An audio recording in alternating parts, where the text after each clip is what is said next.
Maple Leafs on Internet 946. 7 p.m. LA Kings face the Boston Bruins on Sirius XM Channels 91, Internet 932. MLB Network Radio is your home for 24/7 baseball talk, featuring on-site coverage of every major event from spring training through the World Series and expert analysis from former general managers and players. Sirius XM Channel 89. Rick Nash, Director of Hockey Operations for the Columbus Blue Jackets, joined Scott Laughlin and Gord Stellick on SiriusXM NHL Network Radio to discuss the mindset for the team going into this upcoming season and looked back on the time he spent playing for the team. Yeah, it's, obviously going through camp and watching all these guys, you're obviously cautiously optimistic as you start every season, I think. We obviously brought in Dean Evison as our coach this year, and I think we're going to want to be a hardworking team. I think we want to keep our Blue Jacket identity and get back to that. Where I remember playing for the Rangers and playing against the Jackets, and just knowing you were always in for a hard night. So I think we expect Dean to get us back to that style of team. We got some really good young players. I've been doing development for the last couple of years, and we got some really good players in the pipeline that we hope can make an impact in the NHL over not only this year but in the next couple of years. So we'll have to see where it goes, but I think all 32 teams around the NHL are some are more optimistic than others, but there's some sort of optimism going into a fresh season. When you look back, I mean, your second year, you the Rocket Richard Trophy winner, 41 goals on a not a very good Columbus Blue Jacket team. Like, you're a guy that seemed to acclimate to the NHL world rather seamlessly. Well, why do you think that's the case? I think it was honestly, it was probably my 2 years in London and the Hunters getting me prepared, and secondly, I think it was my parents. They were always there to help me, and with no agenda in mind other than making sure that I got to live my dream. And for me to move to Columbus, my parents still worked full time back in Brampton, and they would pop down Friday after work and leave Sunday night. Help me with cooking and making sure I had the bills paid and all that. So I owe a lot of it to my parents, and I feel like once you have everything figured out off the ice, that's when your game can take a step on the ice. And I never had to worry too much about off ice, just because I've always tried to surround myself, as my parents taught me, with good people. What's it been like for you to see how the game has progressed and how it's transformed itself into such an offensive league the last number of years? Oh, I know. I almost feel guilty taking that trophy at 41. I think my best year ever was 42. You know what? Those guys are so impressive. I mean, you see what Ovechkin has been doing since 04, 05, or 05, 06, whenever it was. I mean, there's just some generational players, and Ovechkin's obviously a generational goal scorer. But for me, to fully know how hard it is to score goals in the NHL, probably before it being it seemed like a little tougher just with the rules and whatnot, but I am so impressed by those guys that are almost putting up 70. The guys that put up 50 or 45 on a yearly basis. It's so impressive to me, because I truly find it, I feel like it's one of the hardest things to do is score goals in the NHL. On the court and off, your home for the NBA is SiriusXM. Follow all the drama as your favorite team vies for it all. SiriusXM NBA Radio. SiriusXM 86. I'm Frank Track. You're listening to NHL Play-by-Play on SiriusXM.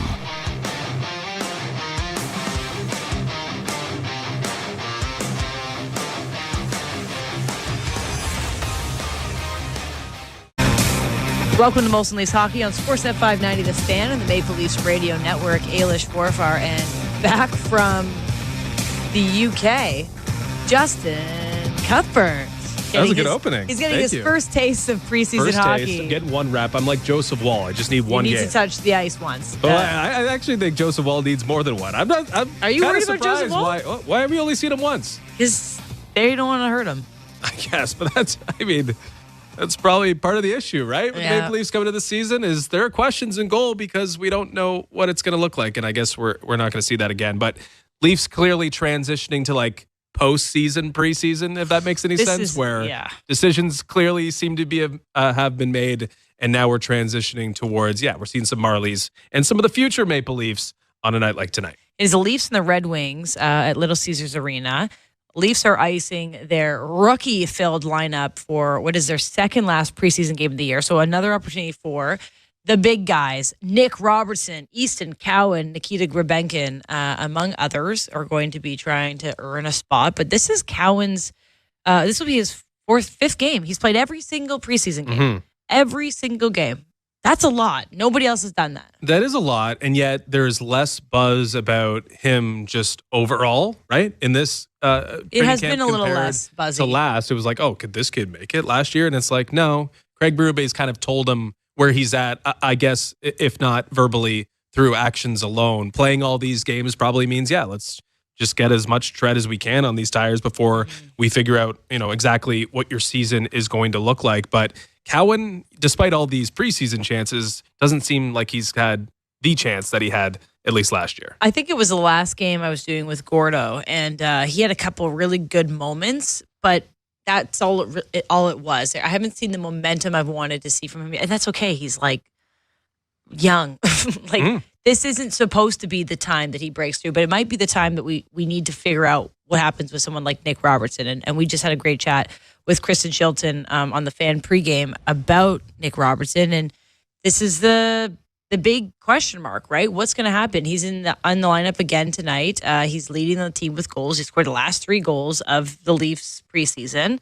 And when he looks good, he looks really good. He looks like he's got an amazing shot. That release is like Austin Matthews light, and he can really snap the puck around. But then there's some defensive defaults, and that's okay, I guess. But maybe if you want to play in the top 6, it might not be okay. So what Nick Robertson does, and maybe tonight's another opportunity to kind of like cement that he wants to earn a top 6 role, we'll see. But he's still got a lot of question marks around him. And not just him with question marks playing tonight. Steven Lorentz in the lineup. He's obviously acquitted himself well through training camp and the preseason so far. We'll see Max Pacioretty. He's one of the few veterans, maybe because he's got some connections to Detroit. He's in the lineup. I guess we'll find out. Maybe there still is some bubble You need to have like aspect. a specific amount of NHL games played. You have to fill a quota. But there are the likes of David Camp who are in the lineup, and Callie Yarncroke. But I think there are they're still guys trying to figure out where to put Pacioretty. I think there's not maybe decisions, but key members of the bubble group are playing tonight. It is a night where you could change the opinion of someone that matters. It's a night that's going to feature to an extent. I mean, I think a lot of the decisions are made, but I mean, David Camp's name has been out there among trade chatter. Callie Yarncroke, the same. Max Pacioretty, we thought has signed, but hasn't quite signed yet. And Nick Robertson still has the opportunity in the runway to make sure that he's not left behind. And Lorentz too. I mean, there's enough intrigue going into this game where, there could be decisions made here for Brad Treliving. There's enough intrigue that you should watch it and listen to it. Of course. Okay, folks. Anthony Stolar's probably going to get the entire game too, because their regular season starts next week against Montreal. But we mentioned it, like Red Wings have all the big boys in there: DeBrincat, Larkin, Raymond, Tarasenko, Kane. It's basically their entire lineup. So it's going to be fun because the Leafs are massive underdogs, like +2 something or other, and that never happens for the Leafs. So it'll be an interesting one to watch. But yeah, we see 2 players on PTOs. We see a lot of young faces, and Topi Niemela, who you forget this kid has been in the system for so long, is finally playing his first preseason game with Toronto tonight. Hasn't played in a single game ahead of this one, and other defensemen have been getting looks over him. So I'm curious if this is like hey, you got to do something tonight, buddy, or not. I don't think the same can be applied to Timothy Liljegren, but maybe on a larger scale, right? I mean, Topi Niemela probably does not have a clear path or any real path to this major league team this year, but I think the same can be said at least when it comes to proving themselves for Timothy Liljegren. I mean, the Yanni Hakanpää thing looms over everything. Major additions to the lineup, at least on the blue line. It looks and feels more like a Berube and Treliving blue line as is, or at least when looking at the roster. Among those who have things to prove, have spots to earn, Timothy Liljegren is right up there, and he'll be playing on the right side with Marshall Rafai tonight. Timothy Liljegren's going to have to prove that he can play for Craig Berube. He's got the contract. That gives him some protection, but he's among those who, at least probably at the top of the list, honestly, of those who have to prove it tonight. All right. It's a prove-it tryout night for the Leafs, and it's a hometown stacked crowd, stacked lineup for the Red Wings, so should be a fun one. And also, Cedric Pare is in the lineup. We'll see how he feels out there today. So potential hijinks. No hijinks, but everybody just take it easy, right? Everybody just play safe. Yeah, I mean, they probably should at this point, but this preseason has been a little unhinged, so we'll see what happens. It's been a bit scary at times. All right, we'll take a break. We'll send it over to Joe Bowen and Jim Ralph for the call of the first period. You're listening to Most Leafs Hockey on Sportsnet 590 The Fan, the Maple Leafs Radio Network. Hey, it's Andy Cohen. Are you a pop culture fanatic like us? Then Radio Andy is your ultimate pop culture destination. From news-making interviews, I read that Gronk thought that he was going to be in the movie more. I wish I was in the NFL more. The deepest dives, high-intensity moments, the hottest takes, the biggest stars, and all the drama. I apologize, but I'm not. What's up, hockey fans? Thanks for hanging out with us tonight for this 5th preseason game of the season. The Leafs travel to Detroit, the last road game of the preseason. Let's get after it. Please take a second to hit that like button down below. It helps bring more Leafs fans here into the chat. As well, please share the link. Please share this out on the social boards. Bring as many Leafs fans here in the chat as you can, because I'm sure we're going to have a lot of Detroit fans here in the chat since the baseball playoffs have been going crazy and Detroit has moved on now to the ALDS. Thank you for hanging out with us. Back to the hockey. See you guys in the chat. Go Leafs, go! Go Leafs, go! Go Leafs, go! Let's see it in the chat. Come on, spam it up. Go Leafs, go! You don't like it? Do something about it. If you want to reward your guys who had a good game with a chance to get some more goals and points, do it. If I was a coach, I wouldn't care. Who cares? Worry about your own team. Don't worry about mine. SiriusXM, NHL Network Radio. SiriusXM 91. And on your schedule with the SiriusXM app. NHL Morning Skate. The LA Kings just been a funny animal about their goaltending. I mean, Jonathan Quick for so many years, and then flashes in the pan that quickly dissipate. And Vegas is a great example. They won with Logan Thompson and Aiden Hill. And that was good enough goaltending to win a Stanley Cup. And that, at a minimum, is what the Los Angeles Kings need to do. NHL Morning Skate with Scott Laughlin and Gord Stellick. Weekdays 7 a.m. Eastern on NHL Network Radio. SiriusXM 91 and the SiriusXM app. On and off the ice. Steven Stamkos. You wonder, is that it for him with the Tampa Bay Lightning? He's the guy that's probably, with Marty St. Louis and Vinny LeCavalier, recognized as the all-time greatest Tampa Bay Lightning players. This is all about deciding whether or not the price is going to be right to keep your captain around and potentially keep him a Tampa Bay Lightning member for his entire career. SiriusXM, NHL Network Radio. SiriusXM 91. And on your schedule with the SiriusXM app. Ray Hudson here with an important announcement. You can listen to your favourite SiriusXM FC shows on the all-new SiriusXM app, now available for all subscribers. And the Leafs Radio Network. Second last preseason game for the Toronto Maple Leafs as they travel to Detroit and tangle with the Detroit Red Wings. And the starting goaltender is brought to you by Molson. Molson, you are ready to go, and what am I trying to read here? Everyone in. There we are. Can't even read my own writing on here. So the Maple Leafs will start Anthony Stolarz in goal, and it is expected Joseph Woll will play on Saturday night when the Leafs are back playing the Red Wings at home. And for the Red Wings, it's Cam Talbot who gets the call. The Red Wings to the right and the Leafs to the left as it's cleared down into the Toronto zone. The Leafs lineup is a lot of youngsters trying to make this team, in a shot is whistled just wide of the net by Rasmussen of the Red Wings. Red Wings icing their starting lineup that looks a lot like what it'll be on opening night as the scramble around the Leaf goal is covered up.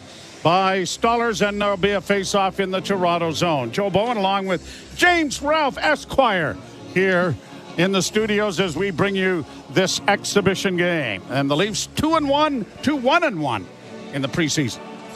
Now, your thoughts. A lot of people have talked of late with all the scraps and injuries and everything else that the preseason is too long. You agree with that? Well, it's less than the 11 games we had one year. I mean, it's down even to 6 games from 8 a couple of years ago. An offside at the Detroit. And you know what the one thing is? The season is so long, 82 games. I think most coaches say, okay, the first 4 or 5 games, that's the preseason. That's when I'm getting my team. That's when we're going to kind of ease into the season and everything else. And you're off. But, for all of the time that you spend on the exhibition track, it kind of defeats the purpose of the exercise because you never have your team really playing. And especially when you have the star players or the regulars playing in all the home games and basically the rookie and skeleton squad playing on the road for everybody.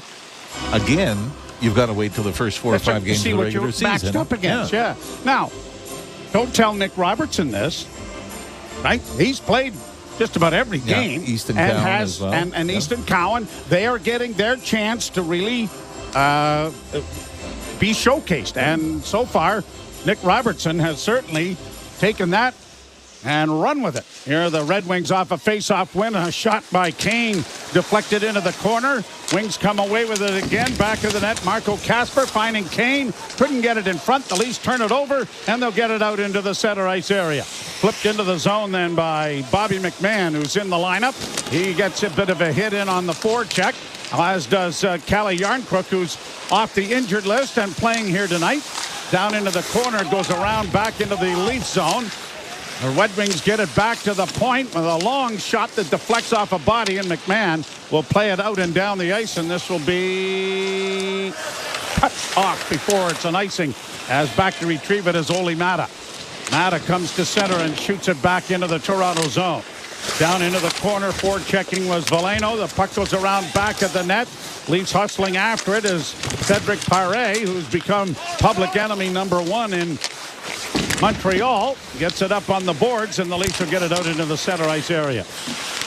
Nice to see Paré went and had a conversation with Patrick Laine after the incident and explaining that it was certainly non-intentional and everything else. And I know we're going to see it on one side, but Cedric Paré is stationary. Yeah.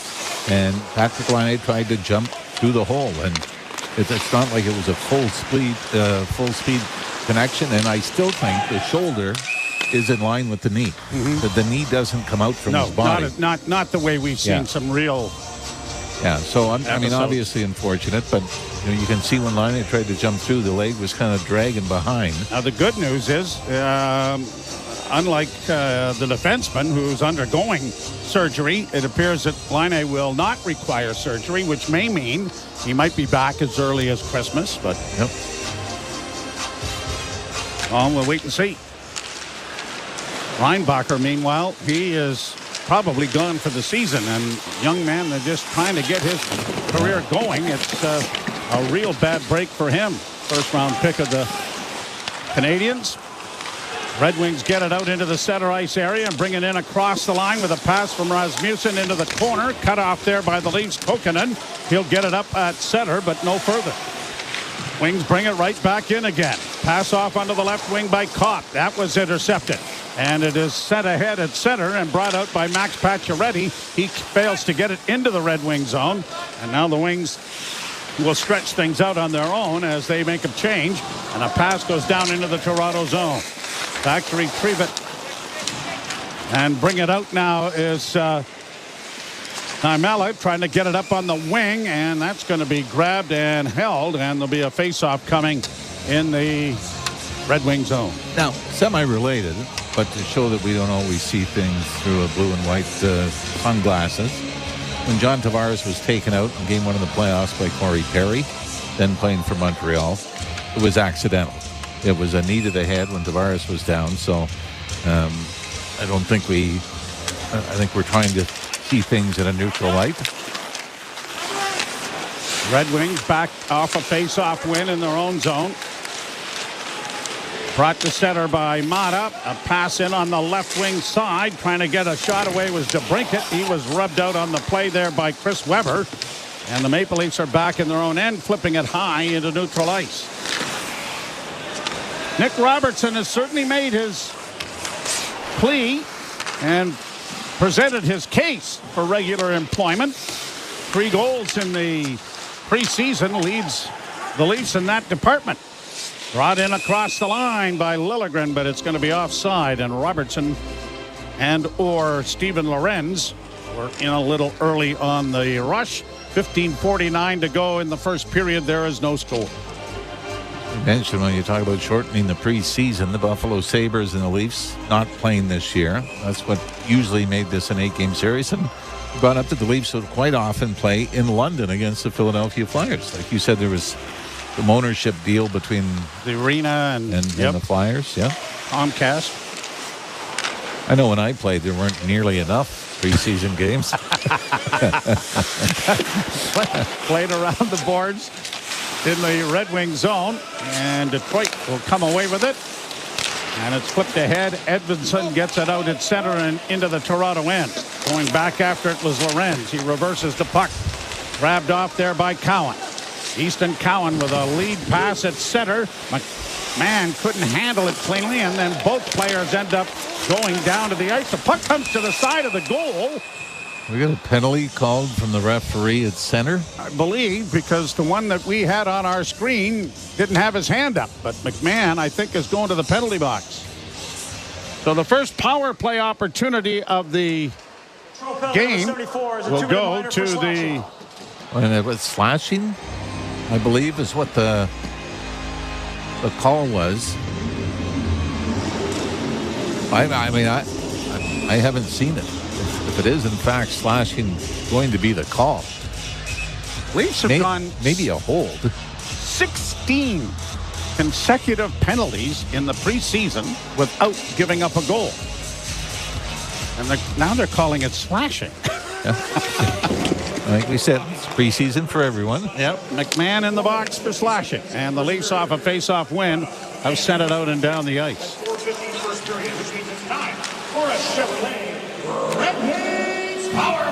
Brought on at center ice by Dylan Larkin.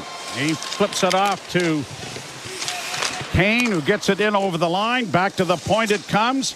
Down in along the half boards. Kane back at the net, trying to find a man, and does. Raymond plays it back to the point. Sider over on the right wing side. Kane gets it back to him. One-timer on the right wing side, and that was blocked by a Maple Leaf defenseman or forward who went down in a bit of a heap. I can't identify who it is because they've gotten to the bench before we get another look at him. Brought out by Kane. Played in over the line and down into the corner. Liljegren frees it up. Grabbed off there by Rafai, and he has iced the puck. And it may have been Myers who has gone to the dressing room, and Philip Myers blocking that shot.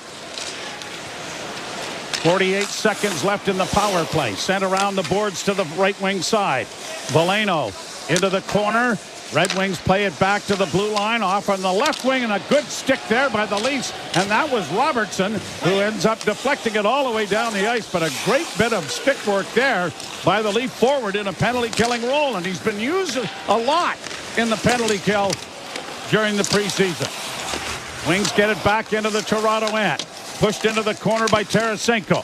Assisted by Veleno, who got it around back of the net. It'll come to the left point, where it's cleared back in by Berggren. To the far side again for Tarasenko. Back to the point, just kept in there. As Berggren goes to the bench, the puck goes down to the side of the net. Rasmussen, with the second left in the penalty, gets a shot away, and that might have been deflected there by Anthony Stollers as it went into the near corner. Played up on the wing, and out comes the formerly penalized player McMahon to send it down into the corner, and he goes roaring in there after it, but can't come up with it, and the Wings will get it up on the right wing and out. Mata sends it down into the Toronto zone. That bounced over Stoller's stick, and he had to scamper back into the net for fear of a centering pass. It did not materialize. And the Leafs will get it out at center, flipped in by Steven Lorenz. Down into the corner for McMahon. Hustling after it, Lorenz as well. McMahon with some time and space back at the goal. Tried to center on a backhand. It didn't reach Lorenz. And his pass up on the wing is kept in by Cowan, who plays it around back of the net. Cam Talbot got it on the wing, and then a shot off a wing was deflected there as the clearing attempt by the Wings was intercepted. Played back into the Toronto zone. No score with 12:10 to go in the first period. Leafs get it to center and backhand it right back down into Detroit territory. Edmondson plays it up on the boards, but not out. Cut off there before it reached a Leaf in front of the net. Edmondson playing it up on the boards. Now he's given it away, and a shot taken there by Quillen was blocked. The rebound was fired by Quillen again, and that may have been stopped by Talbot as it went off looked like it went off the Leaf, or the Red Wing goalkeeper, and wide of the net. Alex Nylander into the forecheck, and the Wings are going to get it high to center ice.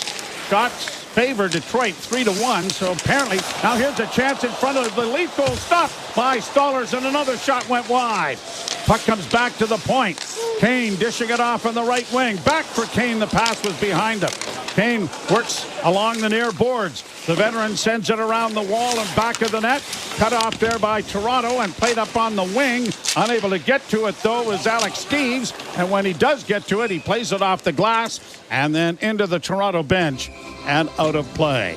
There's no score in the first period. The Leafs and the Red Wings coming to you from Little Caesars Arena in Detroit, Michigan, the home of the Detroit Tigers. You're listening to Molson Leaf Hockey on Sportsnet 590 The Fan on the Maple Leafs Radio Network.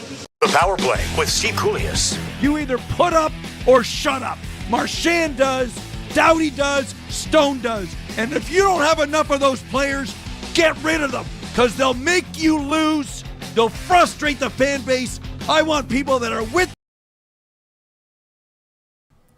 Hey, hockey fans, thanks again for hanging out with us tonight. Please take a second to click that link that's pinned in the chat. As well, I've got it in the description for our Sick Kids Create 100K donation rally. We have our fall drive going on. We had a Bills game, and we also have the Leafs opening night coming up. So Sick Kids extended the deadline for the Create 100K drive for us till after opening night. So please check it out. We're going to be doing a huge drive on opening night for donations, so if you want to donate now, great. Your name will already be on the list. If not, you want to hang on till we go to opening night, that's cool too. Thank you all for being here. Let's make a big difference in our sports community right here, Toronto Sports Insider. Thank you.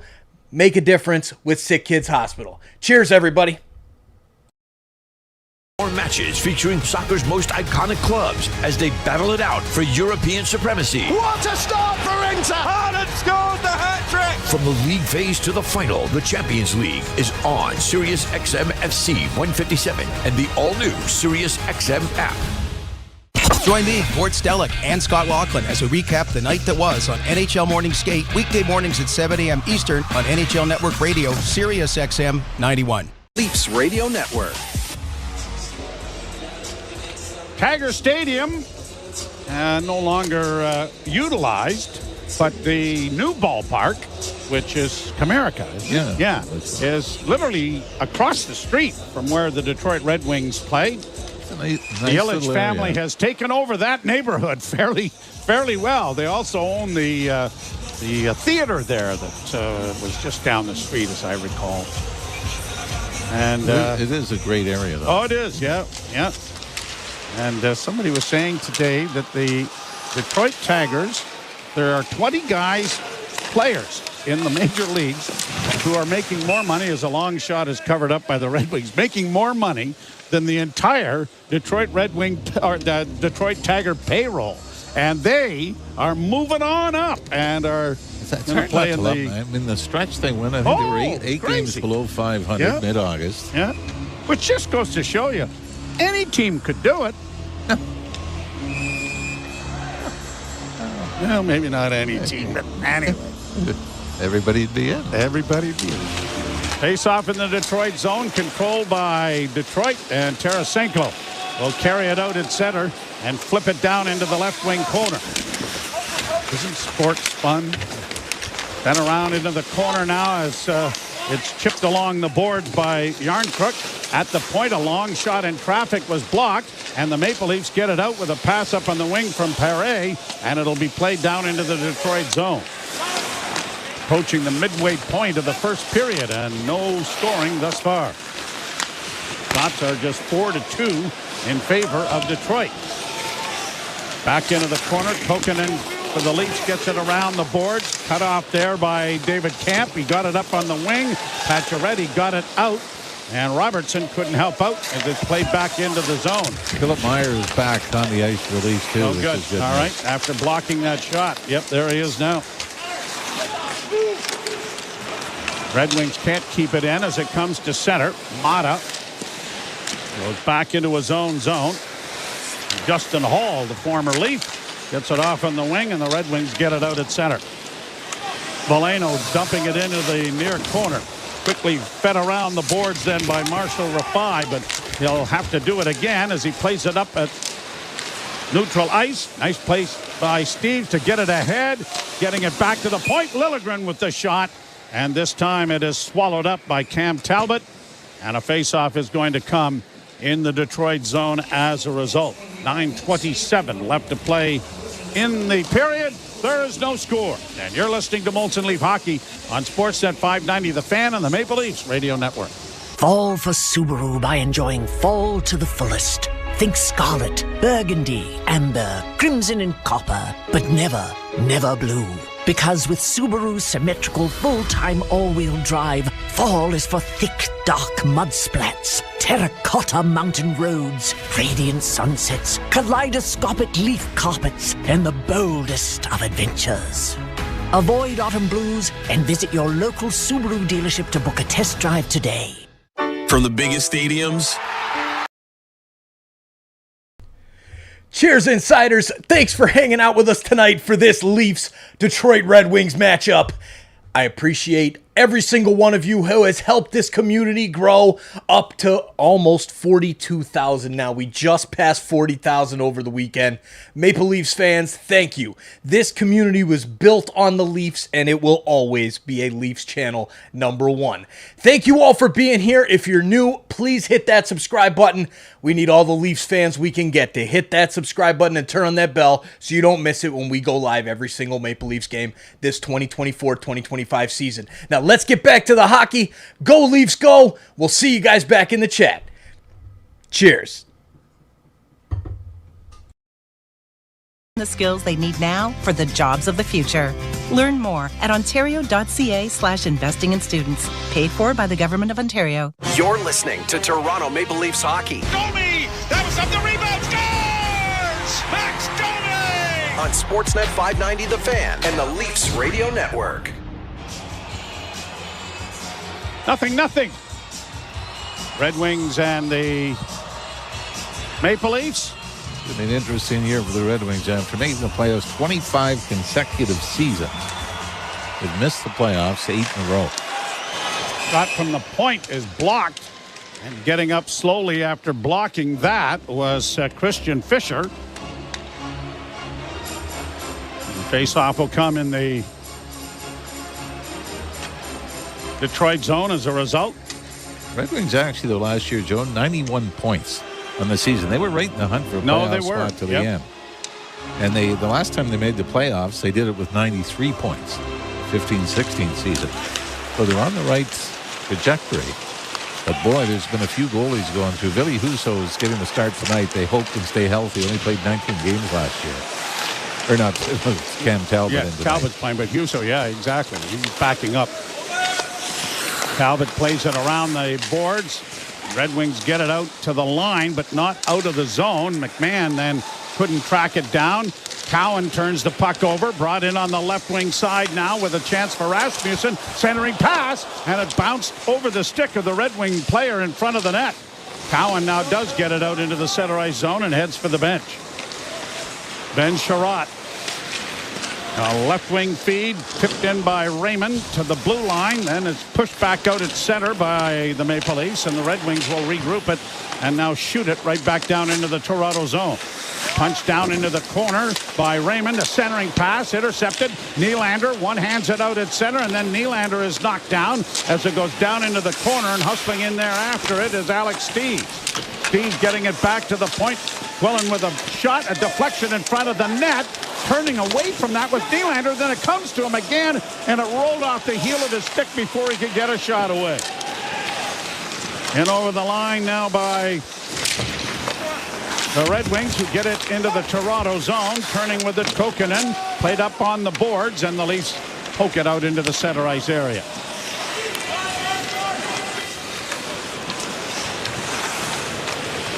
Detroit back in their own zone. And we get a little pushing and shoving with Alex Steeves in the middle of it, and Raymond for the Wings, and that stops play. I don't know if there's going to be There's got to be a penalty or something, doesn't there, for them to blow the whistle?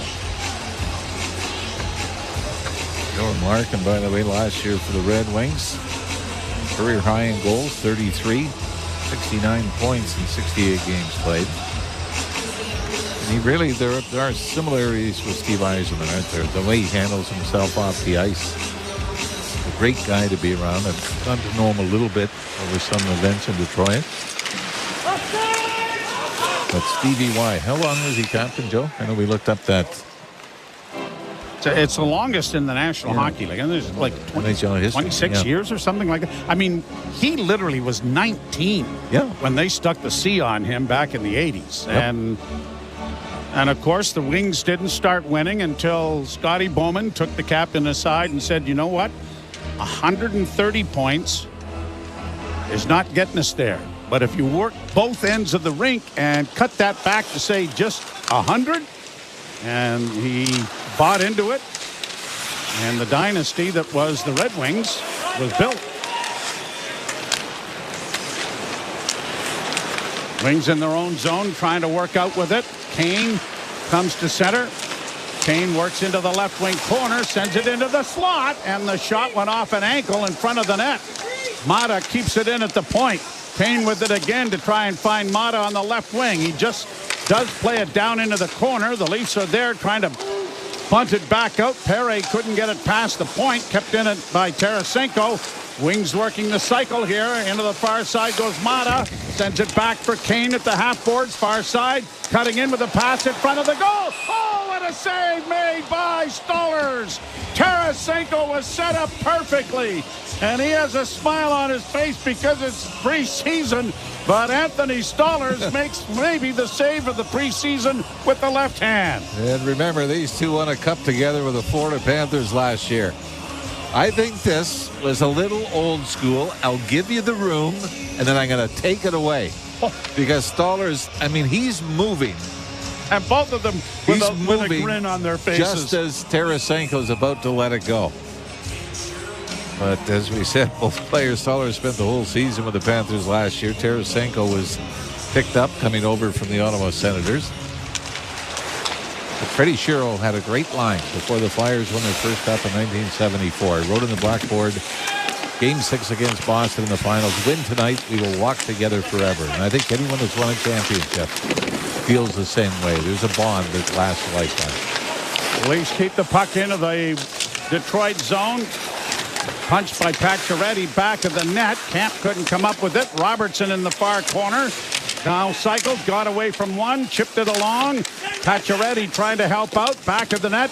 And Camp is cross-checked from behind by Edmondson, and there's going to be a penalty here to the Detroit Red Wings. Kyle Raymond and Mike Sullivan are the referees. Tyson Baker and Devin Berg are the linesmen. First power play for the Maple Leafs. 2 minutes cross-check. Nick Robertson on that shift has a lot to do with drawing that penalty. And the thing that's as impressive, sort of as a side note for Robertson, asked to be traded in the offseason. Leafs didn't oblige. He ends up signing a one-year deal to come to camp. He doesn't pout. He doesn't show up saying, this is garbage, I don't want to be here. Instead, he takes the approach that I'm going to work hard enough and play well enough that if it's not here, someone's going to notice. 31 and other the teams. deal that he got was he can't be sent down to the Marlies without having to go through waivers. And that is not going to happen. No. He will not clear waivers. There's no two ways about that. Brought on by Toronto and flipped into the zone by Easton Cowan. Cowan was knocked down on the play. Puck comes free to Pacioretty, but he couldn't get it back to the blue line. And when he does, it's intercepted and shot out and down the ice by Detroit.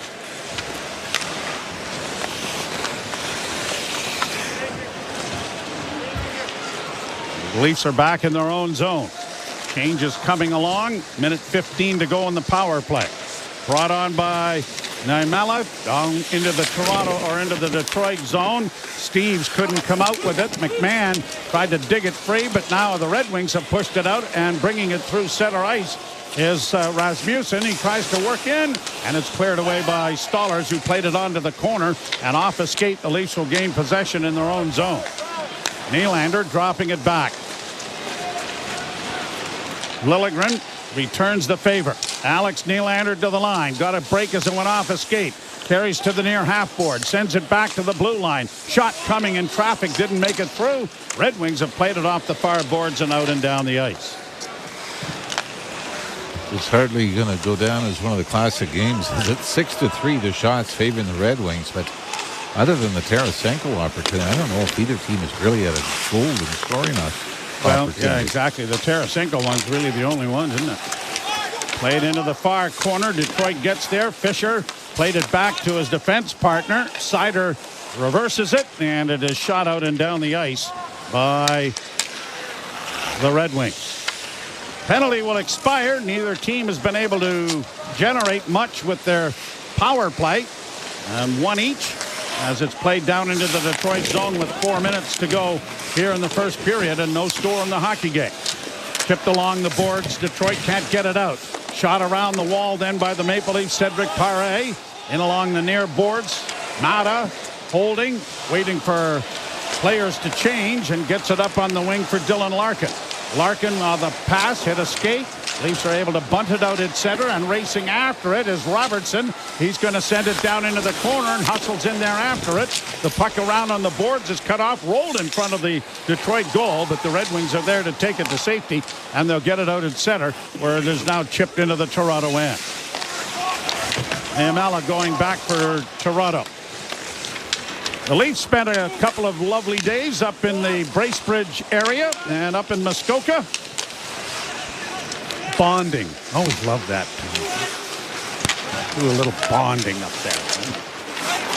I don't think anybody ever dipped into their pocket to buy dinner or anything. Maybe they did, but they had some golf outings. Another penalty coming here to Detroit. Boy, and again, I mean, it had to be called by the referee from center ice, because the guy we're watching 10 feet away from the trip, if that's what the call is going to be, didn't put his arm up. Radio Network. It's the sound of where you've been and who you are. And SiriusXM has channels for every era of classic country. New millennium hits are on Y2 Country, channel 57. The 80s and 90s play all day, every day on Prime Country, channel 58. And Willie's Roadhouse, channel 61 is honky tonk heaven. Classic country curated by the legend Willie Nelson. Listen to all these and more across SiriusXM and the SiriusXM app. The Power Play with Steve Koulias. You either put up or shut up. Marchand does, Doughty does, Stone does. And if you don't have enough of those players, get rid of them, because they'll make you lose. They'll frustrate the fan base. I want people that are with me, rowing in the same direction. And if you can't, get out of town. We'll find someone who can. The Power Play, weekdays 3 p.m. Eastern on NHL Network Radio, SiriusXM 91, and the SiriusXM app. The UEFA Champions League is back on SiriusXM FC, and this year it's bigger than ever. Absolutely ridiculous from Real Madrid. Merseyside magic from Mo Salah. Now with more matches featuring soccer's most iconic clubs as they battle it out for European supremacy. What a start for Inter. Haaland scores the hat-trick. From the league phase to the final, the Champions League is on SiriusXM FC 157 and the all-new SiriusXM app. Join me, Gord Stellick, and Scott Laughlin as we recap the night that was on NHL Morning Skate, weekday mornings at 7 a.m. Eastern on NHL Network Radio, Sirius XM 91. Leafs Radio Network. Leafs nothing and the Detroit Red Wings nothing. As the penalty goes to Patrick Kane, and the Maple Leafs will go to their second power play opportunity of the period. Shots on goal just 7-3 favoring the Detroit Red Wings right now. So really Cam Talbot, 37-year-old veteran of the Red Wings, has not had a whole lot to do. Sherratt gets it to the line. Leafs are able to turn it over. Brought on by Cowan. Saucered back, and a bad pass by Cowan has allowed the Red Wings with a break on the left wing. Here's Kopp getting it into the slot, and that was turned over, and Robertson gets it ahead. Brought on at center now by Camp. Onto the left wing for the Leafs, centered around the boards. Cowan got it to the near corner. Centering pass by Pacioretty. Hit a skate. Against the boards, it is Robertson finding an open man. Back to Robertson, closing, scores! Take a stall over by the left. You're going to be just fine. Do you like Austin? Austin's a nice fellow. He'll help you through things. You are going to be here. Three things. Robertson is the man that comes back on the shorthanded rush by the Red Wings, breaks up the play. Then he makes the play in the right wing boards to get it back to the left point. Gets the puck back on his stick and is deadly from the slot when he snaps it blocker side low on Cam Talbot from the right wing circle. So there were three things that happened in that. And it's a wonderful story because so often you go to training camp, there aren't many players that are going to make or break their careers out of training camp. Not with the salary cap era and everything else that goes in it. But I tell you, Nick Robertson has been a wonderful little story for Toronto. And Brad Treliving, Craig Berube, management's going to have some difficult decisions to make. That's not a difficult one. That part. No. The other part. Yeah. Whose spot is he taking? Because he's not a difficult decision. Oh, and a centering pass and a good save by Talbot here. But because Robertson's not a difficult decision, it wouldn't appear. But now that makes 3 or 4 more decisions a lot more difficult. It compounds the decision-making process. Now, here's an interesting stat. The Leafs have scored 10 goals in the preseason. Robertson has 4. How many in a row has he got now? He had both in Montreal, and I think the last game... he scored the last goal, and he scored the last 4. 4 in a row. Yeah. I wonder if he likes to be closer to the shower or, maybe the clothing room area. Just find a nice spot, I think you're going to be fine. Brought on by Kane, who plays it in over the line. Kane with a shot that deflected in front of Stollers and went wide of the net. And the Leafs with a 1-0 lead on the power play as it's cleared out into the center ice area with 1:12 to go in the first period. Kane flips it back in. Were you surprised about the Red Wings' interest in Kane and Kane's continued interest in the Red Wings? Yes. We get an offside at the Detroit blue line. You kind of thought, Buffalo is native upper New York State guy that might be the choice. But I also think you can go to certain organizations, and Steve Yzerman, we talk about him being the class and captain of the Detroit Red Wings for so long. As his general manager running that organization, I think a lot of players love to play where they're looked after that well. I don't think there are too many teams in pro sports that aren't treated well. Yep. But I think Steve Yzerman would be somebody that might be a little family, special. Yes. And the patriarch is gone. Mike Ilitch has passed away, but the Ilitch family and how they have run this operation and all of the Detroit sports teams that they have has been nothing but first class. So, the baseball team, the only thing they don't have their tentacles in is the Detroit Lions, who have turned their fortunes around 180 degrees. It is Camp and Pacioretty who get the assists on the Robertson power play goal. Shot from the point is smothered by Stollers, And stepping in there is Name allowed to try to make sure he got a good view of that. And the faceoff will come in the Toronto end with 29.2 seconds to go in the first period. Marco Kasper, the young Detroit Red Wing forward, had a sweater full of one of the Leafs in front of the net. And you're going, look, really? He does not look. I mean, he might surprise you by getting a sneaky right, but did not appear to be the most opposing of people. Interesting that most of the preseason games are all being played by teams in the same division. And we've seen a lot of ill will, if you will, come with Ottawa, Montreal, Maple Leafs, and Montreal, of course. So it not to be surprised as the Red Wings get in with a shot that was knocked away in front of Stolarz. The Horn's going to end the period without any further scoring. But yeah, you're right. I mean, it's all divisional, and it's almost like a lot of it is because of travel, right? You're flying out the same day. But it seems like it's been more heated this year in the preseason with fights and suspensions and everything else.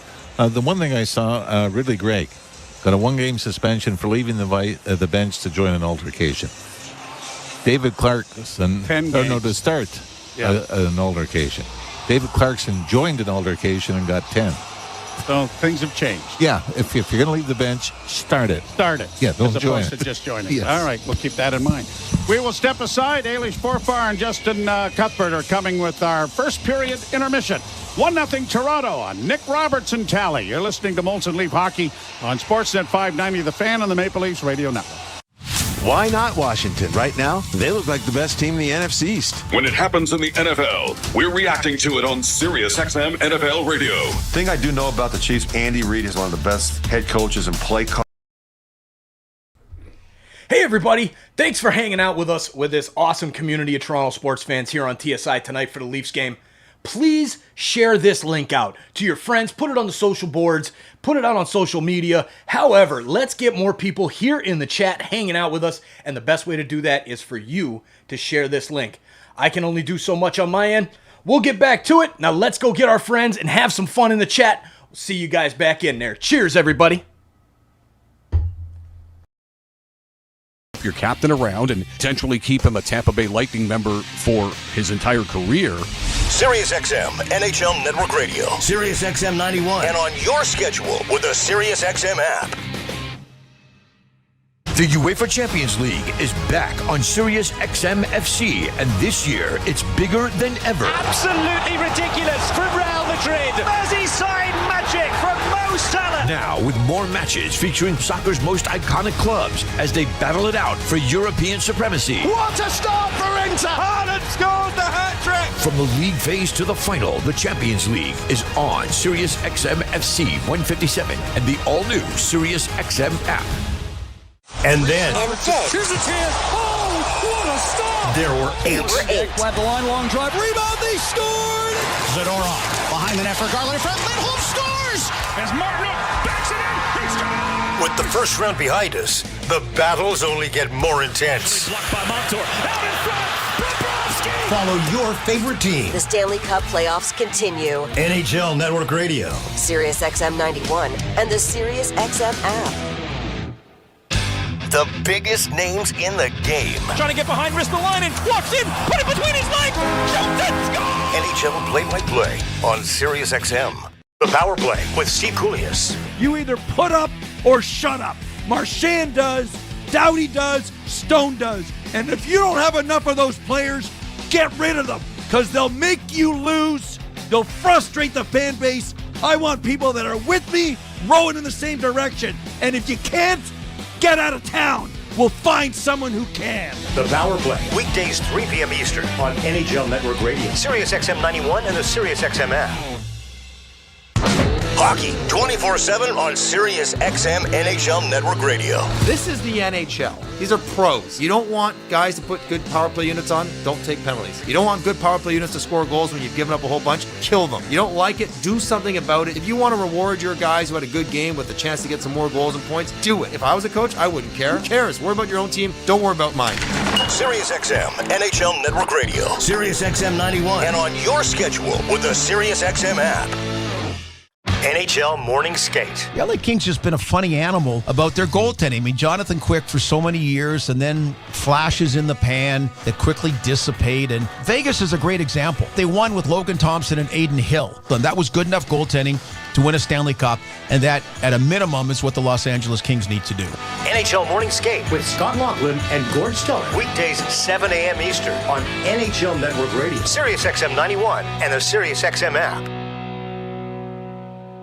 The Fan and the Leafs Radio Network.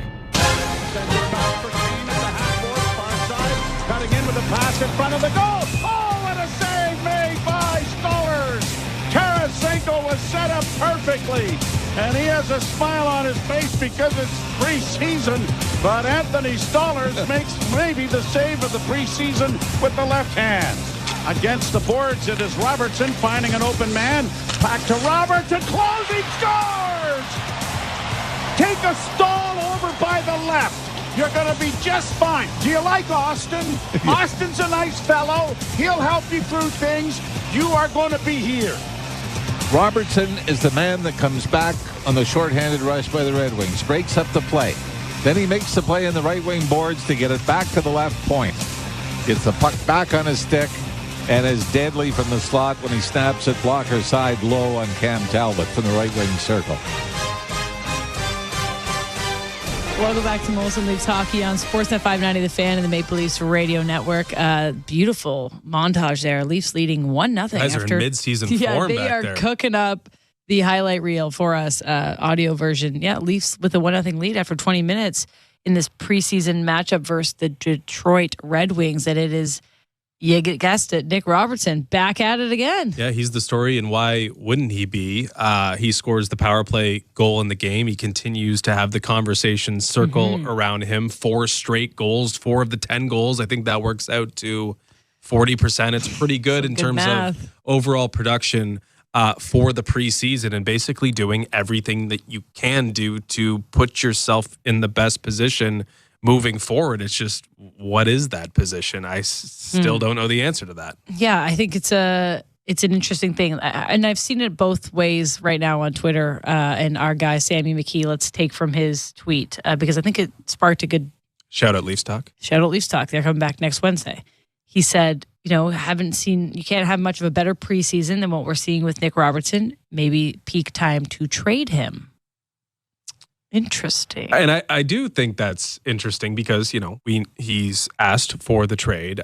There's been resistance to that. The only response to that was like, get in camp and we need you. And I don't know if they do need him. I mean, you could use that goal scoring. You could use the depth goal scoring, no question. And I look at that period, and that is one very small vacuum, but he looks far more dynamic at this point than Max Pacioretty, who apparently has been assured himself of a contract. But it all depends on the surroundings. Even though he looks like someone who should carve out his own spot, the fact of the matter is that there are a lot of wingers with high utility in the top 6 and 9 for this team, and he probably has to bump someone. So I guess one of the variables would be, are they going to have a second power play? Because you can't really have a second power play without some weaponry, and Nick Robertson would clearly be that. And number 2 is what center is he going to play with? He's barely played with either Nylander, Tavares, or Austin Matthews in this preseason. His most common line mate is Pontus Holmberg. Pontus Holmberg is probably not going to be his line mate on this team, because Pontus Holmberg, might not be on this team, but probably won't be playing higher than the 4th line at the very least. So it's not like he's getting reps with guys who are on this team. He's showing it outside of the actual nucleus of the group. So how do you break through? How do you get inside the walls of that nucleus and show that you can do something with the guys that matter the most? He's still on the outside looking in, despite what we've seen. And the first game of the preseason was the one that he didn't play in. And that was the one where it was basically an entire Toronto Maple Leafs lineup. And that's when Max Pacioretty had 2 goals. And I thought, here we go. He's got 1 foot ahead of him. And then since then, Robertson might have been fueled by the fact he didn't get to play in game 1 and didn't get to mark his territory. The response has been tremendous. It's been as best as you can imagine.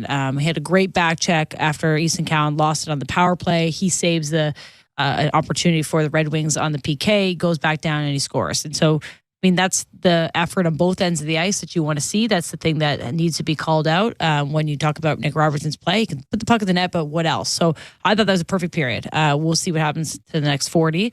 But, he's obviously been the story. He's 4 goals in a row, and he's looking to earn a spot on this team or maybe another one. We'll take a quick break. We'll come back with a couple more thoughts before the second period. You're listening to Molson Leafs Hockey on Sportsnet 590 The Fan and the Maple Leafs Radio Network. From the biggest stadiums to the coziest holes in the wall. From house parties to porch hangs to pride celebrations.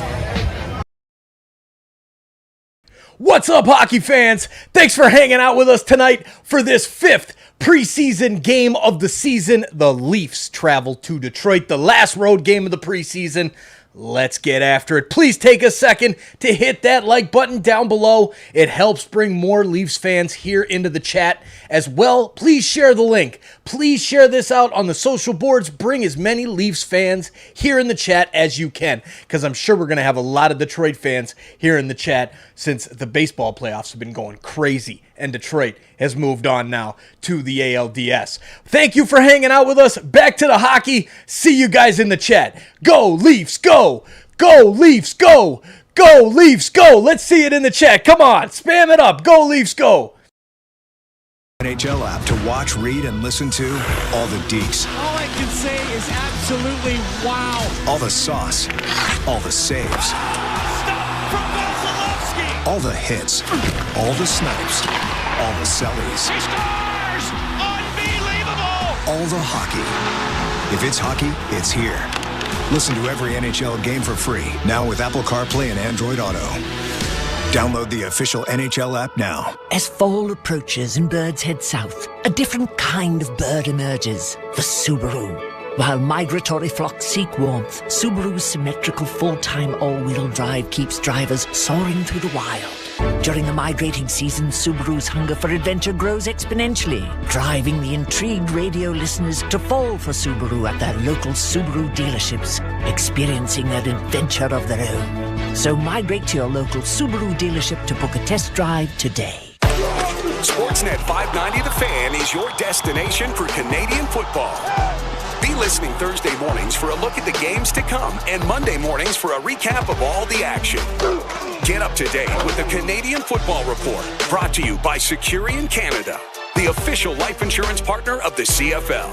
For more than 65 years, Securian Canada's insurance solutions have been helping Canadians build secure tomorrows. For more information, visit securiancanada.ca. Raymond DeWalt's invention of the radio arm saw in the 1920s ushered in a new era of job site productivity. And ever since, the DeWalt name has stood for the pros. From revolutionizing the electric job site to advancing cordless tools, DeWalt will always innovate to help build Canada. To celebrate 100 years of innovation, look for select DeWalt products for $100 at participating retailers while supplies last. Ends October 30th. Restrictions apply. See DeWalt.ca for details. You're listening to Toronto Maple Leafs hockey. Maxwell Domi! And the Leafs have a 5-1 lead. On Sportsnet 590 The Fan and the Leafs Radio Network. Welcome back to Molson Leafs Hockey on Sportsnet 590 The Fan and Maple Leafs Radio Network. Leafs lead 1-0 after 20 minutes in a preseason matchup against the Detroit Red Wings. And the story is and continues to be Nick Robertson. So we'll go back to Sam McKee's tweet about the idea of the trade value being maybe a little bit more bloated than it was. Let's say it was 50 cents on the dollar. Now it's a full dollar. Ailish. Double. What if he's just dealt for full value? Like, you get something decent in return, whether it be futures capital or a prospect that fits the timeline a little better. Given what we've seen, given the history, given the context of, he asked for a trade, like, how would you feel if that went down? I'd like to keep Nick Robertson. I said that earlier on this season in the preseason before the games began. If it was between him and Max Pacioretty, I was on team Robertson. I don't know if you can keep both. I guess I'd have to see where that would play out. But if he can play in a top 6 role, and we don't really know the situation with the top 6, I think he could be a guy that wants to play and prove himself. Look how he's proving himself in 4 or 5 preseason games, right? I think he's young. I think he's got great upside. And if you have a player that's hungry, I think he'd be a great asset for the Leafs. And I also worry about the fact of he goes to a, Detroit Red Wings team and lights it up and gets 25 goals, 30 goals, whatever, and is a guy that you think, wow, should we have traded him? Should we have just given it another year's chance? I just do think the Leafs have a lot of questions of where he would fit. And that's the thing. If you're going to put him in the bottom 6, I don't think that's where he wants to be, and I don't think that's where he'd be great at. The shoulda, woulda, coulda would have been, or maybe, should we have held on to Max Pacioretty? Like, if there are assurances, right? The promise is made, and sometimes you need to make promises to get someone in camp. It does change the way, potentially. And again, Nick Robertson could be on the team, he could star or whatever. But we're living in this hypothetical. If Robertson goes, Pacioretty stays, everyone's going to be comparing Robertson 100%. to Pacioretty moving forward and put some more pressure on Pacioretty to be something. And frankly, I thought that was a period where he looked his age a little bit. While Nick Robertson looked young, spry, and the most dangerous guy on the ice, at least in blue and white. And maybe just overall in a game that features a lot of NHLers for the Red Wings. He definitely looked like the best player out on the ice, and that's what he's going to have to do. I mean, he's got 2 more periods here against the Red Wings. The Red Wings are icing most of their NHLers. The Leafs are the opposite. So Nick Robertson should be visible every time he's on the ice for the blue and white. And he did that great in that first period. We mentioned he took the puck on that back check, got back in the zone, grabbed it, went down and scored. Like, that's exactly what you have to do. So consistency is key, but he has been consistent. He's got 4 goals in a row. Usually that doesn't happen for the Leafs, 4 in a row. No, it doesn't. I mean, it happens with Matthews sometimes, maybe, just given how prolific the captain of the Toronto Maple Leafs is. But even in a preseason, 4 in a row is impressive. And Stolarz looked great too that period. Preseason for Roberts. Yeah, I mean, the best part of the period, other than the goal, was Stolarz giving the glove side to Vladimir Tarasenko, taking it away, and then exchanging smiles. That was pretty cool. That was fun. All right, we'll send it over to Joe Bowen and Jim Ralph, who will have the call of the second period next. It is 1-0 Toronto over Detroit. You're listening to Molson Leafs Hockey on Sportsnet 590 The Fan and the Maple Leafs Radio Network. Embrace La Cultura this Hispanic Heritage Month and discover new sounds from every corner of Latin music with vibrant performances by Jos Favela, Chucho Valdés, y más. Plus, dive into an exclusive limited engagement channel curated by Latin music icon Carlos Vives. Celebrate Hispanic Heritage Month now through October 15th across SiriusXM and the SiriusXM app. Just search Latino. The Power Play. Cheers, insiders. Thanks for hanging out with us tonight for this Leafs Detroit Red Wings matchup. I appreciate every single one of you who has helped this community grow up to almost 42,000 now. We just passed 40,000 over the weekend. Maple Leafs fans, thank you. This community was built on the Leafs, and it will always be a Leafs channel #1. Thank you all for being here. If you're new, please hit that subscribe button. We need all the Leafs fans we can get to hit that subscribe button and turn on that bell so you don't miss it when we go live every single Maple Leafs game this 2024-2025 season. Now, let's get back to the hockey. Go Leafs, go. We'll see you guys back in the chat. Cheers. Scores the hat trick! From the league phase to the final, the Champions League is on Sirius XM FC 157 and the all-new Sirius XM app. Join me, Gord Stellick, and Scott Laughlin as we recap the night that was on NHL Morning Skate, weekday mornings at 7 a.m. Eastern on NHL Network Radio, Sirius XM 91. The biggest names in the game. Trying to get behind, wrist the line, and walks in, put it between his legs, shoots it, scores! NHL play-by-play on Sirius XM. Join me, Scott Laughlin, and Gord Stellick, along with former NHLer Mike Johnson for NHL Morning Skate, weekday morning, 7 a.m. Eastern on NHL Network Radio, Sirius XM 91. The best hockey lives here. Burns gets it back, stick handles to the backhand, moves in front, score! NHL play-by-play on Sirius XM. Radio Network. These two teams meet again on Saturday night, and then a couple of days off before the Leafs will travel to Montreal to open the regular season as they start on the road with back-to-back games. And so one would anticipate that Stolarz and Joseph Woll will get a start in each of those games. And we expect Woll to play, of course, on Saturday when the Red Wings are in Toronto. We'll have that action for you at 7 o'clock. You had mentioned that Vladimir Tarasenko and Anthony Stolarz were teammates for the Florida Panthers last year and shared a cup together. For Tarasenko, his second cup, first one obviously with the St. Louis Blues, and Craig Berube as coach in 2019. Leafs to the right, Red Wings to the left. Toronto leading 1-0 on a goal by Nick Robertson, his fourth of the preseason and his fourth in a row for the Maple Leafs as the Wings bring it in. Fisher taking a long shot, an easy chest save and smother by Stolarz, and it'll be brought into the face-off circle to his left. Now, when it comes to preseason games, I know you were in Florida for one. I was in Tampa for the very first ever outdoor game. Wasn't it? Sort of. No, it was in the indoor the dome, but they didn't quite handle the ice resurfacing thing. They had pipes underneath, little like plastic hoses that were running the brine to keep the ice going. They forgot one important thing as a long shot is down into the slot area, knocked away and cleared out at center. They forgot to put the thin little metal plates over top of it. So then when the guys came out to skate, and of course it took one quick turn, they went through the ice and the little hoses, and all of a sudden it looked like Jed Clampett had fired a shot because the bubbling crude was coming up, and they never were able to play the game. But that was the second time. The first time everything went very swimmingly, and we did the exhibition game down there. That was kind of fun. Played into the Toronto zone. Going back after it now is Myers. Got it up on the wing. Along the boards. Cut off. Cowan starts out for the Maple Leafs. Cowan will play it down into the right wing corner. Goes in there after it. Got knocked down. Then ends up knocking down the Detroit player. The puck along the boards as Sherratt tries to come out with it. Comes back to the blue line. Kept in at the point. Rafai with a shot directed wide of the net by Talbot. 11-5 of the shots. 11-6 now. Favoring Detroit. Cowan centers, and a one-timer attempted there was off the stick and out at center ice. Brought back in over the line.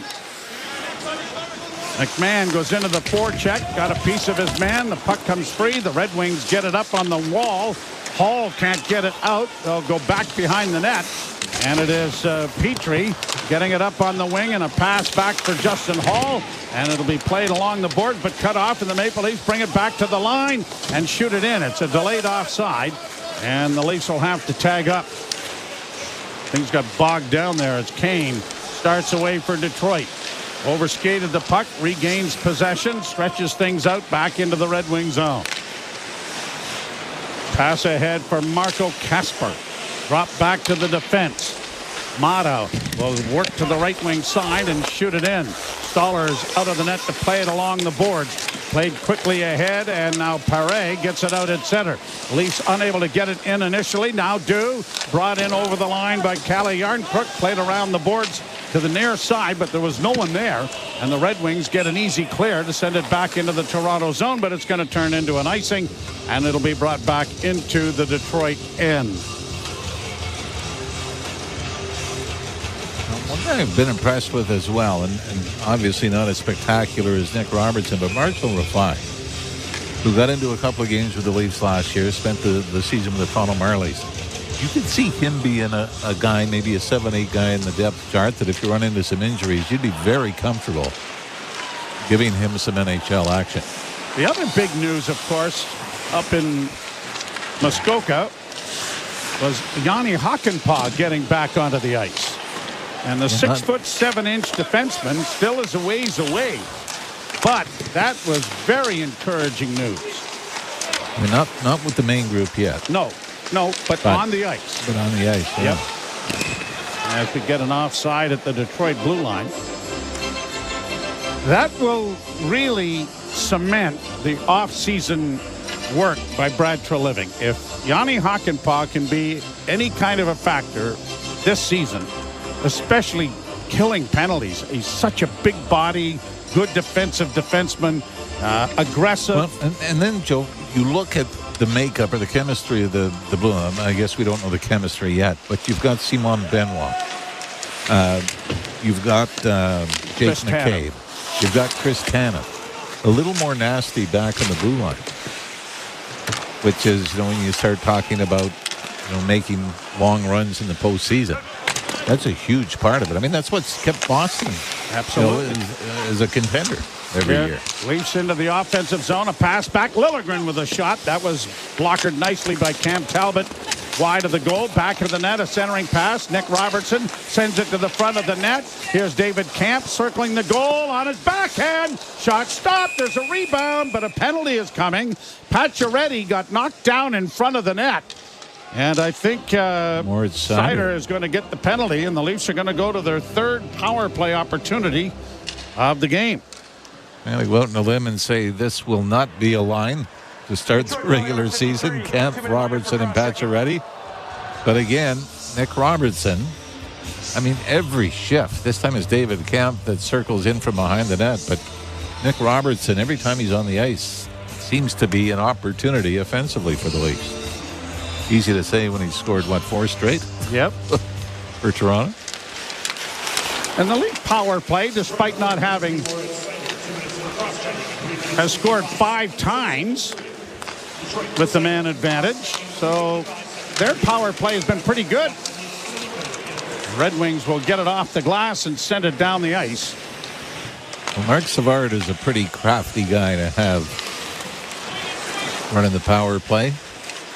And was he slick? Oh, was he? Right back down into the Red Wing zone it goes. Chipped along the boards by Mata and quickly cleared out and down the ice. Liljegren will go back. And 1:17 left in the power play. Liljegren carries to center, drops the puck back. Brought on through neutral ice now by the Leafs. Got it across the line with Cowan. In around back of the net. Cleared to the line. It'll be cut off. Cowan, good play, keeping it in. Far side, and a wrist shot is into the chest of Talbot and smothered. Taken by Max Pacioretty. And a face-off coming in the Detroit zone. And when Bobby Orr went to Chicago, and he only played half a dozen games before retiring with the Blackhawks, but he was sort of around as an assistant coach type thing. And they said the biggest problem that Bobby Orr had as an assistant coach is he couldn't teach somebody to pick up the puck behind his own net, skate through 5 guys, and score. Score? Yeah, he couldn't teach That's that. not a very good coach, then. No. You would think why that. would he have that idea that someone could do that? But would you not think when Wayne Gretzky coached in Arizona, it would be similar? Well, all you got to do is pull up. Yeah. It's a simple formula. Flip it 3.5 inches over this stick, through the skates to this guy. Leafs keep it in, left wing side. Robertson got it back to the point. Imella doesn't shoot it. Now Robertson gets it on the wing, and he got a shot away, and that was blocked away by Talbot. Another good scoring chance, though, by Nick Robertson. And it is shot down the ice by Detroit. 20 seconds left to go in the penalty. Imella dropping it back. Brought on now by Cowan, and on the right side, Pacioretty makes a bad pass, and the Red Wings are going to get kind of an unlucky break because they had a chance to clear it, but it ends up going into the Toronto bench. So the faceoff will be in the Red Wing zone. For Nick Robertson, I mean, he scored the goal in the first period. That's only his second official shot on goal in this game, according to the NHL website. So if Nick Robertson has played his way onto the team, has Max Pacioretty played his way off the team? I mean, we had the conversation on the commercial break, For each positive note, there is a negative note, as someone is not going to be maintained. And again, what we say to each other, and we say to everybody else, when you start going through this guy should make it, this guy should make it, you say, okay, put pen to paper and show the lineup, and then we'll discuss who's not in it. It's a nice problem to have. Absolutely. Justin Hall gets it ahead. The Leafs have evened up the shots on goal total at 11 apiece and lead 1-0. Penalty is over. And it's back down into the Toronto zone. Far side, Perret squeezes by one, got it ahead. Brought on by Nylander. Alex Nylander will chip it into the corner. And here's another situation. Alex Nylander really hasn't shown you enough to suggest that he's going to be the next one that's going to be there. And yet, you know, hasn't been given the opportunity in the sense that he's playing home games with Matthews and Marner, you and his brother. And so he's pretty much had to earn any kind of attention or respect with the makeshift lineup on the road. You're listening to Molson Leaf Hockey on Sportsnet 590 The Fan and the Maple Leafs Radio Network. Fall for Subaru by enjoying fall to the fullest. Think scarlet, burgundy, amber, crimson and copper, but never, never blue. Because with Subaru's symmetrical full-time all-wheel drive, fall is for thick, dark mud splats, terracotta mountain roads, radiant sunsets, kaleidoscopic leaf carpets, and the boldest of adventures. Avoid autumn blues and visit your local Subaru dealership to book a test drive today. Raymond DeWalt's invention of the radial arm saw in the 1920s ushered in a new era of job site productivity. And ever since, the DeWalt name has stood for the pros. From revolutionizing the electric job site to advancing cordless tools, DeWalt will always innovate to help build Canada. To celebrate 100 years of innovation, look for select DeWalt products for $100 at participating retailers while supplies last. Ends October 30th. Restrictions apply. See DeWalt.ca for details. In football and in life, there are wins and losses. When you're facing hard times, having a team you can trust makes all the difference. For more than 65 years, Securian Canada's insurance and financial protection solutions have helped Canadians build secure tomorrows. We offer life and other insurance products through banks, credit unions, and associations. For more information, visit securiancanada.ca. Securian Canada, insurance designed for life. You're listening to Toronto Maple Leafs hockey. The cross in front, they score! On Sportsnet 590 The Fan and the Leafs Radio Network. Easton Cowan has played in all 5 of the Maple Leafs preseason games, but I think the consensus, certainly in this room, is that... Not yet. Not yet, no. And that is... I mean, it's true. He's done all he can at the junior hockey level. But he's also been given a great opportunity here to judge for himself what needs to be done going forward. And the unfortunate part is he can't go to the Marlies. As the centering pass is intercepted in the Leaf zone, brought out by Nylander. Lead pass up on the right wing. Steve's trying to work in with a shot, and that was off the mark wide. Nylander poking it back in along the boards. Quillen goes in there after it. Steves trying to come up with it. Couldn't. And it is back down into Detroit territory under control of the Red Wings. Jeff Petrie will get it out into the center ice zone. 1-0 Toronto. A power play goal by Nick Robertson. And an offside at the Toronto blue line, or at the Detroit blue line, I believe. Going to stop play, and it'll be brought back. And we have talked about players like Max Pacioretty coming on a PTO to try to earn a spot with an NHL team. Tyson Barrie just signed a 1-year, $1.25 million deal with the Calgary Flames.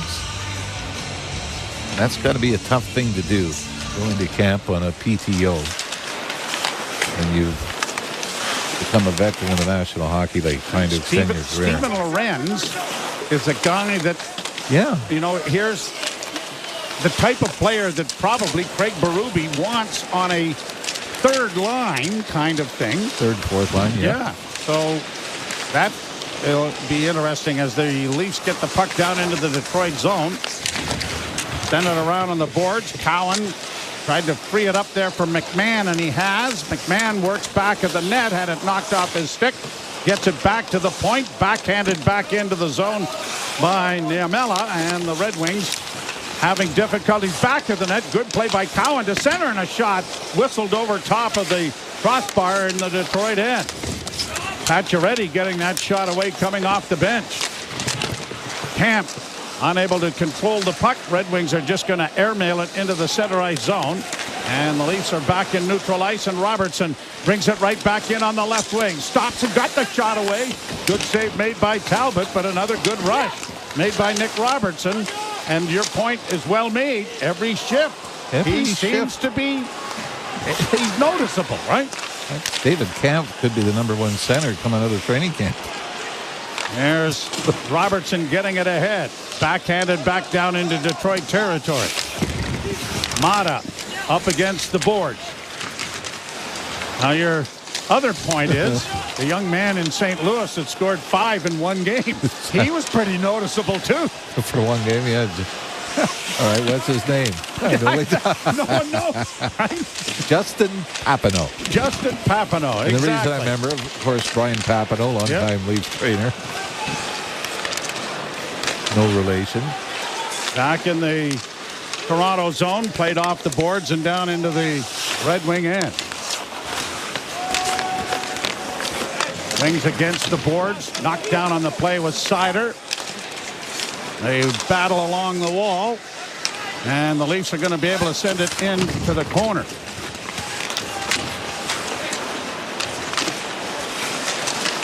One 0 Toronto. As it's worked along the wall by Goalie. Goalie knocked down back of the net, trying to get back up on his skates. Getting some assistance from Calle Järnkrok. Järnkrok sends it around the boards to the near corner. That stopped. Another shot, and unable to redirect that in front of the net was Goalie. And now the Wings bring it back into the Leaf zone, but a bad pass, and Larkin couldn't handle it. Sent high, and it's going to clear and go up into the screen and go out of play. A break here with the Leafs leading by a score of 1-0. And you're listening to Molson Leaf Hockey on Sportsnet 590 The Fan on the Maple Leafs Radio Network. Sports Grid Radio on Sirius XM has you covered this college football season. A rematch of the 2024 College Football National Championship game takes place with the Michigan Wolverines traveling to take on the Washington Huskies. Can the Huskies play spoiler after losing by 21 in last year's matchup to the Wolverines? Make sure you tune in to Sports Grid Radio to stay up to date on all the latest. The place to get the winning edge over the sports books this football season is Sports Grid Radio. Channel 159 in the car and on the Sirius XM app. Hockey 24/7 on Sirius XM NHL Network Radio. This is the NHL. These are pros. You don't want guys to put good power play units on, don't take penalties. You don't want good power play units to score goals when you've given up a whole bunch, kill them. You don't like it, do something about it. If you want to reward your guys who had a good game with a chance to get some more goals and points, do it. If I was a coach, I wouldn't care. Who cares? Worry about your own team. Don't worry about mine. Sirius XM NHL Network Radio. Sirius XM 91. And on your schedule with the Sirius XM app. NHL Morning Skate. The LA Kings just been a funny animal about their goaltending. I mean, Jonathan Quick for so many years, and then flashes in the pan that quickly dissipate. And Vegas is a great example. They won with Logan Thompson and Aiden Hill. And that was good enough goaltending to win a Stanley Cup. And that, at a minimum, is what the Los Angeles Kings need to do. NHL Morning Skate with Scott Laughlin and Gord Stiller. Weekdays 7 a.m. Eastern on NHL Network Radio. Sirius XM 91 and the Sirius XM app. Hudson here with an important announcement. You can listen to your favourite Sirius XM FC shows on the all-new Sirius XM app, now available for all subscribers. Just doing a little research on Justin Papineau, who did play 81 games in the NHL with St. Louis and the New York Islanders. Former Belleville Bull, a native of Ottawa. He was a third-round pick of the Blues in the 2000 draft. So this would have probably come maybe in the 2001 preseason. Yeah, he was actually traded for Chris Osgood. According to this. Okay. Came over to St. Louis for Osgood. Yes. And the game was played. It was against the Boston Bruins that Papineau scored as a member of the New York Islanders. I thought it was St. Louis, but it was with the Islanders in a game in Worcester. Brought out at center ice by Detroit. Got across the line, but it bogs down and turns into an offside with 8:53 to go in the second period. You know they have Bobby Bonilla Day. Is that July 1st? Bobby Bonilla Day. He still gets $1 million. Still gets money from the New York Mets. Yeah. We should have a Justin Papineau Day. Yeah. Anniversary of the... Now, you know what today's anniversary is? What? A shot heard round the world. Bobby Thompson's home run The Giants win the pennant. The Giants win the pennant. They're going crazy. What year was that? 1952, I believe. Willie Mays' first season. And you know who was on deck? Willie Mays. The Giants. Yeah. Played back to the point. A long shot by the Red Wings. Deflects wide and into the near corner. Camp getting it back of the net. And it's played to the line and out at center ice. Now a giveaway by Detroit. Leafs bring it in on the left wing. Camp holding, looking for a man going to the front of the net. It was Pacioretty, but he didn't get there in time. And the shot is easily swallowed up by Cam Talbot. David Kemp on this line with Pacioretty and Nick Robertson, and getting some power play time as well. You know, one of the best. Sorry, go ahead. David Kemp's first inkling is when he gets on the power play to ice the puck, because he does not get out there a lot in the regular season with the extra man. One of the best bits about the shot heard around the world was the MASH episode, where they were all betting on the Dodgers. And it all fell apart for them. Played down around back of the Detroit goal, and the Red Wings will start out with it. Brought to center ice. Sider just got it in over the line. Leafs are there to steer it right back out again, and forcing Casper back into his own zone. Wings pass now goes all the way down into the Leaf end. No icing, which is, I don't know why that wasn't called. Red Wings with the puck. Now trying to work out of the corner. Getting it back was Casper, and a shot rang wide of the Leaf net. Yarncrook, whoa, is drilled from behind and goes nose first into the boards, but no penalty. Or was there? Boy, again, it's from well back, and I think there is a penalty here to the Red Wings because of it. Edmondson, I think, is the Red Wing that is going to go off. Kelly, I call the penalty on it. Relax. I wasn't criticizing you. Yes, you were. No, just relax. He told you to relax. I know. Idiot. Can you imagine if we could talk to the officials? But it's going to be a cross-checking call. But every penalty has been called by the official at center ice, not by the one that you can see standing 15. I think, are they... Cross-checking call sends the Leafs to their fourth power play opportunity. Robertson working into the corner near half boards, gets it back to the point, walking the line with it now. The Leafs Niemela, but it is intercepted and shot back down the ice. Kind of the opposite of the game against the Montreal Canadiens. Leafs took the first penalty in this game and now have had 4 straight power plays since. Nick Robertson in his own zone. Skates through center, drops it off on the wing. Cowan couldn't get in over the line, has to circle back. Now finds David Camp. Camp gets it back to the point. Cowan works to the right wing side, top of the circle, into the corner, stopping up, but double teamed over there and lost the puck, and it is shot into the bench. So a faceoff is coming back into the Detroit end as Easton Cowan heads back to the Toronto bench. He looks a little disappointed that he lost the handle on the puck here and wasn't able to keep the puck in. And you can see the frustration on him, I think. And a lot of it's just, it's the quickness of the opposition that they think you have to adjust to more than anything. And things that worked in junior, oftentimes you do not have the time and space to have it happen at the National Hockey League level. Liljegren with a pass ahead at center. Nylander got checked at the blue line, giving up the puck.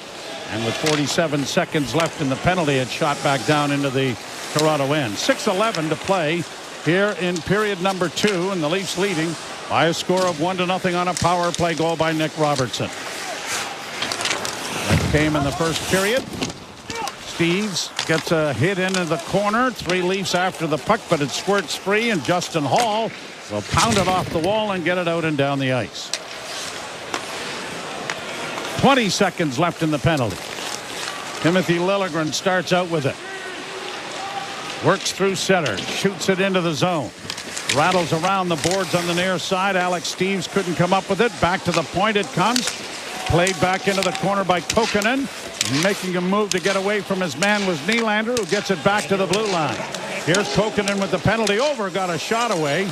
Just did get it away, and Talbot was able to knock it into the corner. Now another turnover is misfired on there by McMahon, and the Red Wings have it back in their own zone.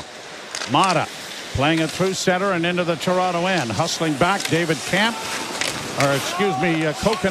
into the corner to take it away, and the Leafs push it up on the left wing, and it's brought to center ice. Brought in over the line, attempted to find Yarncrook and couldn't. And the Leafs have players trapped, so the only play is to just shoot it into the zone. Centering pass, though, and a shot, and that was knocked away nicely by Talbot. Good play. Jumping in there was Perret. Perret knocking the puck back into the corner.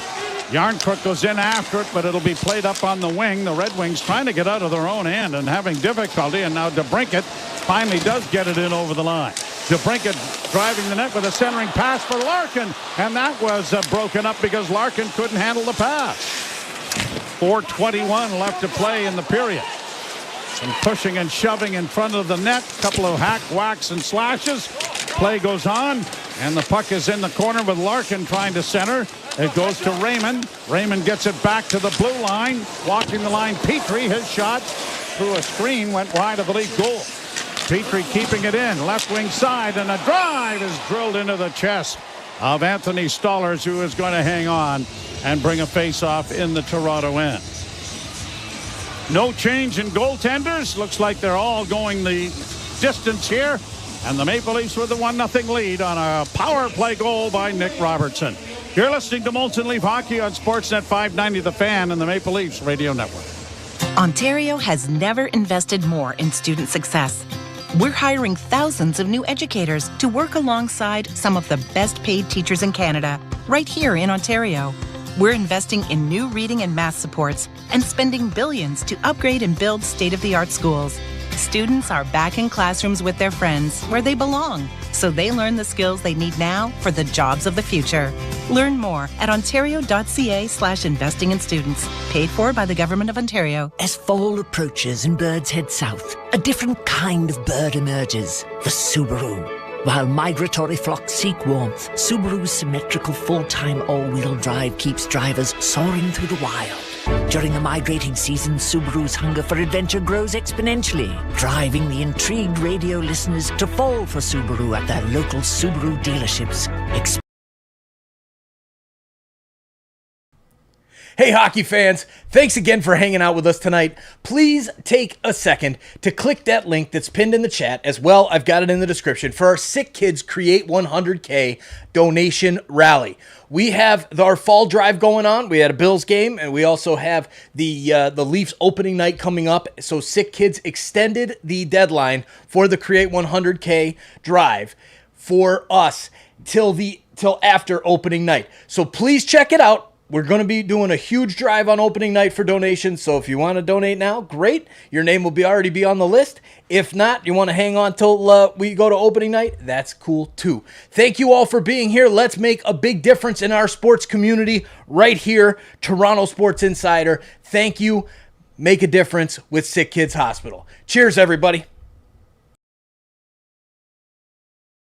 You want to go probably on the power play that was being worked on there a little while ago. Leafs goal came with the man advantage. Nick Robertson scoring his 4th consecutive goal in the preseason. Two teams back at one another on Saturday, at which point you would think the Leafs would have the majority of their starting lineup in action. Pass here intercepted by the Red Wings. They try to center, knocked away by the paddle of Stolarz.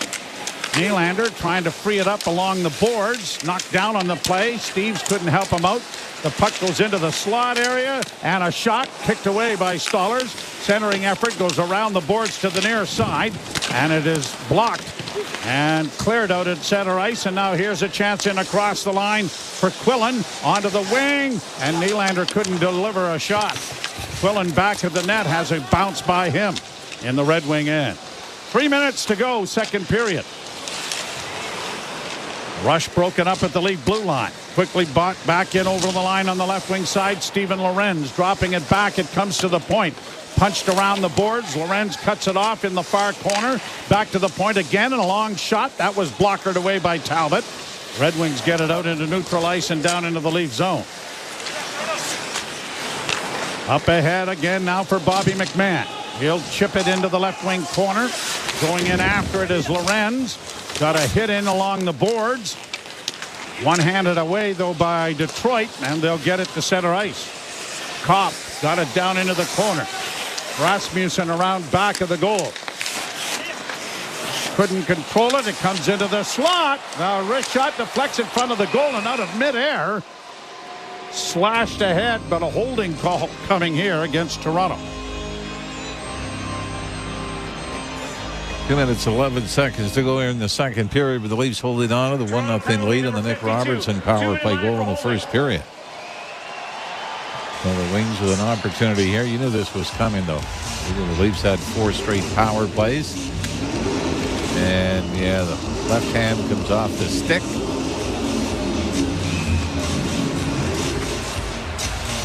And it is Cade Weber going. So Weber is in the box for holding.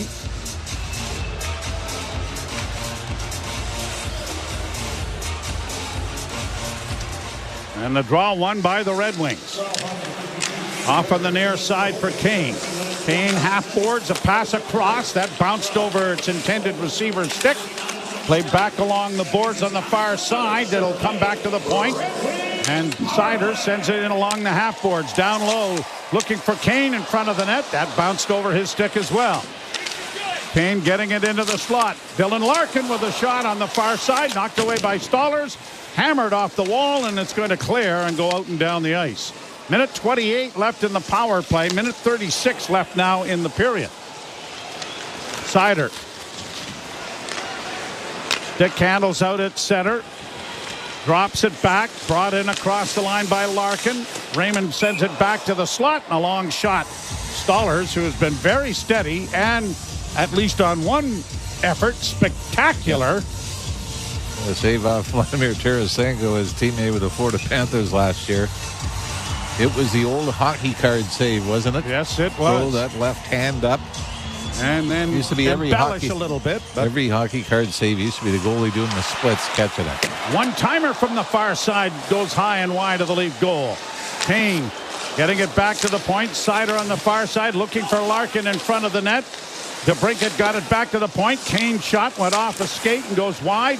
Cleared ahead. The Leafs trying to get it out and battled right at the blue line, but can't clear. 50 seconds left in the power play. Larkin works into the near corner. Larkin down low. Kane tries to center. It's deflected. Larkin gets it again. Works into the corner. That is deflected and bounced to the line, but not out. Wings keeping it in. Near side for Kane. Patrick Kane down low. Centering pass. Blocked in front of the net. Cleared by the Maple Leafs, and out at center ice it comes. Larkin across the line. Drops for Kane. Stops up, got it into the corner, sent around the boards, far side, back to the point. Seider to Kane. Oh, and getting over there nicely to block that was Marshall Rafai. Adding to your thoughts on the matter about the depth in the Leaf defense. Good block there by the Leaf defenseman. 10 seconds left in the period. Leafs giving up 2 shots on that power play as it's clubbed along the boards to the line, just kept in, but time will run out without another shot being delivered. Well, solid period for the Leafs, but neither team really going through any kind of long stretches of domination. Anthony Stollers didn't have a lot to do until this last power play, did he? Nope. No, he did not. And the Maple Leafs penalty kill continues to be stellar. 18 consecutive penalties killed in the preseason. We'll have to go back and figure out how many players they've used on the penalty those 18 penalty kills. It'd be pretty interesting. It would. That is a 1-0 Toronto lead after the second period. We'll step aside for Eilish Forfar and Justin Cuthbert. You're listening to Molson Leaf Hockey on Sportsnet 590 The Fan and the Maple Leafs Radio Network. Share magical moments with your little ones on Disney Junior Radio. From the sky. It's time to fly with Tots. To the sea. Come with me. To the clubhouse. Come inside, it's fun inside. And wherever else the world takes you. Let's go. Disney Junior Radio, a new Sirius XM channel. Hot dog. The magic begins exclusively in the Sirius XM app. Search Disney. On and off the ice. Steven Stamkos. You wonder, is that it for him with the Tampa Bay Lightning? He's the guy that's probably, with Marty St. Louis and Vinny Lecavalier, recognized as the all-time greatest Tampa Bay Lightning players. This is all about deciding whether or not the price is going to be right to keep your captain around and potentially keep him a Tampa Bay Lightning member for his entire career. Sirius XM, NHL Network Radio. Sirius XM 91. And on your schedule with the Sirius XM app. The Power Play with Steve Koulias. You either put up or shut up. Marchand does, Doughty does, Stone does. And if you don't have enough of those players, get rid of them because they'll make you lose. They'll frustrate the fan base. I want people that are with me, rowing in the same direction. And if you can't, get out of town. We'll find someone who can. The Power Play, weekdays. What's up, Insiders? Thanks for hanging out with us tonight. Leafs fans, it's so good to see you. 1-0 Maple Leafs. We've got the lead. It's going to be a tight third period, though. I'm sure the Red Wings are not going to come lightly in the last home preseason game for them. So thank you all for being here. Leaf Fan King, good to see you. John Gallagher, Rod Bottomley, Rick Smith, how you doing, sir? Great to see you, man. Wayne Rafferty. We've got a whole bunch of people here in the chat tonight. Loving it. Klomp, cheers to your Red Wings there, Klomp. I know it's your Detroit, but let's see how the Tigers do in the next round of the playoffs. Should be a hell of a series. I'm looking forward to it. All right, let's get back to the intermission. I'll come, jump in the next little break that we get here. Hey, Kaylee, how you doing? There's a hi. How you doing, Kaylee? Good to see you. Thanks for coming and hanging out with us. Go Leafs, go. Back to the intermission. See you guys in a minute. Sports Talk. Weekdays 7 a.m. Eastern on NHL Network Radio, Sirius XM 91, and the Sirius XM app. And then... Here's a chance. Oh, what a stop! There were eight. At the line, long drive. Rebound, they scored! Zadorov behind the net for Garland in front. Lindholm scores! As Martin backs it in. He's got it! With the first round behind us, the battles only get more intense. Blocked by Montour. Out in front. Follow your favorite team. The Stanley Cup playoffs continue. NHL Network Radio, Sirius XM 91, and the Sirius XM app. The UEFA Champions League is back on Sirius XM FC, and this year it's bigger than ever. Absolutely ridiculous from Real Madrid. Merseyside magic from Mo Salah. Now with more matches featuring soccer's most iconic clubs as they battle it out for European supremacy. What a start for Inter! Haaland scores the hat-trick! From the league phase to the final, the Champions League is on Sirius XM FC 157 and the all-new Sirius XM app. The biggest names in the game. Trying to get behind Ristolainen, walks in, put it between his legs, shoots it, score! NHL play-by-play on Sirius XM. Leafs Radio Network. Against the boards, it is Robertson finding an open man. Back to Robertson, closing, scores! Take a stall over by the left. You're going to be just fine. Do you like Austin? Austin's a nice fellow. He'll help you through things. You are going to be here. Three things. Robertson is the man that comes back on the shorthanded rush by the Red Wings, breaks up the play. Then he makes the play in the right wing boards to get it back to the left point. Gets the puck back on his stick and is deadly from the slot when he snaps it blocker side low on Cam Talbot from the right wing circle. Welcome back to Molson Leafs Hockey on Sportsnet 590, the fan of the Maple Leafs Radio Network. Leafs still holding on to a 1-0 lead after 40 minutes in the preseason game versus the Detroit Red Wings. And I mean, that period had a little less to, jot down in the notebook here, looking a little empty, but we'll find a way. Yeah, reason to circle back on the first period goal by Nick Robertson because there was How about that, Nick Robertson? Goal scoring in the second period. I got to be honest. I mean, you can't take really anything from preseason games too much. Like, obviously Robertson has made a statement across several preseason games here. But if I'm a fan of the Detroit Red Wings, I'm like, man, this is looking lackluster given what they have out there and how mid, frankly, it looks for the Detroit Red Wings. Again, just a preseason game, but boy, do they look like they are mailing this one in. Yeah, and this is like one of few that you get at home, one of few that you get with all your big boys in the lineup, and it's the tough watch. Yeah, just another data point, I guess, that the preseason is too long. Oh, well, I don't know about that. Is it too long? Okay, so how many games did the Leafs play? 6? They got 6. Okay, so I don't want more? You don't want less? Okay, you could interest me in like 4 or 5, maybe, but I like 4. I could do less than 4. 4 means that you're getting your big boys in 2 of those. Sure. And it means you're getting your little boys. It doesn't sound as good. No, big boys and the young guns. No. You're getting the young guns in. Yeah, young guns. 2 of them. Young guns is the proper. There's not like that much buffer time to figure out, okay, here, Easton Cowan's going to play 5 preseason games, maybe 6. That seems entirely. That's a lot for him. But, we haven't seen enough of Easton Cowan. We think we've seen enough of Nick Robertson. This is the first game that Topi Niemela is getting in. A couple other guys that are getting a couple chances in 2 or 3 games. But if you only have 4, you can't mess around with more than 2. You got to have 2 that you feel like you're dialed in. Did you? You're the athlete here. Dartmouth have a preseason. We played 1 preseason game every year against McGill. Did you need it? Yeah. Yeah? Big time. I actually am a fan of preseason hockey. Okay. For me as a player, because and also I'll say every team I played for, you weren't trying out, you were on the team. So it's a little different. Like you're on the roster. If you're going to school wearing that jersey, you're on and you it. Carry over some chemistry from the years prior, and I suppose.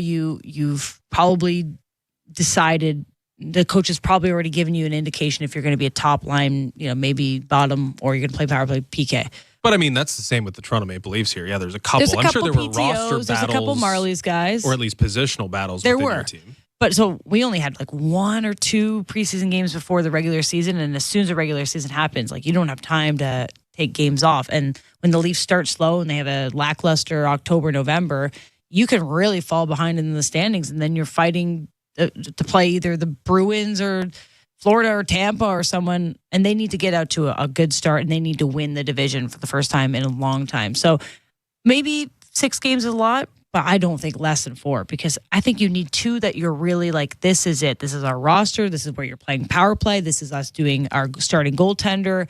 And then 2 at least where you give the kids, the young guys, a chance. Guns. Did it ever feel like that though? You've covered more of these games across this preseason. Like when you saw like Matthews and Marner in the lineup, did it feel like, hey, this is a real test drive? That was the worst game. Yeah, the first. Yeah, you weren't here. It was me and Gordo, and this basically this version, game. It was just a couple weeks ago. It was worse. With it was reversed. at Scotiabank, and all the big name Leafs were playing in it, and they got 1 shot in the first period. And Gordon and I came on the mic. We're like, it's gonna be a long season. So that's why that game was kind of a write-off. They end up making it a 6-5 overtime. I guess that's why you need the second one, because you're shaking the rust off on the first one. The first one was bad, and then they make it. The third period was fun for the fans. Ends up being 6-5 overtime loss, and then second game they lose 2-1. So I do think you need some preseason games. Anyway, this one has been less than inspiring so far, folks. But what gives you hope, Justin, about this team this year? Like that's the question. Like why do we want to come on and cover this team and be excited to see them do something different? Maybe? Why we want to believe that that'll be different in the end. I think the number one thing for me, and we talked about this a little bit on the fan pregame today, is that interests and ideologies are aligned finally, right? Like, Brad Treliving comes over, he's taking over a team that was designed by someone who isn't necessarily a polar opposite, but is very different in the way that they approach the same job.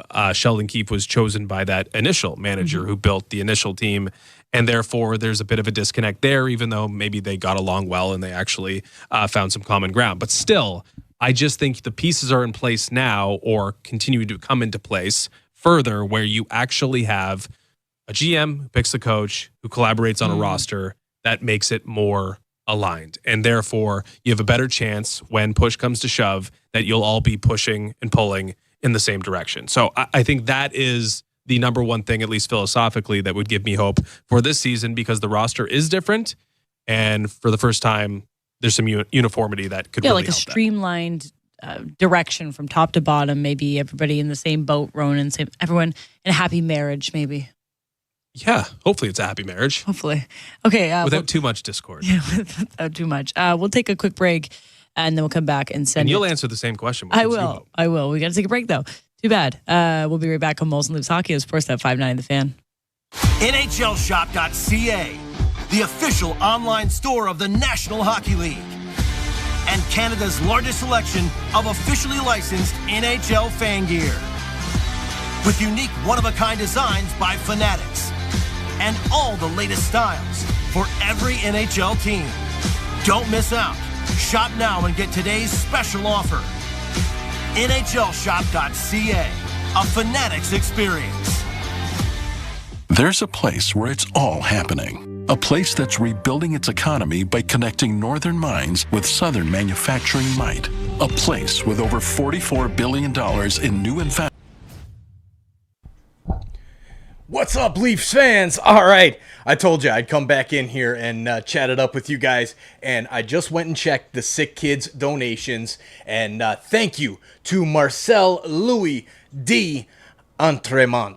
I'm not sure if I said that correctly. If I did, give me a thumbs up. If I didn't, help a brother out. But Louis D., cheers, my man. Thank you for that donation to our Sick Kids Fall Drive Rally that we're running from the Bills. A couple Bills games involved, as well as the Leafs preseason, wrapping up with a big drive on Leafs opening night. It's going to be crazy in here, so make sure you are subscribed and hit that bell so you don't miss it when we're live on opening night for the Leafs at the Montreal Canadiens. It's nothing better than the Leafs and Habs. But let's get back here to the chat before they come back on here for the third period. 1-0, Nicky Robertson with the goal.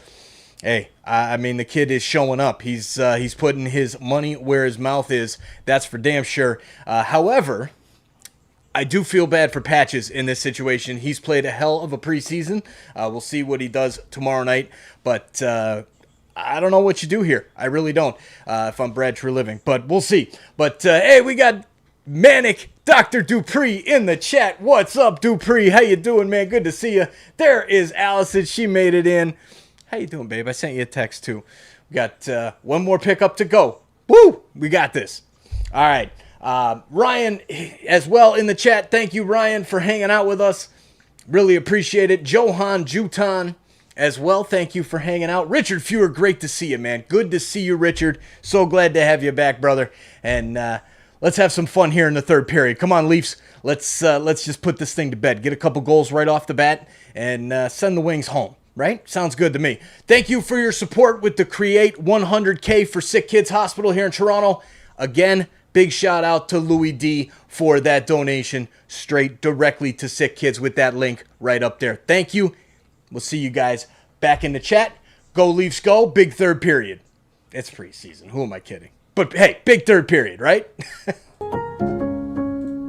You're listening to Toronto Maple Leafs Hockey on Sportsnet 590 The Fan and the Leafs Radio Network. Welcome back to Molson Leafs Hockey on Sportsnet 590 The Fan and the Maple Leafs Radio Network. The Leafs with the 1-0 lead after 40 minutes against the Detroit Red Wings in preseason hockey. Indeed, it is a game that is happening in Detroit. I just answered the question, what gives you hope for the Leafs season? Ailish, it's your turn to answer that same question. I think that it's the new voice of Craig Berube mixed with the new captaincy of Austin Matthews. I mean, I don't know. Another perfect marriage. There you go. Perhaps. I've played for a bunch of different coaches, and sometimes just having a new one that like lights a fire under you can do something. And I think that maybe Sheldon Keefe wasn't the right voice for this team. Craig Berube's a mean mugging guy. Like, I don't think he's going to let people off the hook easy. And with Austin Matthews getting the opportunity to lead this team in a new way, it's like a perfect, I guess, start fresh for both of those new voices, like you were talking about with the new alignment. It's like those are the two people that should be leading the way, like on the bench and in the dressing room, and they're both getting an opportunity to do it for the first time at the same time. Yep, another clean slate. It does feel, and again, you do this every time, first time we get there, but like it is a new day with the Maple Leafs. Again, we can kind of like trick ourselves into thinking that over the last couple years, but this is truly different with leadership and coaching, and I think managing as well. We'll see. Only a couple more preseason games to figure it out. We'll send it to Joe Bowen and Jim Ralph, who will have the call of the third period next. You're listening to Most Leafs Hockey on Sportsnet 590, The Fan, and the Maple Leafs Radio Network. In a season already plagued with injuries and underachievers, your fantasy football team is faced with yet another obstacle. The boy weeks are here! The boy weeks are here! When your star player takes a week off, listen to SiriusXM Fantasy Sports Radio for winning fantasy football advice. You got to work the waiver wire. You got to make trades. The draft is just a piece of the puzzle. Hey everybody, thanks for hanging out with us with this awesome community of Toronto sports fans here on TSI tonight for the Leafs game. Please share this link out to your friends, put it on the social boards, put it out on social media. However, let's get more people here in the chat hanging out with us, and the best way to do that is for you to share this link. I can only do so much on my end. We'll get back to it. Now let's go get our friends and have some fun in the chat. We'll see you guys back in there. Cheers, everybody. Find someone who can. The Power Play. Weekdays 3 p.m. Eastern on NHL Network Radio, Sirius XM 91, and the Sirius XM app. The UEFA Champions League is back on Sirius XM FC, and this year it's bigger than ever. Absolutely ridiculous from Real Madrid. Merseyside magic from Mo Salah. Now with more matches featuring soccer's most iconic clubs as they battle it out for European supremacy. What a start for Inter! Haaland scores the hat-trick! From the league phase to the final, the Champions League is on Sirius XM FC 157 and the all-new Sirius XM app. Join me, Gord Stellick, and Scott Laughlin as we recap the night that was on NHL Morning Skate, weekday mornings at 7 a.m. Eastern on NHL Network Radio, Sirius XM 91. The biggest names in the game. Trying to get behind, wrist the line, and walks in, put it between his legs, shoots it, score! NHL play-by-play on Sirius XM. Hockey lives here. Suzuki sweeps it. There's a chance. Rebound, Caulfield shoots and scores. NHL play-by-play on Sirius XM. Join me, Scott Laughlin, and Gord Stellick, along with former NHLer Mike Johnson for NHL Morning Skate, weekday morning, 7 a.m. Eastern on NHL Network Radio, Sirius XM 91. Radio Network.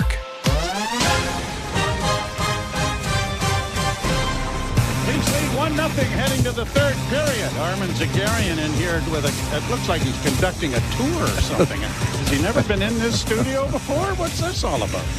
Some hockey cards for me to sign. No. Oh, nice. Andrew Adams pushing all of the buttons for us. And the Maple Leafs with a 1-0 lead thanks to Nick Robertson's fourth consecutive goal in the preseason for Craig Berube's team. I did see a graphic come up that Craig Berube has said that, yes, there's definitely a competition going on. He didn't get into specifics. Well, you would imagine that Nick what do you Robertson think? But Saturday's lineup. It's going to be telling, I think. I agree. And of course, with both, here right with off both, the bat and a hook. both Max Pacioretty and Nick Robertson in the game here, and is Pacioretty going off? Yeah. Yep.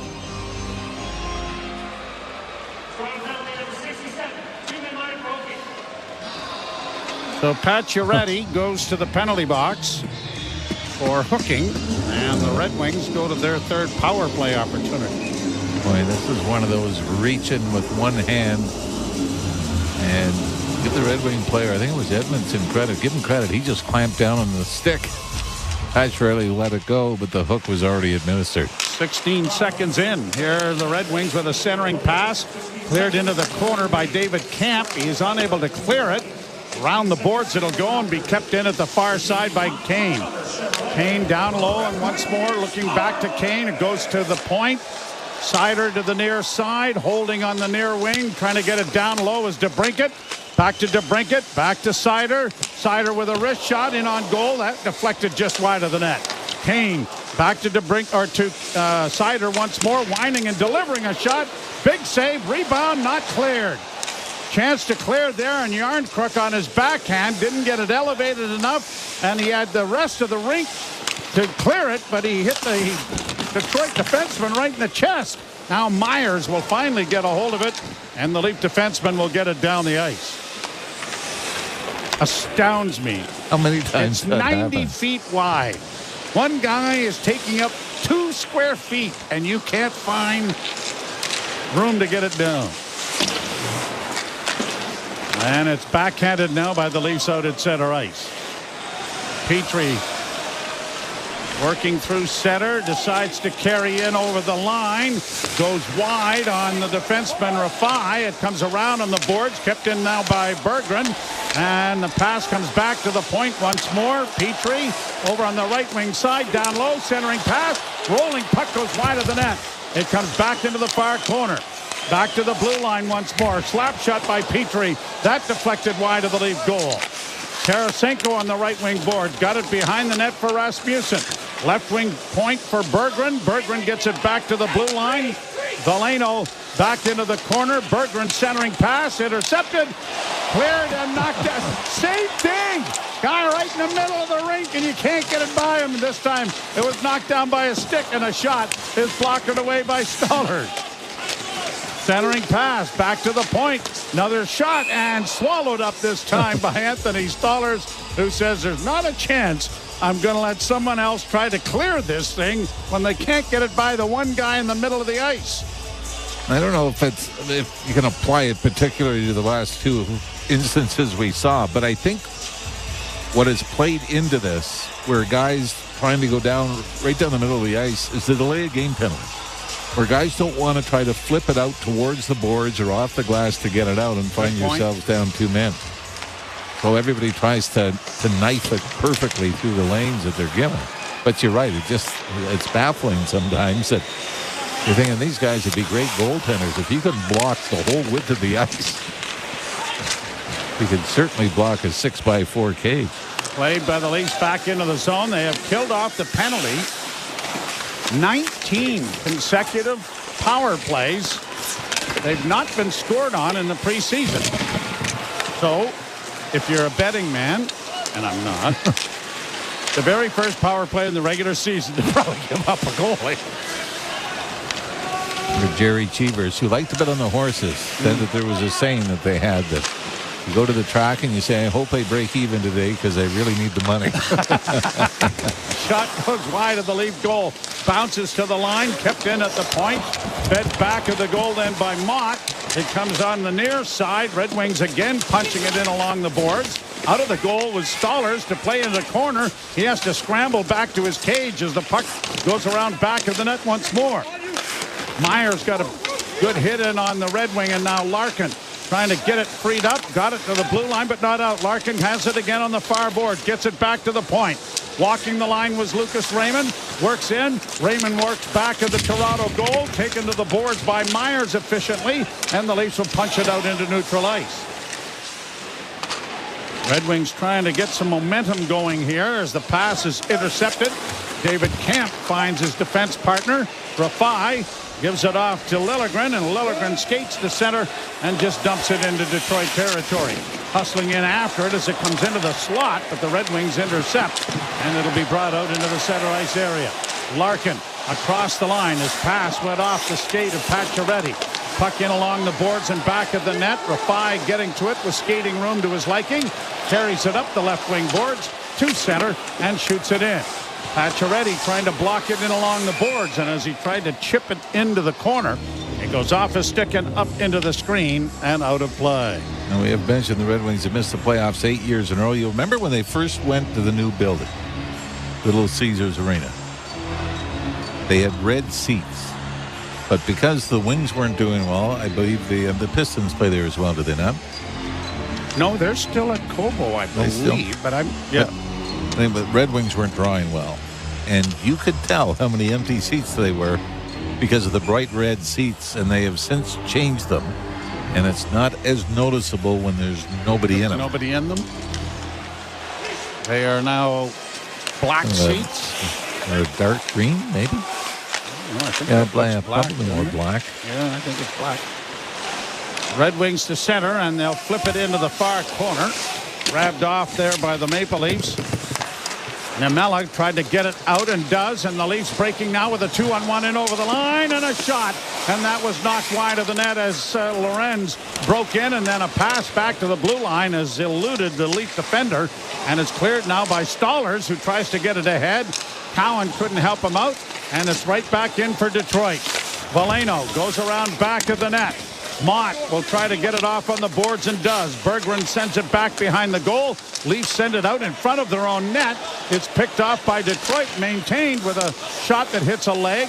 Detroit still with it as it comes back to the blue line. Fed by Mata to the right wing side. The point man sends it right in front of the net as it caromed off the end boards. And the Leafs catch a break there. No one there to fire it home, and they'll get to center and shoot it into the Detroit end.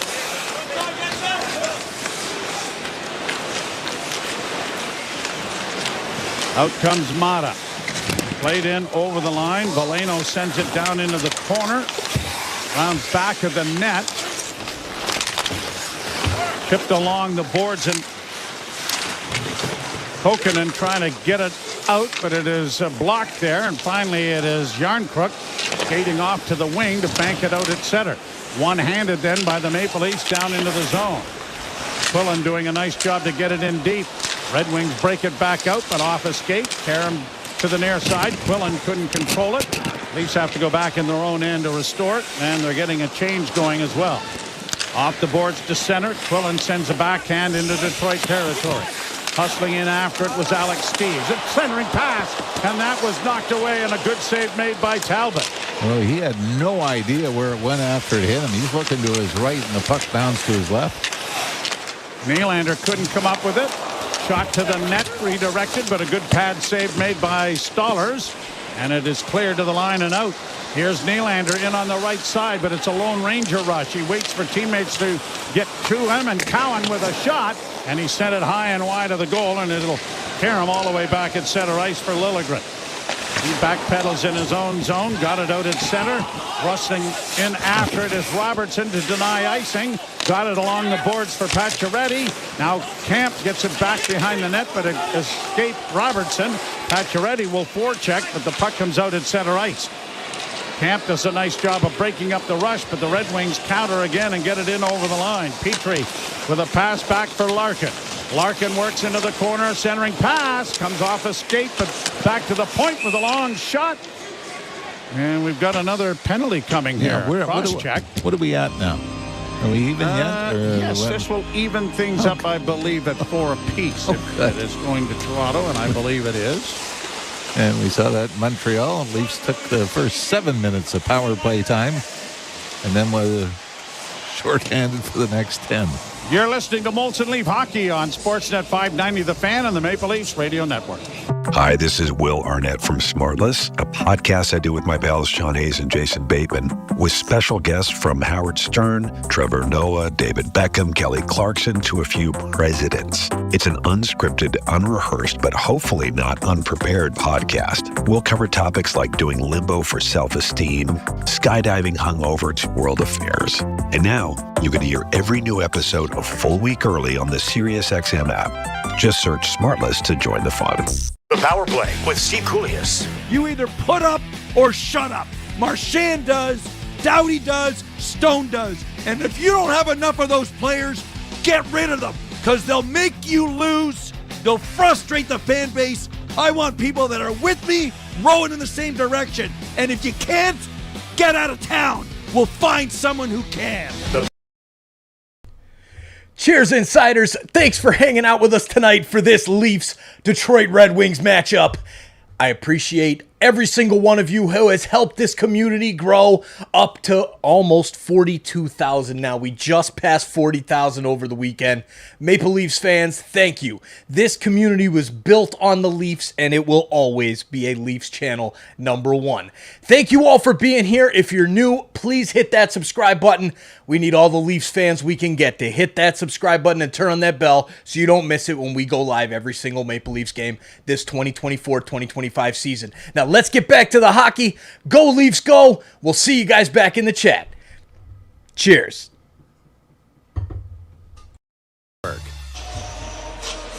Chris Webber gets the penalty for Toronto, and Lucas Raymond sold it pretty good. He took a bit of a cross-check on the back, but dove into the ice after feeling the contact. Fourth power play for Detroit. It's amazing how if that happens and you got an empty net, you're able to keep your balance. Yeah.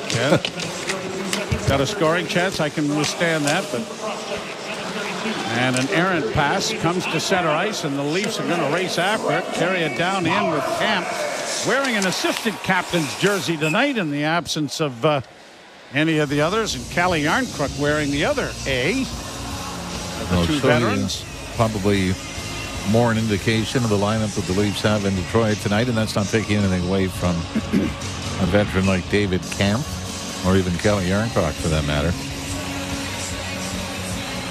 Faceoff is in the circle to the right in the Detroit end. Yeah, but I'm with you. I think Saturday night's going to be pretty telling as to what they want to go into Montreal next Wednesday for game one of the regular season. That's going to be fairly telling.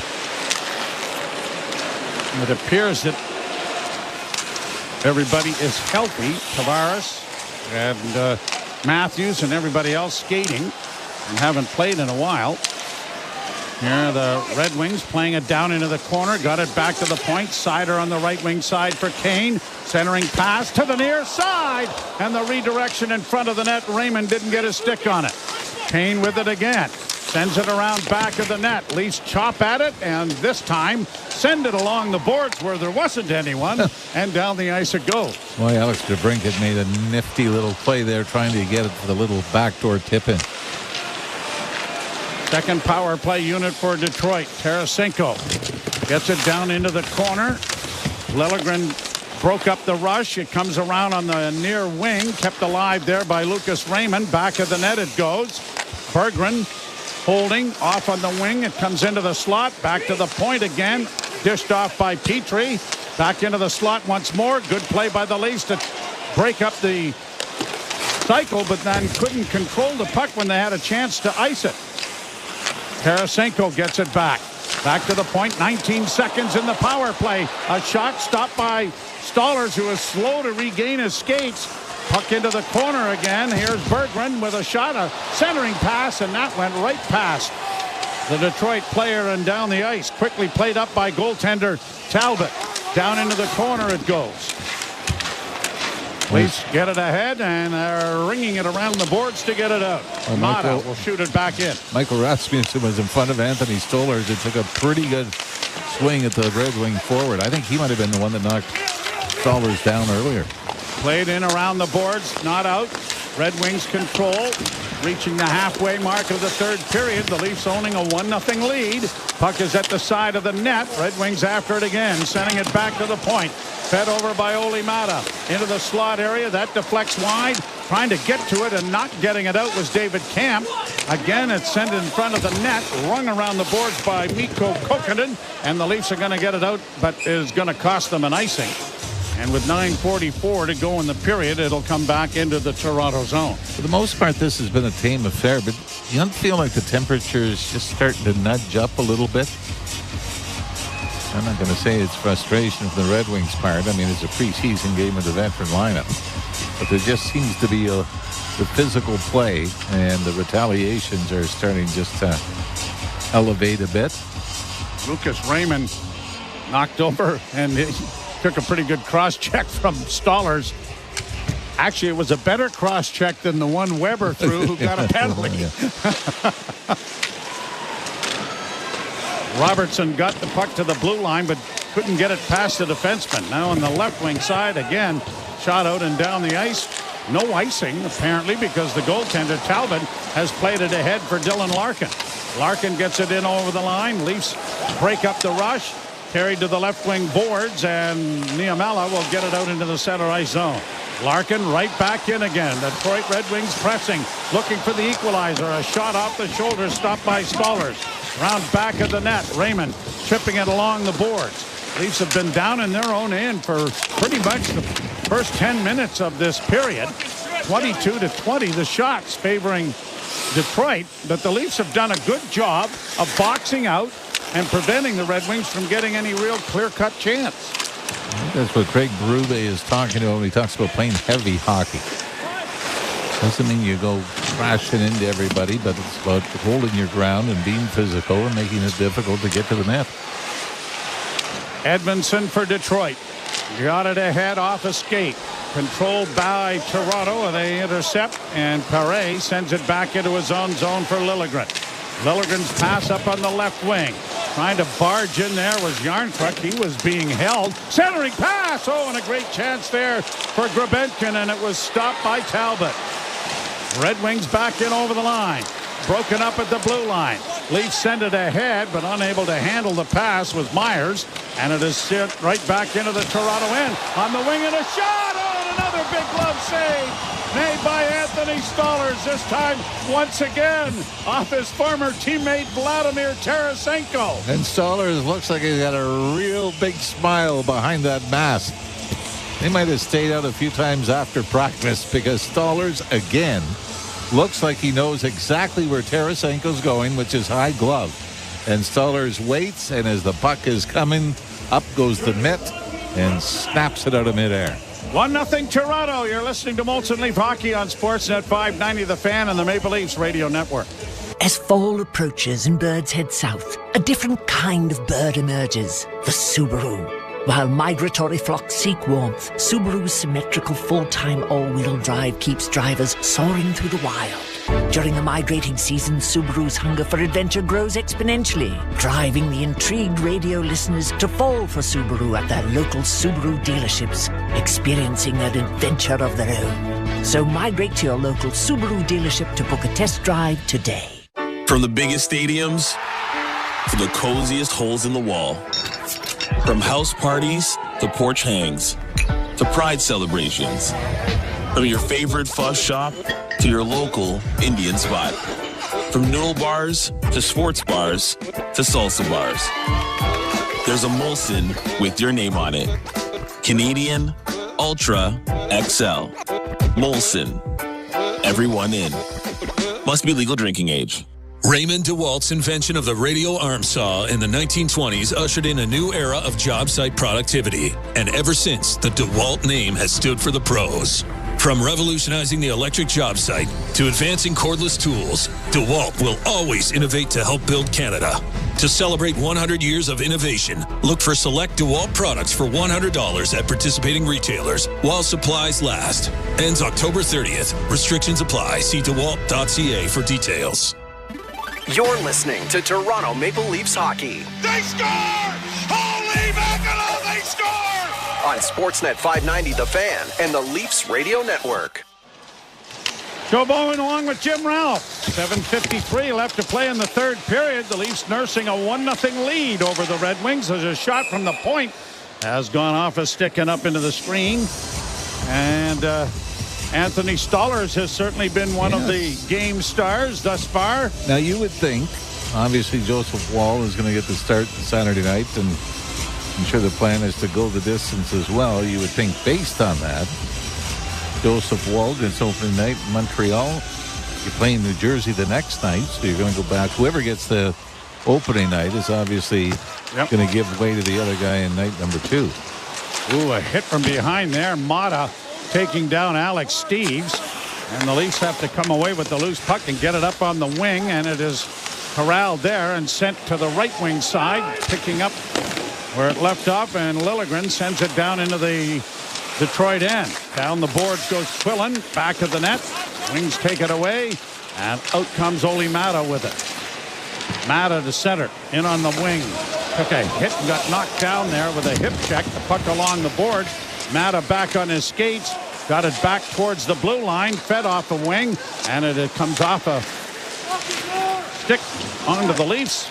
And trying to work his way free is Philip Myers, who will get it ahead and down into the Detroit end. Edmondson is there for the Red Wings. 6:50 to play in the third period. 23-21 are the shots, and just the one goal scored. Pass into the corner.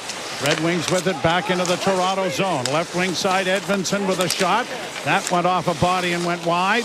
Wings with it again, trying to cycle along the boards. That went off a stick. Comes back to the point and poked out at center ice by Toronto, forcing the Wings back into their own end. And we get an offside on the rush coming into the Toronto zone. You know, there's been so much about retribution, and there's a big hit, and is it a clean hit? But I got to fight you because I think it might have been a dirty hit. I think the solution to this is rather simple. Oh, no. You have a solution? Well, yeah. Oh, good. Because we've seen it. How often do you see there's a hit like that, somebody goes after the guy that administers it, even if it's a clean hit. Yep. And what they'll do is they won't give him an instigator. They'll give him 2 minutes for roughing, then the major. So he stays in the game. If you make it 2-minute minor, automatic for instigator, 5 in a game. He's done right away. If it's instigating a fight after a hit, he's gone. I think a lot of guys think of it differently. Yep. Arbor Jacki did get that against the Leafs, but he got an instigator in the opener last year, and it was just 2, 5, and 10. So I think if you call that, if that's just automatic, it's like puck over glass. It's just automatic. Yeah. That maybe you curtail it a little bit. Absolutely. Here's Sherratt. In across the line on the right wing side. A centering pass. Good play by the Leafs to knock it away. And then Robertson did a great job in controlling the wing player. And it was Raymond who did not get a shot on goal. Now Pacioretty, 2-on-1 break. Looking for Robertson. He scores! Holy Mackinac! I don't fire one of those out in preseason very often, but this young man has just made himself a case. 5 straight goals over 3 games for Nick Robertson. And this comes on a 2-on-1 break. And it all starts because Robertson comes back into his own zone on the back check. And then it's Robertson and Max Pacioretty. And Pacioretty, left-handed shot coming down the right wing side. Pulls up in the face-off dot. Spots Robertson going to the net. Throws it onto the tape. And Robertson fakes shot. And then it's that old forehand, backhand tuck around the left pad of Cam Talbot to put the Leafs up by 2. I wonder if Pacioretty had any thoughts of saying, I'm going to rifle this. This guy taking the spot that I hoped I was going to get. Back to the point in the zone, and a long shot is swallowed up there by Talbot. Not saying there isn't a way to have both of them in the lineup here. You're just thinking that, as much as we say Easton Cowan can't prove himself anymore at the junior level, which is true, Nick Robertson and the opportunities he's had, to score 15 goals in 50-some games, 11 minutes a game, I don't know if he could do any more than he's been asked to do so far either.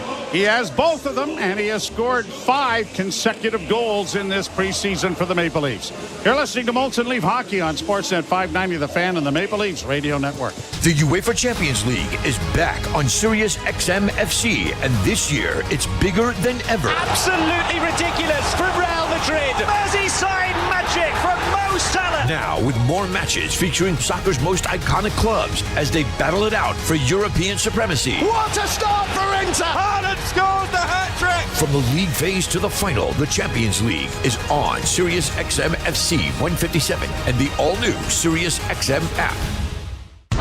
Hockey 24/7 on Sirius XM NHL Network Radio. This is the NHL. These are pros. You don't want guys to put good power play units on, don't take penalties. You don't want good power play units to score goals when you've given up a whole bunch, kill them. You don't like it, do something about it. If you want to reward your guys who had a good game with a chance to get some more goals and points, do it. If I was a coach, I wouldn't care. Who cares? Worry about your own team. Don't worry about mine.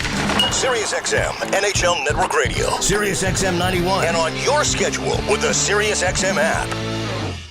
NHL Morning Skate. The LA Kings just been a funny animal about their goaltending. I mean, Jonathan Quick for so many years, and then flashes in the pan that quickly dissipate. And Vegas is a great example. They won with Logan Thompson and Aiden Hill. And that was good enough goaltending to win a Stanley Cup.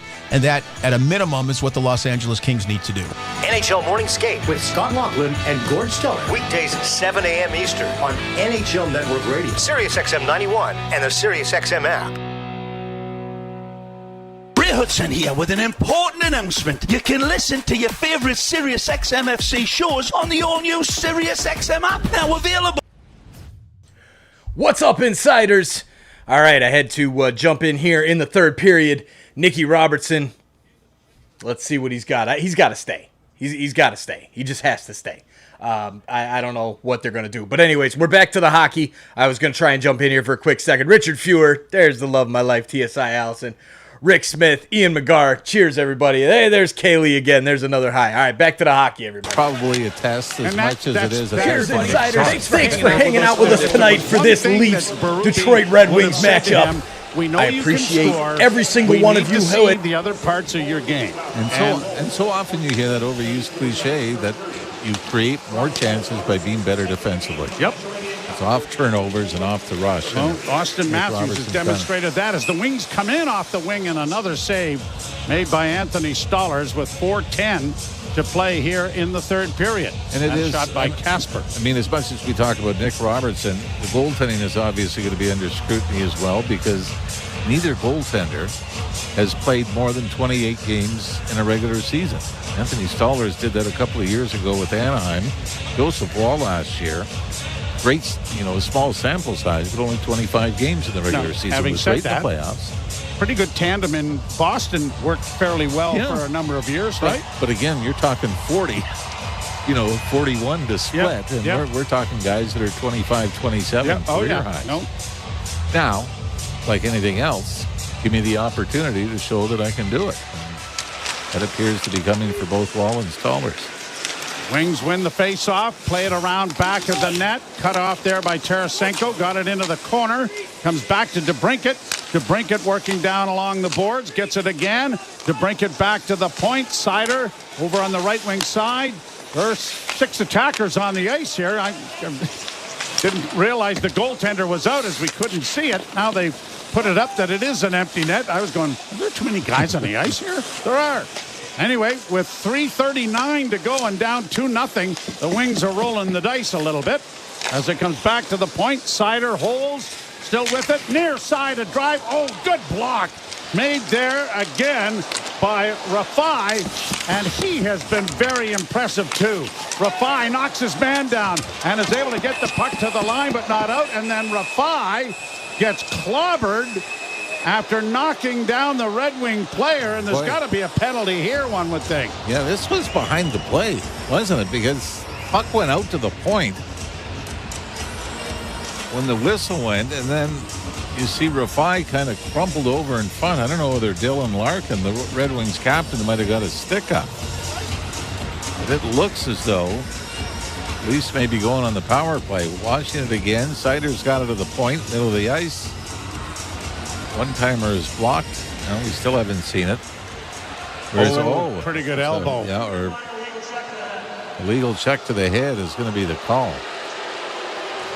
And, just a little high. Not really the character of Dylan Larkin. But he kind of extends up and in with his left shoulder to Marshall Rafai, who is looking at the puck in the corner. He has been impressive. Rafai's been impressive. Yeah. And thankfully, Rafai appears to be okay over on the Leaf bench.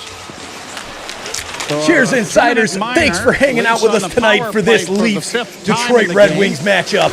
I appreciate every single one of you who has helped this community grow up to almost 42,000 now. We just passed 40,000 over the weekend. Maple Leafs. Liljegren holds. This community down was into the corner. Pacioretty back to Liljegren. Liljegren looking off under the wing. Got it over to Kokkonen. So the Leafs using 2 defensemen here and not the standard power play allotment. Protecting the 2-goal lead here, but still with the man advantage. Liljegren, left wing side. Robertson gets it down below the goal line. Pacioretty looking for a pass and takes it. Looks in front of the net, took a shot. And Talbot was able to get a glove on it and hold with 1:11 left to play in the power play. 2:28 to go in the third period. And Nick Robertson has scored twice, and the Maple Leafs have a 2-0 lead. Surprised Robertson didn't throw his stick at Max Pacioretty there for shooting it on the other There'll be stern words on the bench. Yeah, come on, guys. I'm hot. Guy, I'm hot over here. 50%. Shot out and down the ice and into the Leaf end. By the way, Dennis Hildeby has looked good in preseason as well. Great. I mean, there have been the goaltending, the penalty kill, Robertson, Rafai. A lot of great stories that have come out of the preseason. Cowan with it now. Works it back to the blue line. Pass over on the right side comes to Myers. Myers closes. Shot hit a leg. Myers stick breaks in the ensuing effort, and it's cleared back of the Detroit goal, and the Wings will snap it off the boards and send it out at center and down the ice. Half minute to go in the power play.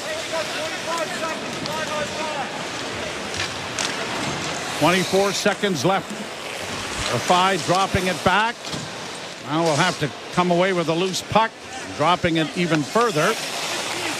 And Weber will go around back of the net. Both Leafs. Now there's three of them behind the Leaf goal as Robertson snuck in there too. Looked like they were having some sort of a meeting. Pass ahead for Yarncrook. Drop back. Penalty expires. Shot into the Red Wing zone. Minute 15 to go in the third period. I would imagine Cam Talbot will be heading to the bench here shortly, but the Leafs have done a good job of keeping the puck in the Detroit end. Now it comes out at center and played down into the Toronto end. And again, Talbot goes to the bench. 57 seconds left to go in the third period, and a 2-goal lead for Toronto. Played around on the far wing for Kane. Kane holds the veteran back to the point to Seider. Dished off on the left wing side. Trying to get it in front was DeBrincat. It is knocked away by the Maple Leafs. Sent out and down the ice wide of the empty cage. Icing will be called. 37.7 seconds remaining in the third period. And as usual, a lot of Leaf fans coming across the border from Windsor to take in the action that has always been a big part of any game in Detroit. But you do feel bad for them because we know what kind of lineup. Yeah. And that's not to take anything away from the players that are playing, but no, it's not Matthews, Tavares, Marner, Nylander. That I know a lot of young kids especially hope you get a glimpse to see. Of them. Yep.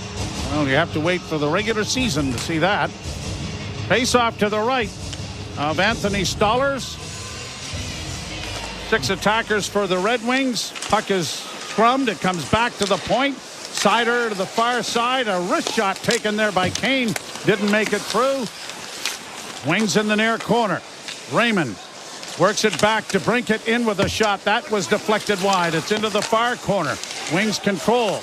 Play it around back of the net. That got past Raymond. The scramble goes on. The puck to the blue line. Kept in by Seider. DeBrincat down low. That doesn't work. 8 seconds left in the third period. DeBrincat back to the blue line. Seider a shot. Shoulder save made there by Stollers. It'll go into the corner. And Anthony Stollers will come away with a shutout.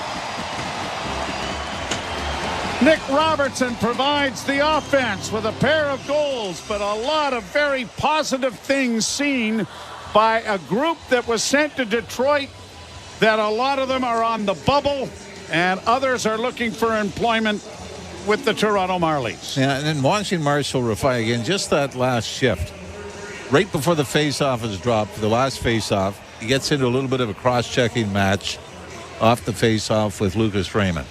Then cross-checks the guy behind the net. Nothing serious, but let you know I'm here. And you're not getting to the front of the net. There were little things. We saw a big shot block. We saw a lot of things that you're saying, boy, you're gonna love this character from this kid. May not be in your top 6 coming out of training camp, but very important. The goaltending looks like it's going to be solid. But again, but at least with Stollers tonight, I mean, 2 of the big saves he makes of Tarasenko, a veteran sniper in the National Hockey League. So Stollers at least faced an NHL lineup tonight. They may not have been going all guns. We expect the Maple Leafs probably to be very much the same on Saturday night. But the tests they've been given, so many of those tests have been passed. So many boxes have been checked going into the final preseason game on Saturday night. Should be interesting. We'll have that for you at 7 o'clock Saturday night. We hope that you will join us. And we have the 3 stars of the hockey game.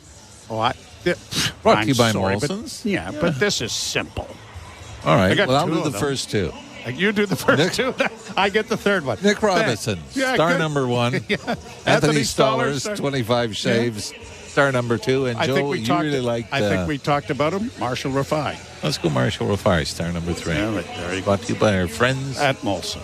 Yes. All right. With Molson, everyone in. So we'll ship it aside for Ailish Forfar's getting married. I want to congratulate her. We're not going to have her on our broadcast for a week or so. Off to Vermont for the honeymoon, which is very nice. So congratulations to Eilish. Yeah, absolutely. Yes. And Justin Cuthbert will be along as well with the post-game show. You're listening to Molson Leaf Hockey on Sportsnet 590, The Fan, and the Maple Leafs Radio Network. You've been listening to Molson Leafs Hockey on Sportsnet 590 The Fan and the Leafs Radio Network. There's a Molson with your name on it. Hi, this is Chris from Coldplay. So we pray for someone to come and show me the way. What's up, hockey fans? Oh, God, this webcam is way off here with the green screen. I apologize. We'll have to just hide this up here for a little bit. But anyways, the Leafs get it done 2-0, or should I say Nicky Robertson gets it done 2-0. Okay, so Nicky Robertson asked for a trade. Now he is playing it up on a very low deal. You got to sign this kid. Got to sign him. After a performance like this on the road against the Wings starters with a rookie team, Nick Robertson lifted the Leafs tonight 2-0. And as well, Anthony Stolar's great shutout, great performance from him. I'm excited about this hockey season. I am very, very excited. Thank you all for being here. Let's take a look at the chat here. I got the baseball game up on the TV right now in front of me, and excited to get over to that chat. I think we got 2,500 watching over there right now. But Ian McGarr, big shout out to you. Thanks for hanging out with us. And Kaylee Brock, goodbye. Have a great night. I'll let the post game run as always, ladies and gentlemen. I'll let it go as long as the feed will let it. As soon as they cut it, I will let it run a little bit longer, or cut it and send you guys to the baseball game, which is just wrapping up right now. As well, John Gallagher, great game. Thank you for hanging out with us, John. Great chatting with you there, and a lot of fun. Lisa, you're the bomb. Lisa, you are awesome. You are an unbelievable mod as well. Richard Fewer, good to see you back, my man. And big shout out Louis D for the Sick Kids donation tonight. Let's take it back to the post game coverage of the Leafs 2-0 win over the Red Wings. We'll be back Saturday night for the preseason finale at Scotiabank Arena. Red Wings travel to Toronto. We'll see you guys then. Please click an ad. It helps. A portion of our proceeds goes to Sick Kids every single month. Just made the donation for August and September, so check out that link that's pinned in the chat and you'll see what that was. Cheers, everybody. Have a great night. Go Leafs, go. We'll see you on Saturday. Thank you all for hanging out. Good night. But I'll let the post game run. Cheers.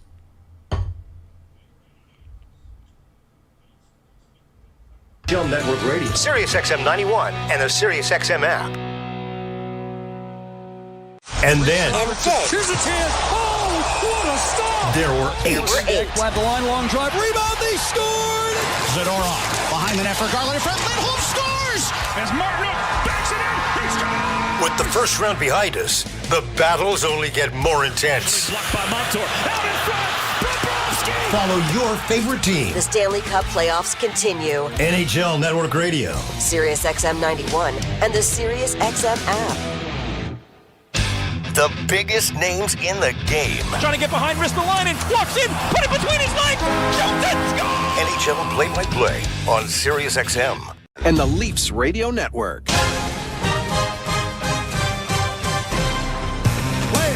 And it was Raymond who did not get a shot on goal. Now Pacioretty, 2-on-1 break, looking for Robertson! He scores!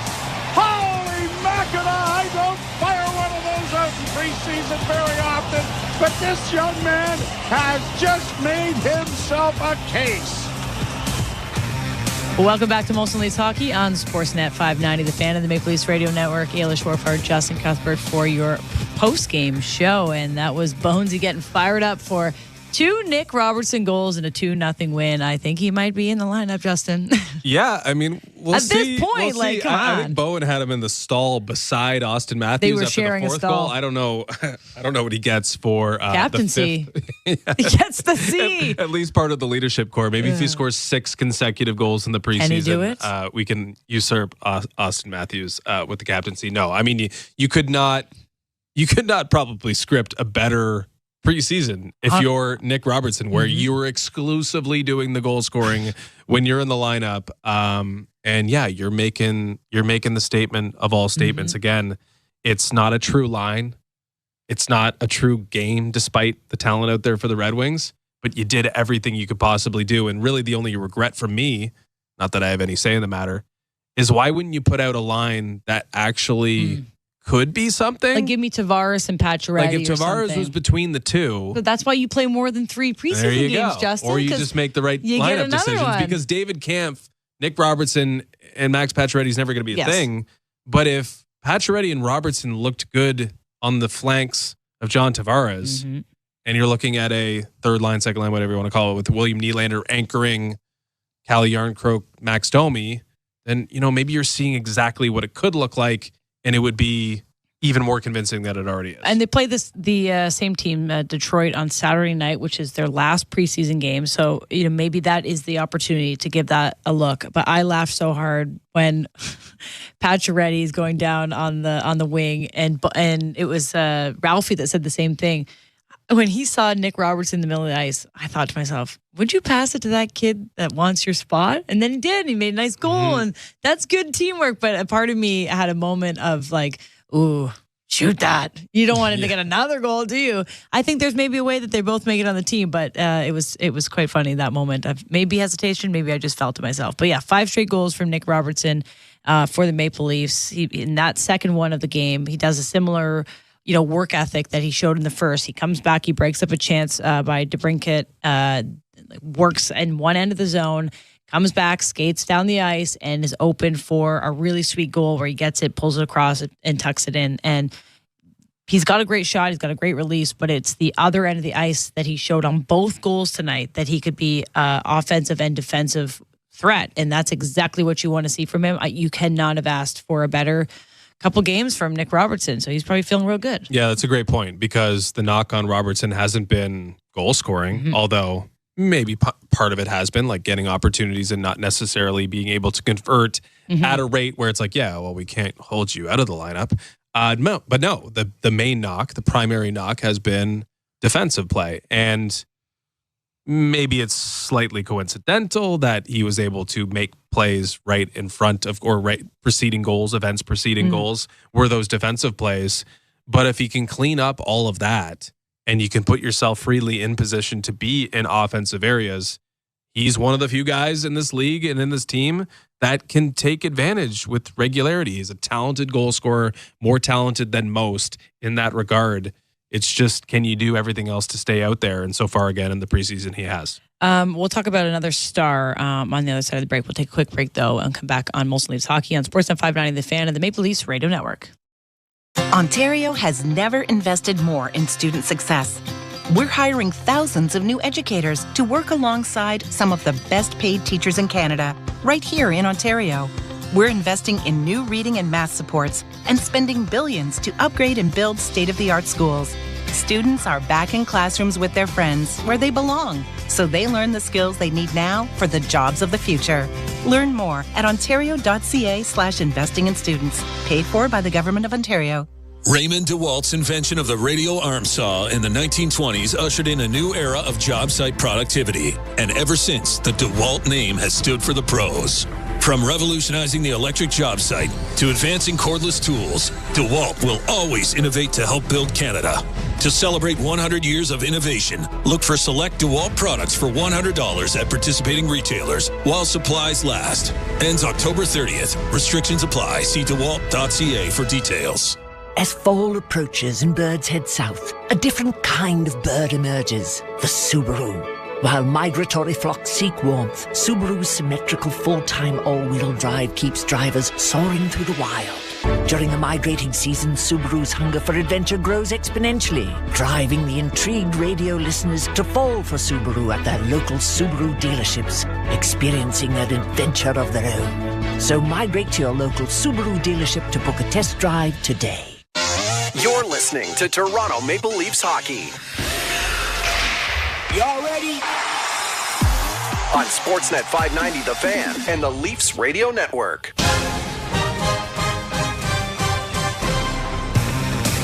Welcome back to Molson Leafs Hockey on Sportsnet 590 The Fan and the Maple Leafs Radio Network. Ailish Forvar and Justin Cuthbert after a 2-0 win for the Maple Leafs in their second to last preseason game against the Detroit Red Wings. They're going to play them again on Saturday night. And then it's the real deal next week. It's Leafs Habs. I'm going to be at that game at the Bell Center. Can't wait to see a little rock'em sock'em action out there. I think it's going to be, I don't know, like a bit of a fight night at the Bell Center. It's always like every first game, every opening night game involving the Maple Leafs is either Ottawa or Montreal generally. Yeah. And they always seem to end 6-5 in a shootout. Again, this is completely anecdotal, but like that's what I feel. Like all these games. I would love a 6-5 it would be shootout awesome. game. Bell Center. I've never been to the Bell Center. I only went to the Bell Center once, and it was for that PWHL Montreal game this year, and it was the loudest arena I've ever been in and one of the best hockey experiences I've ever had. And that was, PWHL Montreal was great, but like I've never been to Leafs Habs opening night, so I'm fired up about Not that. to pump up the tires of Montreal that much, but that is bucket list stuff being at the Bell Center on an opening night. Against the Toronto Maple Leafs, no less. Well, that's what makes it special, right? It's going to be great. But before then, they're going to have to figure out a couple cuts. They're going to have to figure out who is going to make this roster. Do they have to figure out who's going to be in goal? No, I'm feeling really good about watching Stolars. And are we saying Stolars? I'm a Stolars guy myself. I'm a Stolars guy too, but I've heard, every variation. We'll clean it up on by our opening night. network. Stolars. So he's got a 964 save and 2 wins and 1 shutout. Again, obviously getting 1 tonight in the preseason. But he looks really calm. Like I like watching him. He's got a little swagger to him. I love his helmet too with the shiny like tinfoil vibe. Maybe that's distracting the opponents, but he gives me calm Samsonov vibes, and he's humongous. Calm Samsonov vibe. Like that's almost an oxymoron. I know, like but but you know what I mean. Like Sammy's Sammy's a bigger goalie. Yeah. When you watch Sammy, you did not feel calm, but like he was good structurally. Like when you watch Sam stuff, and then he would get floppy, sloppy, and fly around. Stolars, I like Stolars' vibe a lot. But you know what? We've got Nick Robertson at the podium, so we're going to hear from Nick Robertson, the 2-goal scorer. Your mindset and mentality coming into camp. What do you think just kind of you the team so calm and composed out there and kind of the success you have? I think just the way I prepare. I think in the summer I do the preparation in the summer so I can come in and be calm. I did the reps in the summer, and obviously you put a few pucks in the net, you're getting confident and relax it, so it kind of works together.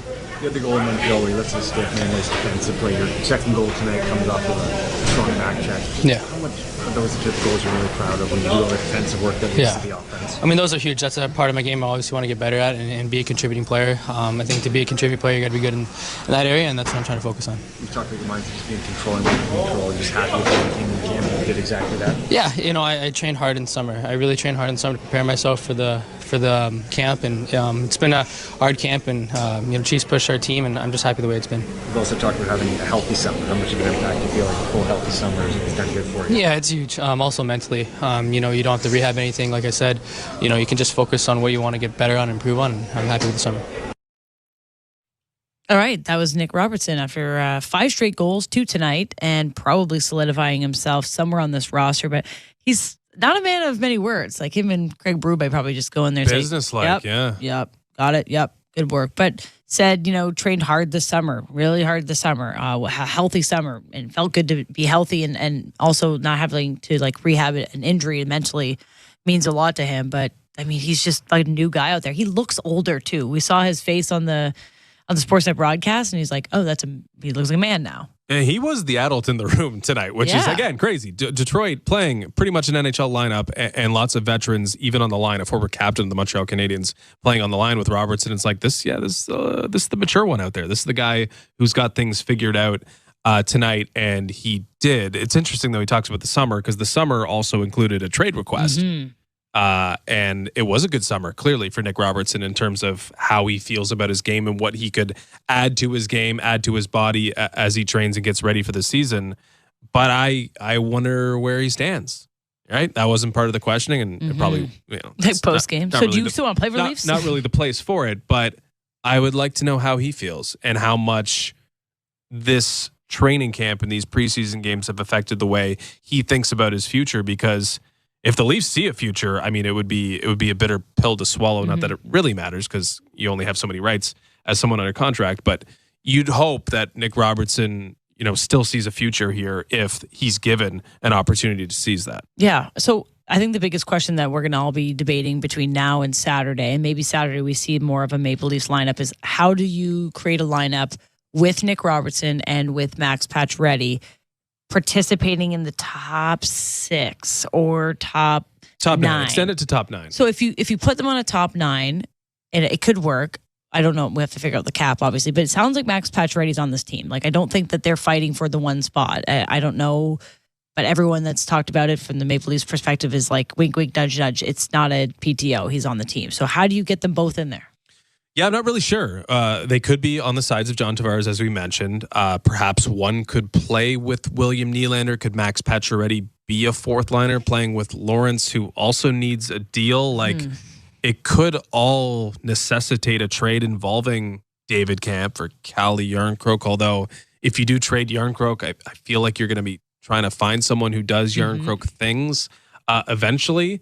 I think it might come down to how married they are to Max Pacioretty. And again, kind of feels like they're married. Yeah, all by all intents and purposes, they are. But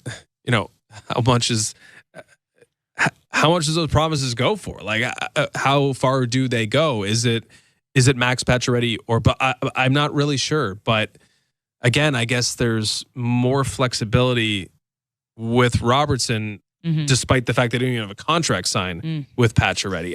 I don't know. I think Pacioretty could probably find his way if backed into a corner.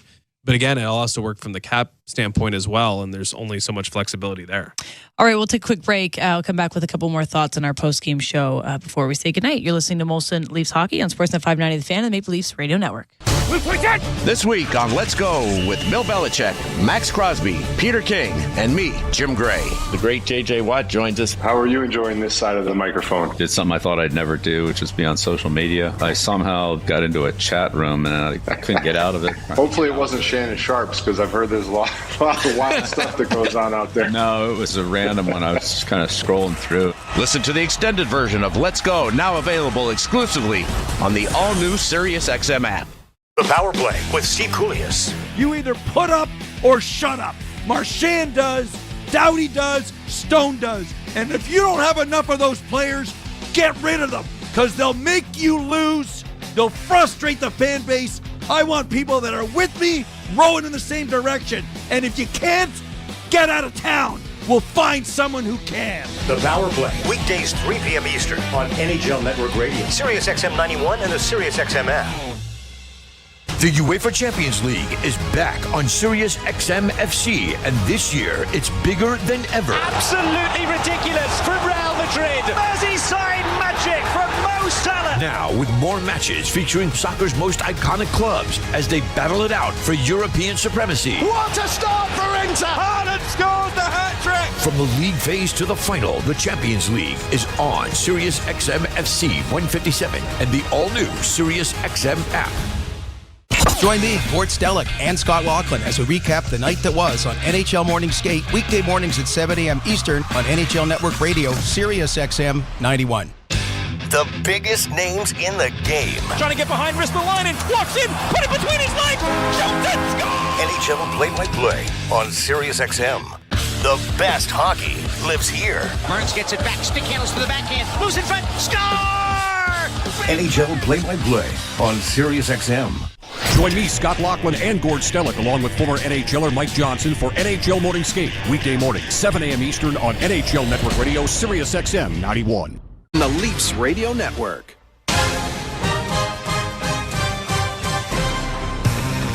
Welcome back to Molson Leafs Hockey on Sportsnet 590 The Fan and the Maple Leafs Radio Network. Kayla Schwarfar and Justin Cuthbert after the Leafs 2-0 win over the Detroit Red Wings in their penultimate preseason game. Very nice. It's not often you get to use penultimate. Every time you say it, though, you got to add a little emphasis. Because it's a good word. Yes. So I'm going to use it again in Game 81 this year. We better be doing it. If we get Game 81, you're going to hear penultimate game. Anyway, they won 2-0, and Nick Robertson got 2 more goals. So, but we want to talk more about Anthony Stolarz because he stole the show. He really did. A shout out for Anthony Stolarz tonight.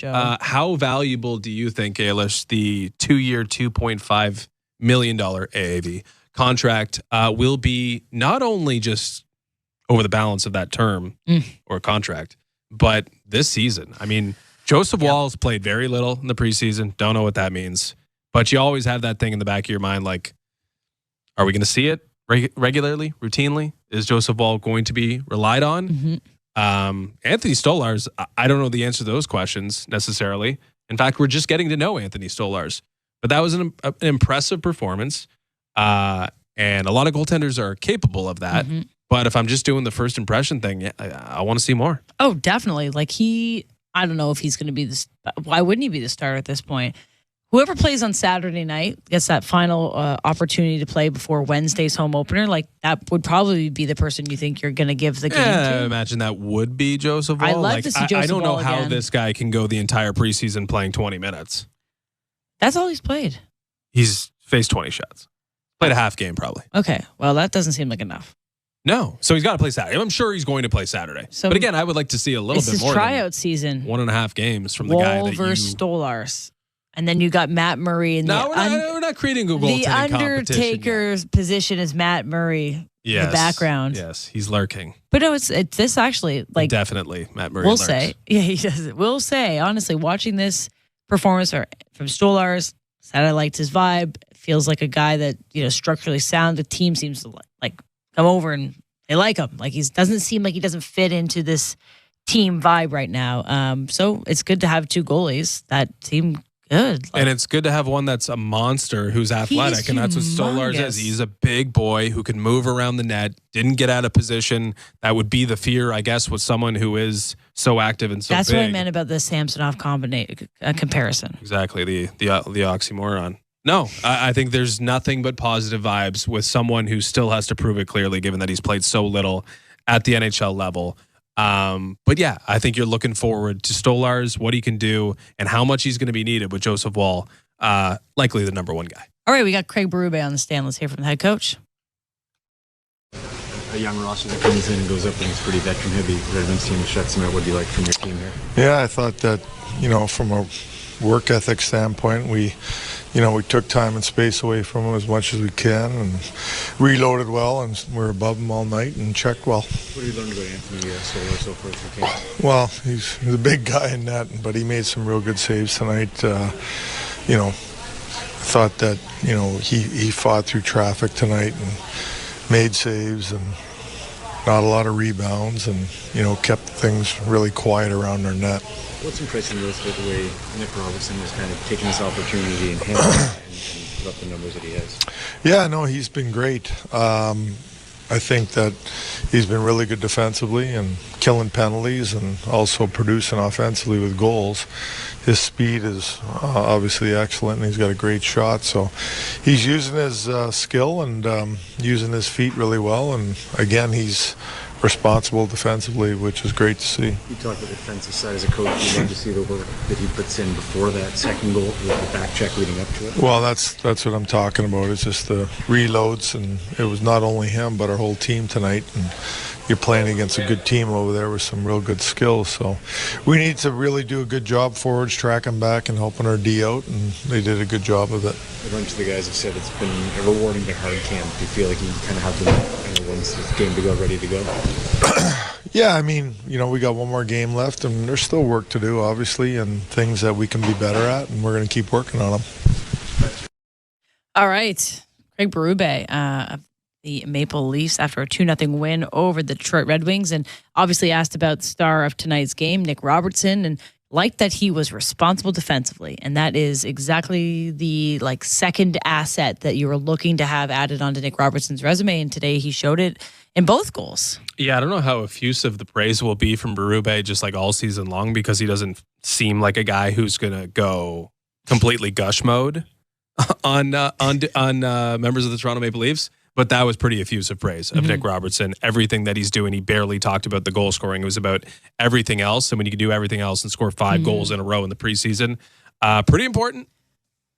Very important. All right, this is our last preseason game before the real deal. And then when we come back for the real deal, it'll be JD Bunkus and Sam McKee back for Leafs Talk on October 9th. I won't be here, as Bonesy alluded to earlier, yes. But Justin will be here. Very exciting. Eventually, the gang will all be back together. We're just doing some musical chairs, everybody. Molson Leafs hockey night, and it'll be exciting. But it'll be exciting on opening night as well, of course. All right, that's the next time you'll hear us on these airwaves for Molson Leafs hockey. Thanks so much for listening to everybody.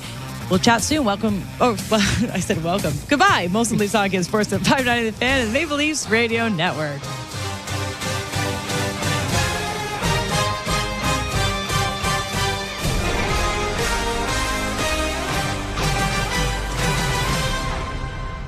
You're on Sportsnet 590, The Fan.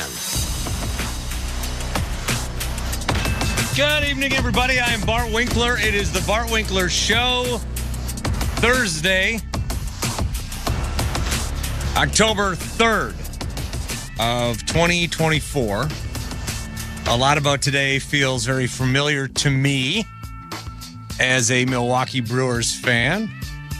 The Brewers and Mets are currently in the ninth inning. It is the bottom of the ninth. 1 on, 1 out. And that's going to turn 2. And that's going to do it. That's going to do it. That is going to, right as I get on the air. That's great. I don't want to start with sadness. So Connor Armstrong's here again, along with Carlos Ortiz. Connor, if you want to emote, if you want to have joy, you're a Mets fan, go ahead and have some joy. LFGM. Let's go. How, take me through your night. Take me through your emotions first. Well, I was sweating most of the night because they couldn't get a hit to save their lives. And, saw Pete Alonso hit that one over the wall and started going ballistic, just like everybody else here in the newsroom here in New York City. Yeah, I want to, obviously, so I'm a Brewers fan. You guys, I think, know that if you listen. I'm a Brewers fan. I'm a Milwaukee sports fan, Wisconsin sports fan. And I don't want to entirely make this about me being upset in the moment, because this is a bummer. I'm very upset for sure. And I don't want to totally make this about me. I want to see if you guys were in my shoes, like, how you would then react. Because as upset as I am about tonight as a Brewers fan, and as cruel as it is that the game just ended and I'm now... Might have to if you're waiting for this team to win. It's like, I don't understand. I don't understand. The Brewers are cursed. It is true. And I have no idea why. So let me just, and you know what? Let me just get this out of the way off the top too. I got to stand up for this one. Let me get this out of the way. And what really sucks is that, like, I'm over here on a dairy farm in Milwaukee, while everybody else I work with is in, the big city in New York, and you guys are all, you're all happy, and, whatever. Everybody on this network is going to be happy, and it's going to be Mets. So I'm not talking about the Mets tonight. Okay, the Mets will get their love. By the way, congratulations to the Mets for going to the World Series. I'm gone to the World Series every time in their history. And there's a big gap here between playoff appearances. So 1981, they lost to the Yankees in the ALDS. The Yankees went to the World Series. I believe they won that one. In 1982, they were in the World Series, so obviously they lost. In 2008, they didn't make it back till 2008. So I was born in 84. So I waited 24 years. I watched Brewers baseball for 24 years before I saw a playoff appearance. They lost to the Phillies in the NLDS. The Phillies then went to the World Series. 2011, they were in the NLCS, so obviously then the Cardinals went. Dodgers in 2018 NLCS, they went. 2019 wild card game to the Nationals, just that one game wild card game, and they went to the World Series. Even it was a wild card game, but they went. 2020, another wild card series. This was the COVID year, 1 versus 8. Brewers were the 8, but they played the Dodgers.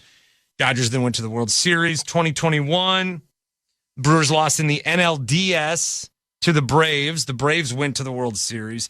In 2023, the Brewers lost to the Diamondbacks. They were at home, lost 2, which is one of the reasons I started to hate this format.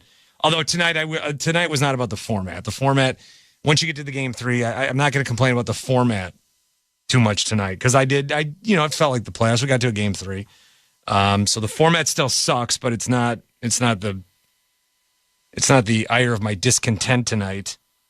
And then now the Mets. Now the Mets will have to go play Philadelphia, and then the winner of the Dodgers and Padres if they win. And so you think, the road is hard for the Mets to get to the World Series. But if every team that's ever beaten the Brewers in the playoffs has gone to the World Series, why would this year be any different? Why would this year be any different? And as I'm watching this game, let me just give you the complete Bart Winkler experience. Because, again, what I'm trying to do here is not a Brewers fan is on the radio the moment after their team loses and is going to whine about it. That's not what I'm doing.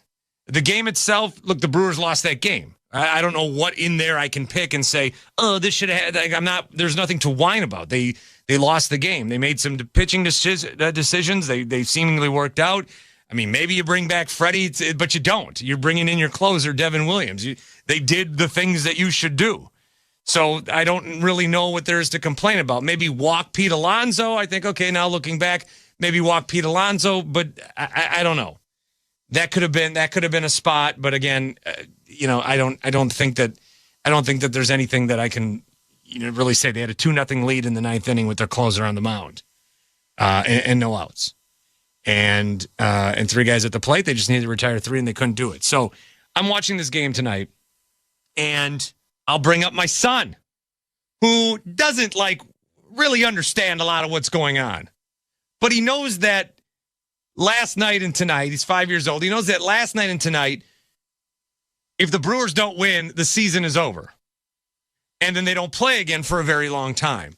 And he knows that. I told him that with the Packers in January. I said, okay, if they lose, they're not going to play until you go back to school. And he understands it's a very long time. And that's the severity of what happens if you lose. That's the severity of the situation. If you lose, you're not going to play again for a long time. So I leave my house at 0-0. I get to the office at 0-0 for quite a long time. And, texting with people, texting with whoever. And I don't know that my wife had planned to continue to watch the game with him, but he really wanted to watch the game, which is okay, cool. And then the home runs happened. There were 2 home runs, Sal Frelick after Jake Bauers. Some home runs happened. And then I get a picture of my kid. He was in our bedroom watching TV. And I'm not kidding. I'm starting to tear up. I get this picture of my son, and it was a very emotional day for me. We had a daddy Sunday because he didn't have school today. So I took him mini golfing for the first time. I went and got him some ice cream. We went to Costco. We got a bunch of free samples. I mean, we really, he had a little baseball practice today. So he's done a 4-week little T-ball thing. So it was really like a very emotional day to connect with my son, is what it was. That's what today was. And then to see a picture of him when I couldn't be with him to watch the game, but to see a picture of him watching the game smiling. He eventually did fall asleep, I was told, before all of this happened. So I'm not really sure what I'm going to tell him yet at this point. But it was a very fun moment, but also a very bad moment because I realized that I have done the same mistake as a father that my dad did to me, which was to raise me as a Milwaukee Brewers fan. The team has not been relevant for a long time. I mean, the most that the normal person knows is maybe the slide in left field, or Bob Uecker, our radio guy, was Harry Doyle in Major League. There's not much like to say about the Brewers. And as I'm watching this game, it's 2-0. And I recall a stat from the other night. The other night, the Brewers had lost to the Mets in Game 1 of this series, and they became the first team in Major League Baseball history to blow a multi-run lead and lose in 4 straight postseason games. So dating back to the Brewers' last 4 postseason games, they had a multi-run lead in each of the games that they ended up losing. They lost their last 4 games. They had a multi-run lead in those games. against the Braves in 2021 in the final game of the NLDS. They were up 2-0. Braves tacked on 2. Then they were up 4-2. Braves tacked on 2 more. And then Josh Hader blows the game in the 8th inning.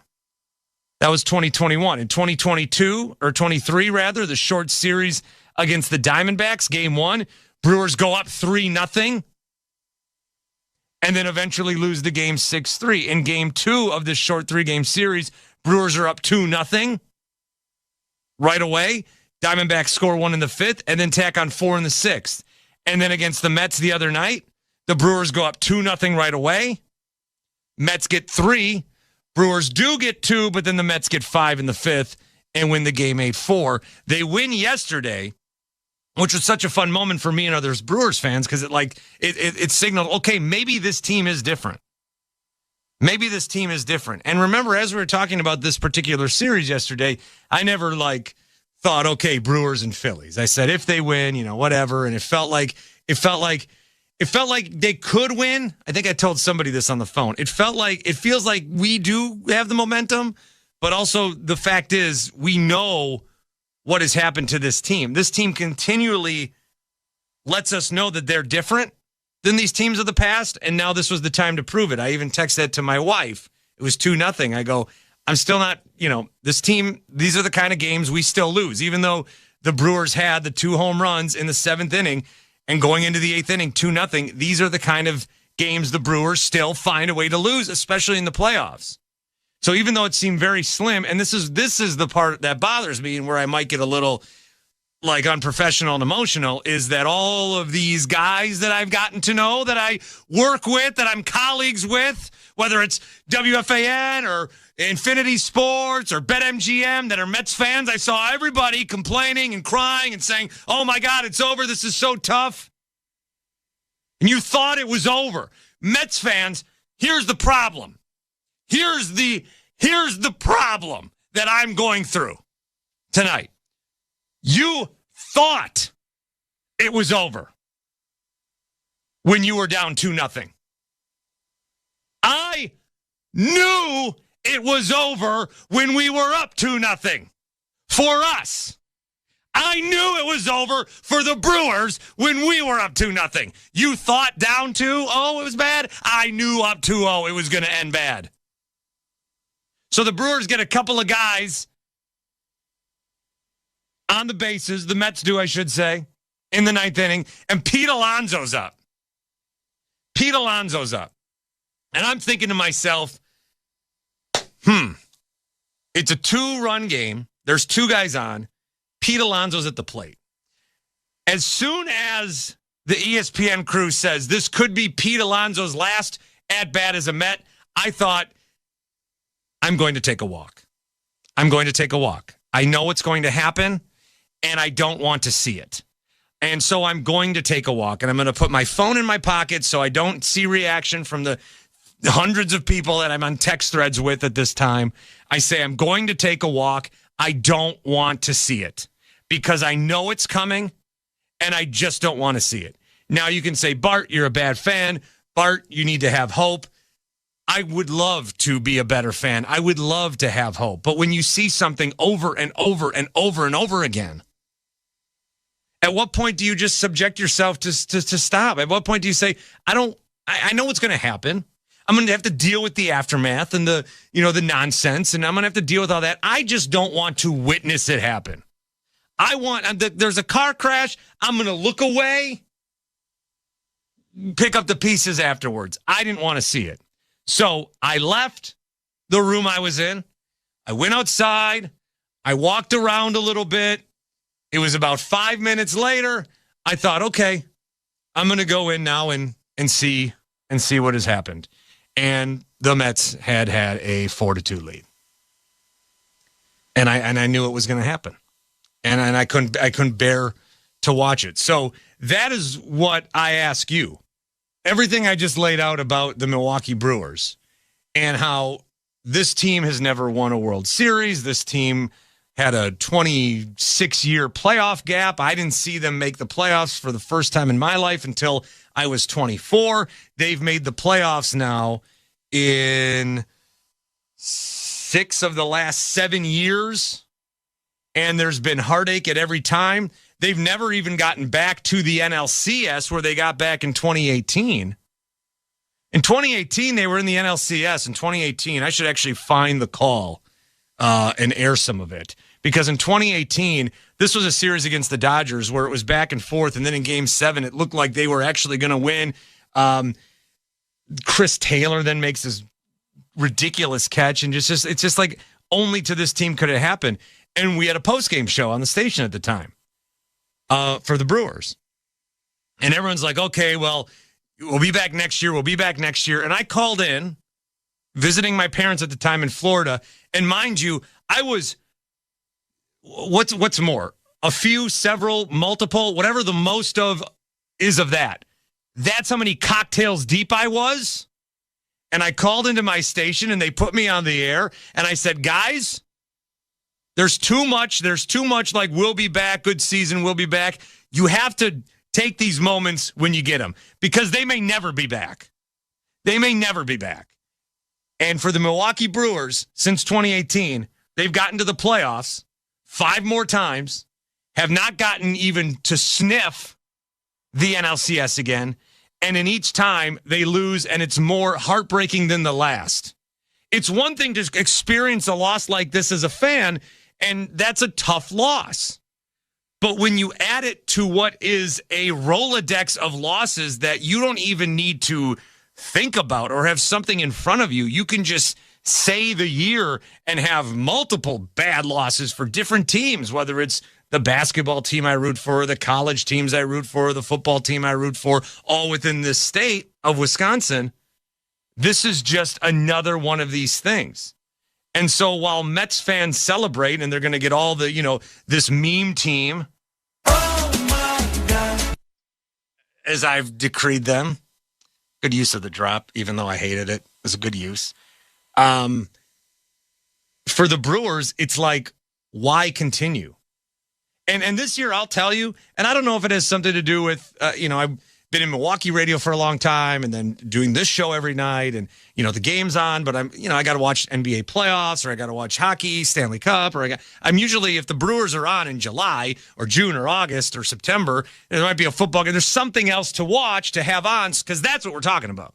That's what the national audience is going to talk about. So even this year, I kind of felt like, it's just tough. They're going to make the playoffs. They're going to get bounced early. The same thing's always going to happen. It's just, I don't want to get into it.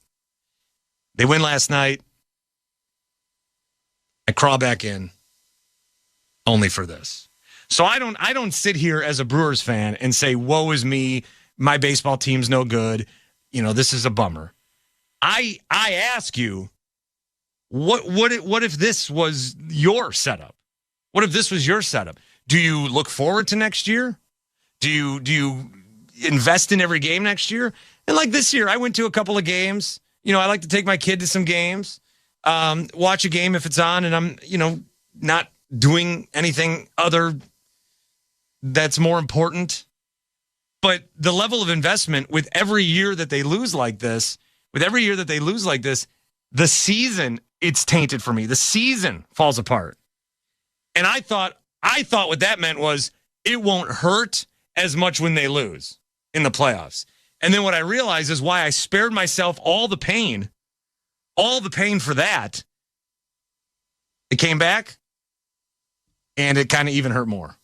So I ask you, what do you do in that situation? Because I am at a loss to try to continue to watch a baseball team win 95 games. Every single year they get projected to win 78. Every single year they win 95. Every single year now they're winning the Central 3 of the last 4. Every single year they get to the playoffs. Every single year they lose.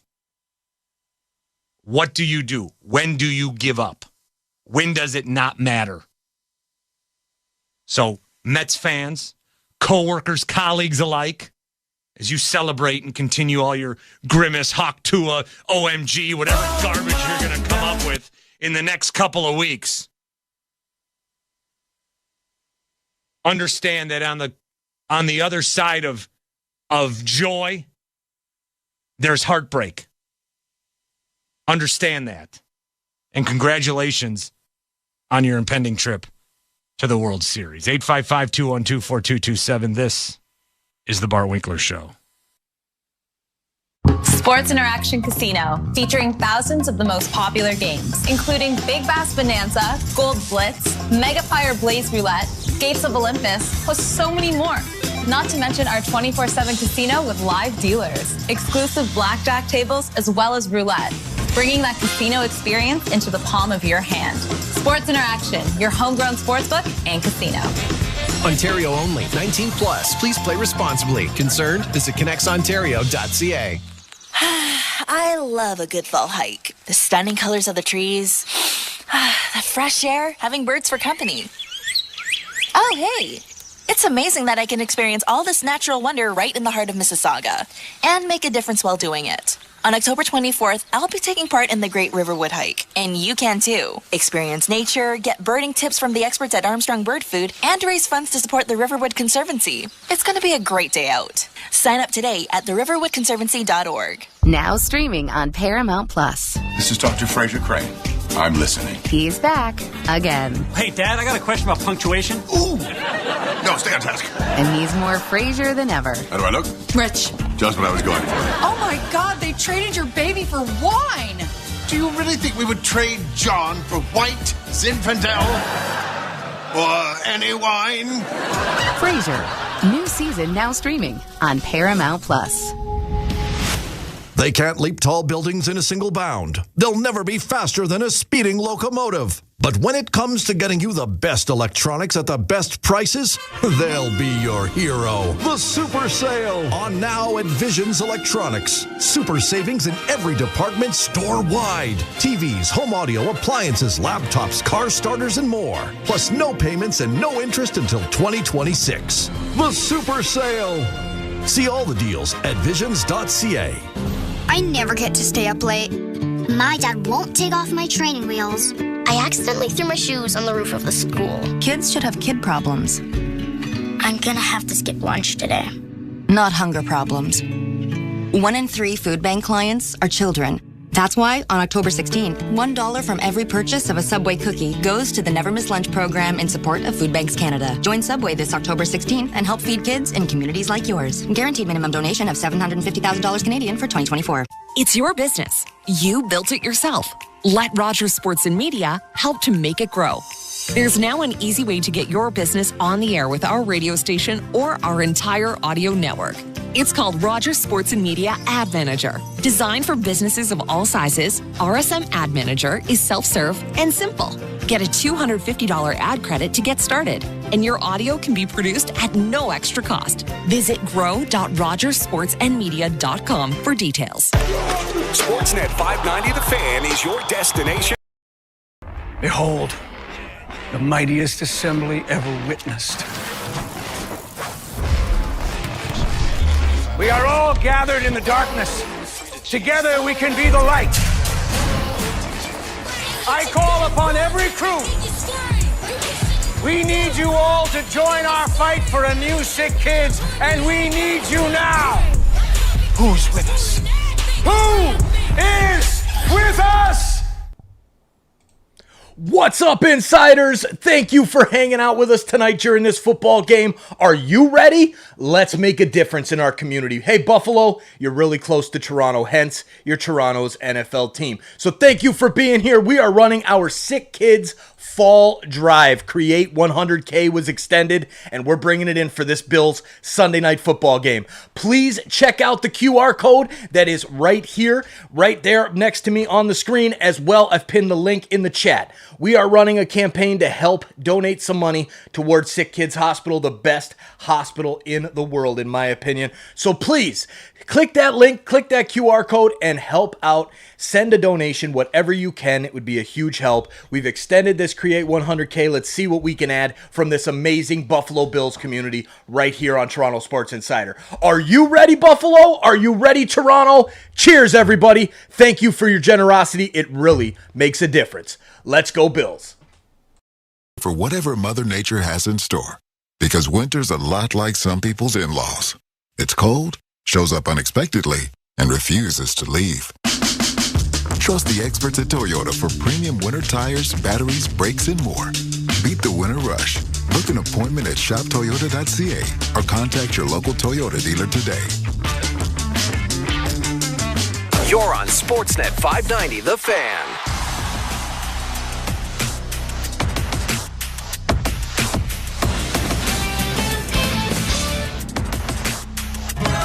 There was some anger that came over the man, and so he punched a wall, and then he broke his hand, and then he could not pitch in the postseason. So when I say the Brewers are cursed, I'm okay. If they're cursed, that's fine. But I don't know what they did to earn the curse. Maybe Bud Selig ripped the team out of Seattle. They were the Pilots in 1969 before he brought him over to Milwaukee. Maybe that's part of the curse. That would make sense. That could be. I'm really not sure what else like it could be. Like there's things that you could say, oh, well, the Brewers did this. But there's nothing like that's cursable. You know, with the Billy Goat curse, that made sense. With the Babe Ruth curse, that made sense. But both have been broken. But if you're cursed and don't know what the curse is, how do you know how to break it? How do you know how to break it? 2023, Devin Williams in the wild card game 1. He led in 2 insurance runs, and they got swept. And then this year, very bad. Very bad. What happened in the 9th inning, put 2 guys on, and then allowed the home run to Pete Alonso. 855-212-4227, 855-212-4227. We'll go to Pete, who's in Milwaukee. Pete. Hello, Pete. I am the captain now, Bart Winkler. I am the captain now. What's happening? Is this Do you Zach? have a towel to wipe up your tears, just wondering? Why are you calling in as Pete? What do you mean? I am Pete. I am the captain now. Okay. How are you doing, Zach? I'm elated. I'm like a fat kid in a candy store. On what planet do you think I have time for games for you to call in as Pete the Pirate, I'm assuming? No, I'm just the captain of Milwaukee now. Oh, my God. Oh, you're Pete Alonso. I get it. Yeah. Aha. How about that, Bart? I get it. Light bulb finally went off in the cabeza. How you doing, Bart? Just call I'm us not doing good. my friend. I'm not doing good. And here's something, and I'll shout out some people by name, if I may, because I don't know if you heard my great line earlier. I don't know how long you've been on hold. 20 minutes. I heard the whole show. You know what? I feel really bad for your kid. I'll send him some ice cream, okay? Okay, but I did slay the open. We all agree on that? Excellent. 10 out of 10. Thank you. You were like Pete Alonso. Your back was up against the wall, and you hit it out of here. You're being a real jerk. They were up 2-0, and Mets fans all thought they had lost the game. The Brewers were up 2-0, and I knew we were going to lose the game. And guys like Nick Costos, Ryan Hickey, whatever bit Sean Marash is trying to do with the Mets, all of you guys. Forget him. I know.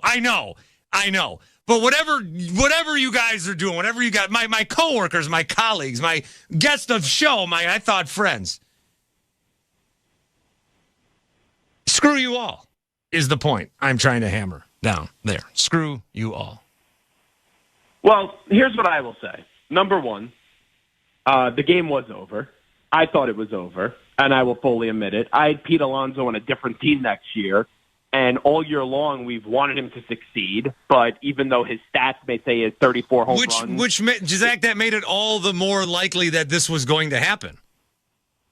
1,000%. But if you're going to have me sit there on my couch and pretend like this is actually going to happen and think that, no chance. I thought it was. Well, I knew. I left the room. I didn't even see it happen. I left the room. I knew it was coming. I didn't want to see it. Bart, yesterday you did a cardinal sin to a friend.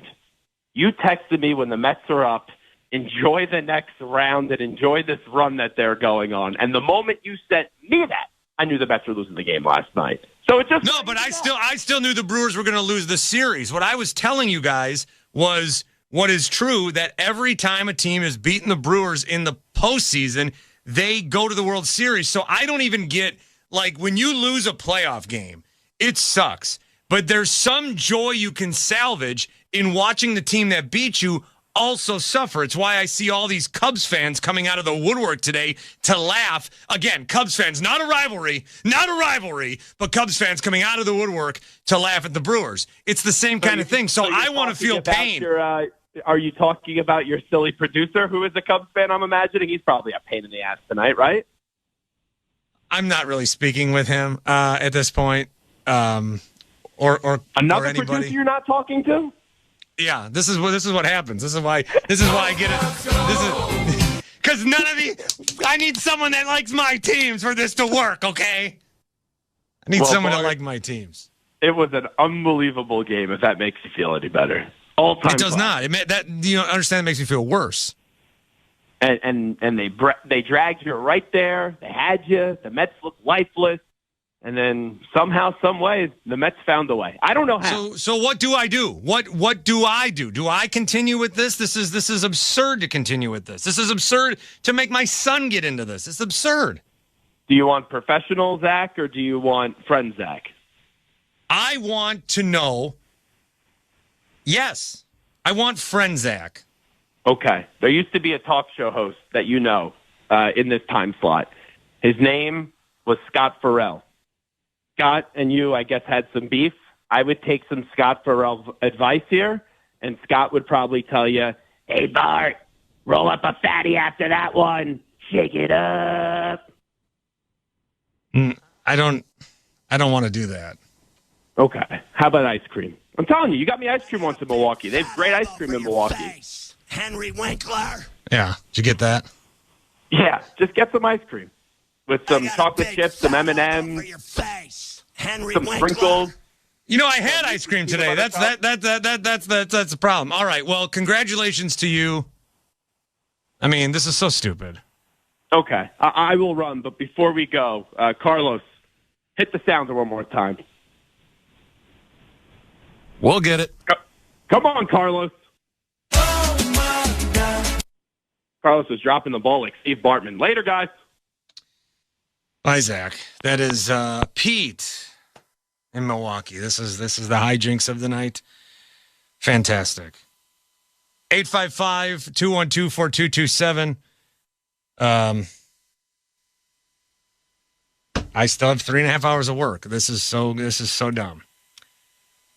I love my job though, but you sure? We can all agree this part is dumb, right? I think this is what we send to the trade publications for the awards. What? Why? What? See, the big shock for me, Carlos, is that my whole life in radio, I've been a morning man. My whole life, I've been a morning man. So I've always at least had time to process things, even if it was just 8 hours. Now I have to react to yet another heartbreaking as it happens. It's very difficult. 855-212-4227. Let's get an update on this game. And there is a football game happening tonight. And it's actually a pretty good one. Yeah. Here is Dexter Henry. Infinity Sports Network. Sports Flash. Thank you, Bart. This one's sponsored by Progressive Insurance. Protect your family, your phone, and your furry friends with Life electronic device and pet health insurance. In the Major League Baseball playoffs, an instant classic to end the wild card round. 3-1 to Alonso. Williams sets. Here's the pitch. Swinging a fly ball to right field. Pretty well hit. Freeland back at the wall. He jumps. It's gone. He did it. He did it. Pete Alonso with the most memorable home run of his career. Pumps his fist as he rounds second. It's a 3-run homer. He's given the Mets a 3-2 lead. They all pour out of the dugout. Alonso on his way to home plate. They're waiting for him. Oh, yeah, that was Howie Rose of the Odyssey Mets radio network. Pete Alonso with the biggest home run of his career to save the Mets season and give the Mets a 3-2 lead. The Brewers, they were 2 outs away from advancing, but New York would tack on another run and bounce the Brew Crew 4-2 to win the wild card series 2-1. Next up, the Mets will face the Phillies in the NLDS. In other baseball news, the Cincinnati Reds are hiring Terry Francona as their manager. Francona comes out of retirement 1 year after leaving his post with the Cleveland Guardians. Thursday Night Football going down in the ATL with the Bucs visiting the Falcons. And right now, the Buccaneers with a 27-20 lead in the fourth quarter. Continuing on, the Chiefs, they placed wide receiver Rashee Rice on the injured reserve Thursday, sidelining him for at least the next 4 games. Raiders star wideout Devontae Adams, he's open to being traded. According to NFL media, the Jets are atop this list, but the receiver hasn't demanded a trade to New York. There's reports that the Saints, Steelers, Ravens, Bills, Cowboys, and Niners are some teams that have either inquired about Adams or are destinations that the 6-time Pro Bowler would be happy with.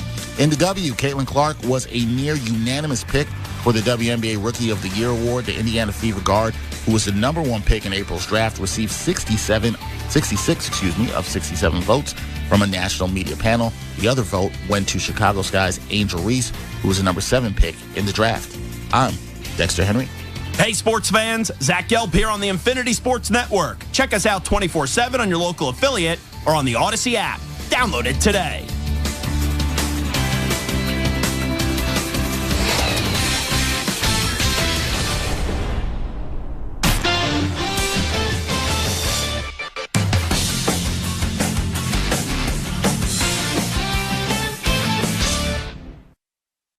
Breaking News 6-5. Must be 19 or older. Ontario only. Please play responsibly. If you or someone you know has concerns about gambling, visit connectsontario.ca.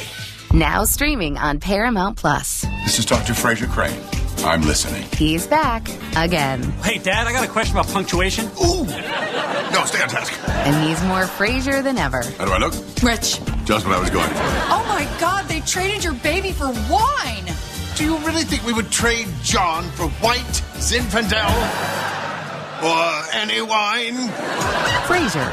New season now streaming on Paramount Plus. 1877 Cars for Kids. KARS Cars for Kids. 1877 Cars for Kids. Donate your car today. Donate online at carsforkids.ca. That's cars with a K. Pickup is quick and easy. You'll benefit a child and get a maximum tax credit. 1877 Cars for Kids. Donate your car today. Donate today, and your car can be gone tomorrow. Fall for Subaru by enjoying fall to the fullest. Think scarlet, burgundy, amber, crimson, and copper, but never, never blue. Because with Subaru's symmetrical full-time all-wheel drive, fall is for thick, dark mud splats, terracotta mountain roads, radiant sunsets, kaleidoscopic leaf carpets, and the boldest of adventures. Avoid autumn blues and visit your local Subaru dealership to book a test drive today. Raymond DeWalt's invention of the radial arm saw in the 1920s ushered in a new era of job site productivity. And ever since, the DeWalt name has stood for the pros. From revolutionizing the electric job site to advancing cordless tools, DeWalt will always innovate to help build Canada. To celebrate 100 years of innovation, look for select DeWalt products for $100 at participating retailers while supplies last. Ends October 30th. Restrictions apply. See DeWalt.ca for details. When you really care about someone, you shout it from the mountaintops. So on behalf of Desjardins Insurance, I'm standing 20,000 feet above sea level to tell our clients that we really care about you. Home and auto insurance personalized to your needs. Weird, I don't remember saying that part. Visit Desjardins.com/care and get insurance that's really big on care. Did I mention that we care? What's no up, two people learn the Insiders? exact Thanks same for way. So how coming did Babbel back. become the award-winning language I gotta learning cut app? that audio. We thought of you. Oh. There we go. The audio's done for tonight, ladies and gentlemen. Cheers, Insiders. Richard, Lisa, thank you for still hanging out with us. We're just about to cross 10,000 views tonight on this Leaf stream. Just ended the baseball game. Dear God, Mets Mafia. Sorry, I got my Sons of a Pitch shirt on here because just have the TSI shirt. I had to take it off for the Leafs jersey, but excuse me. This is causing some problems. But hey, cheers, everybody. Thank you all for hanging out with me on this amazing channel. This is my dream come true. You all probably thought I was nuts when I had like 6 people in the chat listening to me do play-by-play. And then when we figured out the radio and put that on, there was more like 100, 150 in the chat. And the fact that we have 175 in the chat right now in this Leafs game, a preseason game, has been over now for like an hour. Cheers, Insiders. Thank you all for hanging out with me. Thank you for making this community what it is. Lisa, I'm going to send you an email here shortly. Got to get to that here momentarily. But all the Mets fans, congratulations. Cheers to you on the win. Good luck in Philadelphia. We'll be live right here on TSI.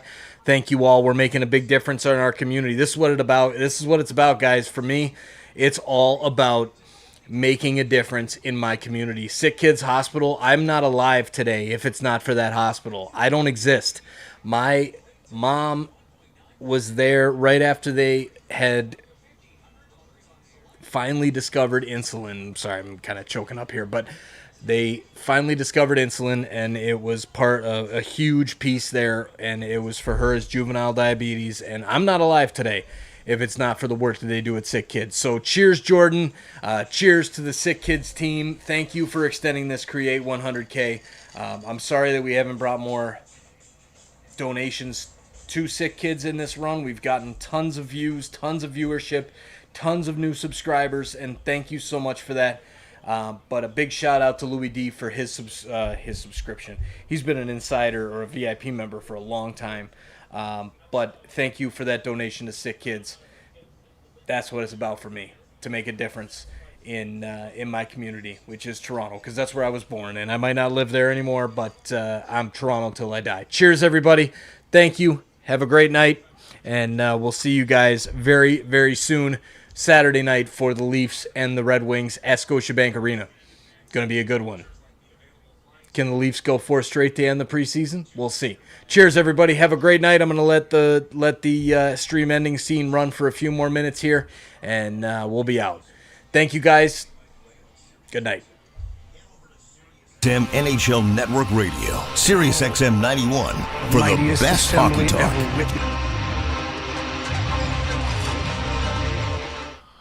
Out there, I remember seeing Peter Chiarelli at center ice and thanking him, and I represented Tuukka Rask too, and so we were out there in the center of the ice, and it was a surreal moment in Vancouver, and then they said, "Okay, well, see ya." I said, "See ya," and I walked off the ice, and I realized, I'm not part of that, and fast forward. You dream of being, you yearn to be part of it, and you dream of it. And in the moment, it was certainly something very, very difficult to describe. But then we were at work the next morning because of the time frame. So it was quick fast forward to,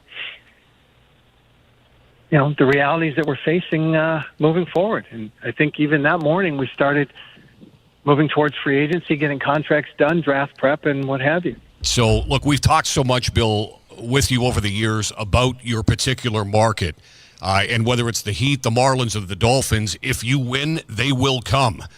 So I just wonder now that the dust is kind of settled and you're looking forward to defending your championship. Julie, is that you? I just wonder what you feel your place in the market is down there in terms of the fans and how they've bought in and how the building's kind of sold out game in and game out now, and just what you built over the last couple of years with the runs that you've had. Well, I believe this. I believe this is a hockey market. I see the kids playing hockey. I see the interest in the game. It probably started, it was noticeable for me 2 seasons ago that the oohs and the ahs, you're in Toronto and a guy makes a hell of a play or sends someone home with a cross-ice pass, and the ooh, right, because you have generations of hockey understanding. You started to hear the right timing of the oohs and ahs here. And as it's evolved, the presence in the community, it's been outstanding. It's guys are getting recognized more and more. Fans are more into the hockey. The questions go from, you're that's the GM of the Panthers. Oh, I went to a game. That's lots of fun. To what are you going to do about the D? Mm-hmm. So the fans now, that it's just the way the fans interact, and I I think that our parade is, if you were to look at an essay to define the relationship between our fans and our community and the players, we had a couple 100,000 people stand in a torrential downpour for hours. MLB Network Radio is your home for 24/7 baseball talk, featuring on-site coverage of every major event from spring training through the World Series and expert analysis from former general managers and players. SiriusXM Channel 89. I'm Frank Trachtenberg with your SiriusXM NHL schedule for Thursday, October the 3rd. All times are Eastern, and please remember, all games, times, and channels are subject to change. Check SiriusXM.com for the latest updates. In the NHL, 7 p.m., Columbus Blue Jackets take on the Pittsburgh Penguins on Internet 927. 7 p.m., Detroit Red Wings face the Toronto Maple Leafs. Red Wings feed on Internet 929. Maple Leafs on Internet 946. 7 p.m., LA Kings face the Boston Bruins on Sirius XM Channels 91, Internet 932. 8 p.m., St. Louis Blues face the Dallas Stars on Internet 944. 10 p.m., Vegas Golden Knights take on the Colorado Avalanche on Internet 949. For 24/7 coverage of the NHL season and hockey across the world, keep it locked on SiriusXM NHL Network Radio, Channel 91. I'm Frank Trachtenberg with your SiriusXM NHL schedule for Thursday, October the 3rd. All times are Eastern, and please remember, all games, times, and channels are subject to change. Check SiriusXM.com for the latest updates. In the NHL, 7 p.m., Columbus Blue Jackets take on the Pittsburgh Penguins on Internet 927. 7 p.m., Detroit Red Wings face the Toronto Maple Leafs. Red Wings feed on Internet 929. Maple Leafs on Internet 946. 7 p.m., LA Kings face the Boston Bruins on Sirius XM Channels 91, Internet 932. 8 p.m., St. Louis Blues face the Dallas Stars on Internet 944. 10 p.m., Vegas Golden Knights take on the Colorado Avalanche on Internet 949. For 24/7 coverage of the NHL season and hockey across the world, keep it locked on SiriusXM NHL Network Radio, Channel 91. I'm Frank Trachtenberg with your SiriusXM NHL schedule for Thursday, October the 3rd. All times are Eastern, and please remember, all games, times, and channels are subject to change. Check SiriusXM.com for the latest updates. In the NHL, 7 p.m., Columbus Blue Jackets take on the Pittsburgh Penguins on Internet 927. 7 p.m., Detroit Red Wings face the Toronto Maple Leafs. Red Wings feed on Internet 929. Maple Leafs on Internet 946. 7 p.m., LA Kings face the Boston Bruins on Sirius XM Channels 91, Internet 932. On the court and off, your home for the NBA is SiriusXM. Follow all the drama as your favorite team vies for it all. SiriusXM NBA Radio. SiriusXM 86. Seth Jarvis from the Carolina Hurricanes joined the morning skate with Scott Laughlin and Gord Stellick on SiriusXM NHL Network Radio, Channel 91, to discuss the preseason, improving as a player season to season, and after some playoff disappointments, what it's going to take to get to the next level. From your standpoint here in 24, what has training camp and the preseason entailed so far for you? It's kind of felt the same as every year before. Just kind of going out there, proving to myself and my teammates what I've been doing this summer has been working, and that I've just kind of been improving each and every day. And obviously, training camp's pretty long, so I think everyone's just ready to get the season going. So we always wonder about some players that could go back to junior as 18 years old or 19 years old, and you played as a 19-year-old in Carolina. So now, first, when you look back at it, when did you get a sense you were going to stick with the NHL roster? Did the regular season start and you still was kind of an extended training camp? How did that all play out a few years ago? Yeah, I was. It took probably maybe a month until I kind of knew I was staying. So it was a stressful time. I was sitting in the press box kind of watching for a little while, and then finally kind of got my little shot and made the most of it. But yeah, there was probably a good solid month from when the actual season started that I had no idea where I was going to be. So last season, 33 goals, 67 points. You take that next step up the ladder. What, and now in retrospect, was the key to you, do you think, Seth, in taking that step? You're still just 22, and like I said, there's probably another level that you can probably get to, and that's the way you feel about it. But last season was really a step in the right direction for you, wasn't it? Yeah, it just felt good. I think a lot of it just had to do with confidence. I think you hear that a lot, but it really is a big factor in just being able to go out there and trust yourself and know that you're going to make mistakes and that's going to happen, but not let it kind of deteriorate you and affect the rest of your game. So I think just kind of the mentality I had last year of going out there, not being afraid to try stuff, not being afraid to really prove to myself that I am still an offensive player. And I think that's kind of what happened, and I'm just hoping to build off that now. So, certainly a guy like Brendan Shanahan won Stanley Cups as a player. And I remember him as a team president kind of saying to the fan base when there's playoff disappointments, he goes, I know it's not a sexy answer, but you can't panic. You just have to go back at it again and do it again and commit in that regard. So having some playoff disappointments, I mean, how do you view it about trying to get to the next level as a team in the playoffs? Yeah, I mean, I think just for me at least, it's just all about using it as kind of motivation, especially in times like now when camp's dragging on and you just want the season to start, just knowing what you're working for and why you're doing all those extra bag skates and all those extra workouts and stuff like that. But I mean, it's tough. It's something that you do dwell on, I think, a little bit. But when the time comes and playoffs start, everyone kind of erases that from their mind. It's a whole fresh kind of new season, and so I think for us it's just about learning from it, especially the younger guys in our team, and then leaning on our veterans when the time comes. SiriusXM NFL Radio Channel 88 brings you expert analysis from former players, coaches, and executives, plus reaction to all the latest news on the only 24/7 station dedicated to the National Football League. I'm Frank Trachtenberg with your SiriusXM NHL schedule for Thursday, October the 3rd. All times are Eastern, and please remember, all games, times, and channels are subject to change. Check SiriusXM.com for the latest updates. In the NHL, 7 p.m., Columbus Blue Jackets take on the Pittsburgh Penguins on Internet 927. 7 p.m., Detroit Red Wings face the Toronto Maple Leafs. Red Wings feed on Internet 929, Maple Leafs on Internet 946. 7 p.m., LA Kings face the Boston Bruins on Sirius XM Channels 91, Internet 932. 8 p.m., St. Louis Blues face the Dallas Stars on Internet 944. 10 p.m., Vegas Golden Knights take on the Colorado Avalanche on Internet 949. For 24/7 coverage of the NHL season and hockey across the world, keep it locked on SiriusXM NHL Network Radio, Channel 91. I'm Frank Trachtenberg with your SiriusXM NHL schedule for Thursday, October the 3rd. All times are Eastern, and please remember,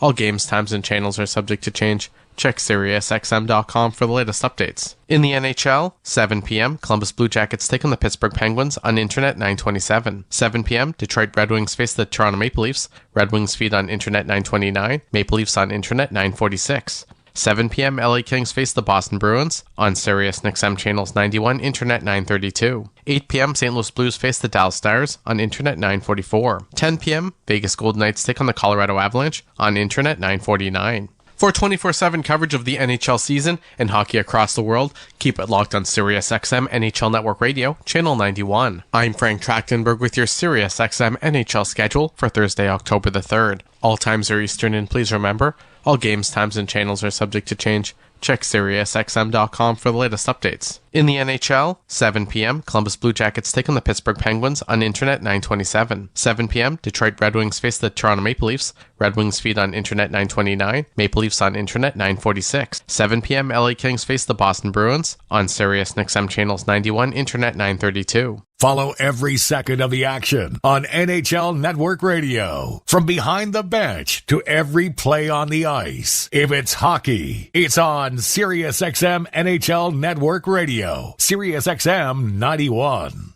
Rick Nash, Director of Hockey Operations for the Columbus Blue Jackets, joined Scott Laughlin and Gord Stellick on SiriusXM NHL Network Radio to discuss the mindset for the team going into this upcoming season and looked back on the time he spent playing for the team.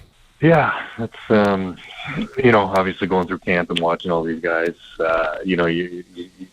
You're obviously cautiously optimistic as you start every season. I think we obviously brought in Dean Evison as our coach this year, and I think we're going to want to be a hardworking team. I think we want to keep our Blue Jacket identity and get back to that where.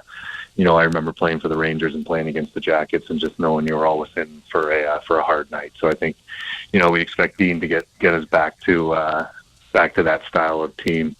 We got some really good young players. I've been, doing development for the last couple of years, and, we got some really good players in the pipeline that we hope can make an impact in the NHL over, not only this year, but in the next couple of years. So, we'll have to see where it goes, but I think, all 32 teams around the NHL some are more optimistic than others, but there's some sort of optimism going into a fresh season.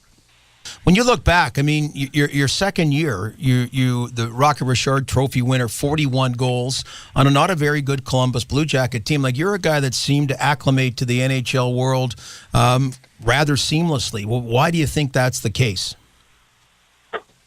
I think it was honestly, it was probably my 2 years in London and the Hunters getting me prepared, and secondly, I think it was my parents. They were always there to help me, and with no agenda in mind other than making sure that I got to live my dream.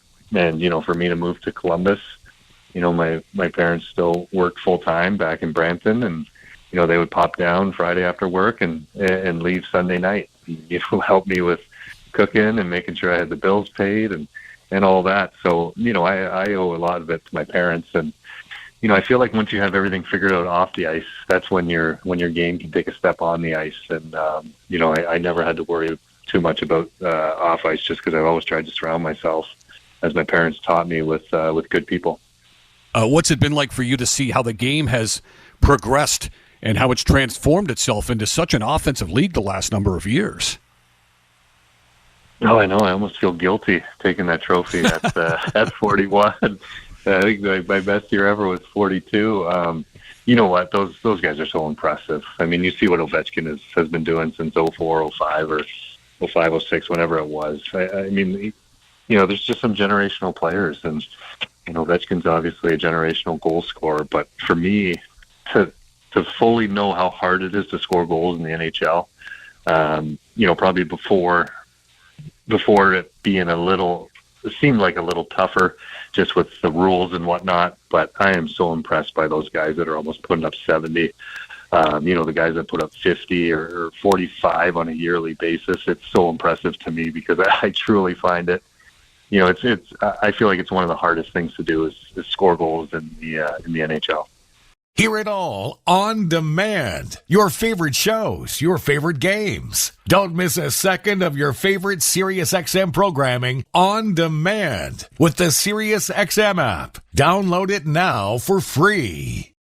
I'm Frank Trachtenberg with your SiriusXM NHL schedule for Thursday, October the 3rd. All times are Eastern, and please remember, all games, times, and channels are subject to change. Check SiriusXM.com for the latest updates. In the NHL, 7 p.m., Columbus Blue Jackets take on the Pittsburgh Penguins on Internet 927. 7 p.m., Detroit Red Wings face the Toronto Maple Leafs. Red Wings feed on Internet 929. Maple Leafs on Internet 946. 7 p.m., LA Kings face the Boston Bruins on Sirius XM Channels 91, Internet 932. 8 p.m., St. Louis Blues face the Dallas Stars on Internet 944. 10 p.m., Vegas Golden Knights take on the Colorado Avalanche on Internet 949. For 24/7 coverage of the NHL season and hockey across the world, keep it locked on SiriusXM NHL Network Radio, Channel 91. I'm Frank Trachtenberg with your SiriusXM NHL schedule for Thursday, October the 3rd. All times are Eastern, and please remember, all games, times, and channels are subject to change. Check SiriusXM.com for the latest updates. In the NHL, 7 p.m., Columbus Blue Jackets take on the Pittsburgh Penguins on Internet 927. 7 p.m., Detroit Red Wings face the Toronto Maple Leafs. Red Wings feed on Internet 929. Maple Leafs on Internet 946. 7 p.m., LA Kings face the Boston Bruins on Sirius XM Channels 91, Internet 932. 8 p.m., St. Louis Blues face the Dallas Stars on Internet 944. 10 p.m., Vegas Golden Knights take on the Colorado Avalanche on Internet 949. For 24/7 coverage of the NHL season and hockey across the world, keep it locked on SiriusXM NHL Network Radio, Channel 91. I'm Frank Trachtenberg with your SiriusXM NHL schedule for Thursday, October the 3rd. All times are Eastern, and please remember, all games, times, and channels are subject to change. Check SiriusXM.com for the latest updates. In the NHL, 7 p.m., Columbus Blue Jackets take on the Pittsburgh Penguins on Internet 927. 7 p.m., Detroit Red Wings face the Toronto Maple Leafs. Red Wings feed on Internet 929. Maple Leafs on Internet 946. 7 p.m., LA Kings face the Boston Bruins on Sirius XM Channels 91, Internet 932. The PGA Tour comes to life on SiriusXM. It's your destination for everything on the tour. Hear live hole-by-hole coverage and expert analysis. PGA Tour Radio, SiriusXM 92.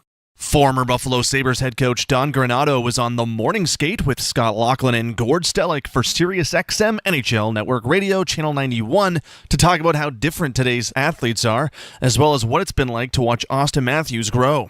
It's really a switch in the last 10 years. The first birth year I had at the national team program was 95 birth year. So it was JT Compher, Tyler Mott, that group. You have them for 2 years, so the next birth year coming in was the 97s, which was prolific. It was Austin Matthews and Matthew Tkachuk and McAvoy and Hanifin and Werenski. And I remember talking to the coaches back then that this birth year is way different than the 95 birth year. And this summer, ironically, I picked up a book that titled The Anxious Generation. And I thought it was very well documented, and the author used the iPhone. And the iPhone came out in 2008 or 6, somewhere in that range. But social media didn't hit hard on the iPhone where you could rate a kid's looks if you're a high school student. And so judging other people on a social media app on the iPhone was about 2013. And so now you think about all these kids going to high school, and we never had this. They could be made fun of on social media. They don't even know it, and they're walking out of a classroom and people are laughing. Yeah. So it's a different world we all live in because we're all criticized and compared to more and faster. And with that, you need to balance that with support. And I think, lots of coaches that have gone that I watch around the league in the NHL, there's a lot of great coaches and a lot of good young coaches that are really good at that. The X's and O's, I say to people, are easy now. When the X's and O's are a very simple part of hockey. It's connecting with people and getting people motivated and excited. And that's changed dramatically. X's and O's became big when video hit the computer. You could watch 100 or 1,000 forechecks over and over and over and say, okay, these are the key components on a forecheck. And so, you didn't have to be in the NHL to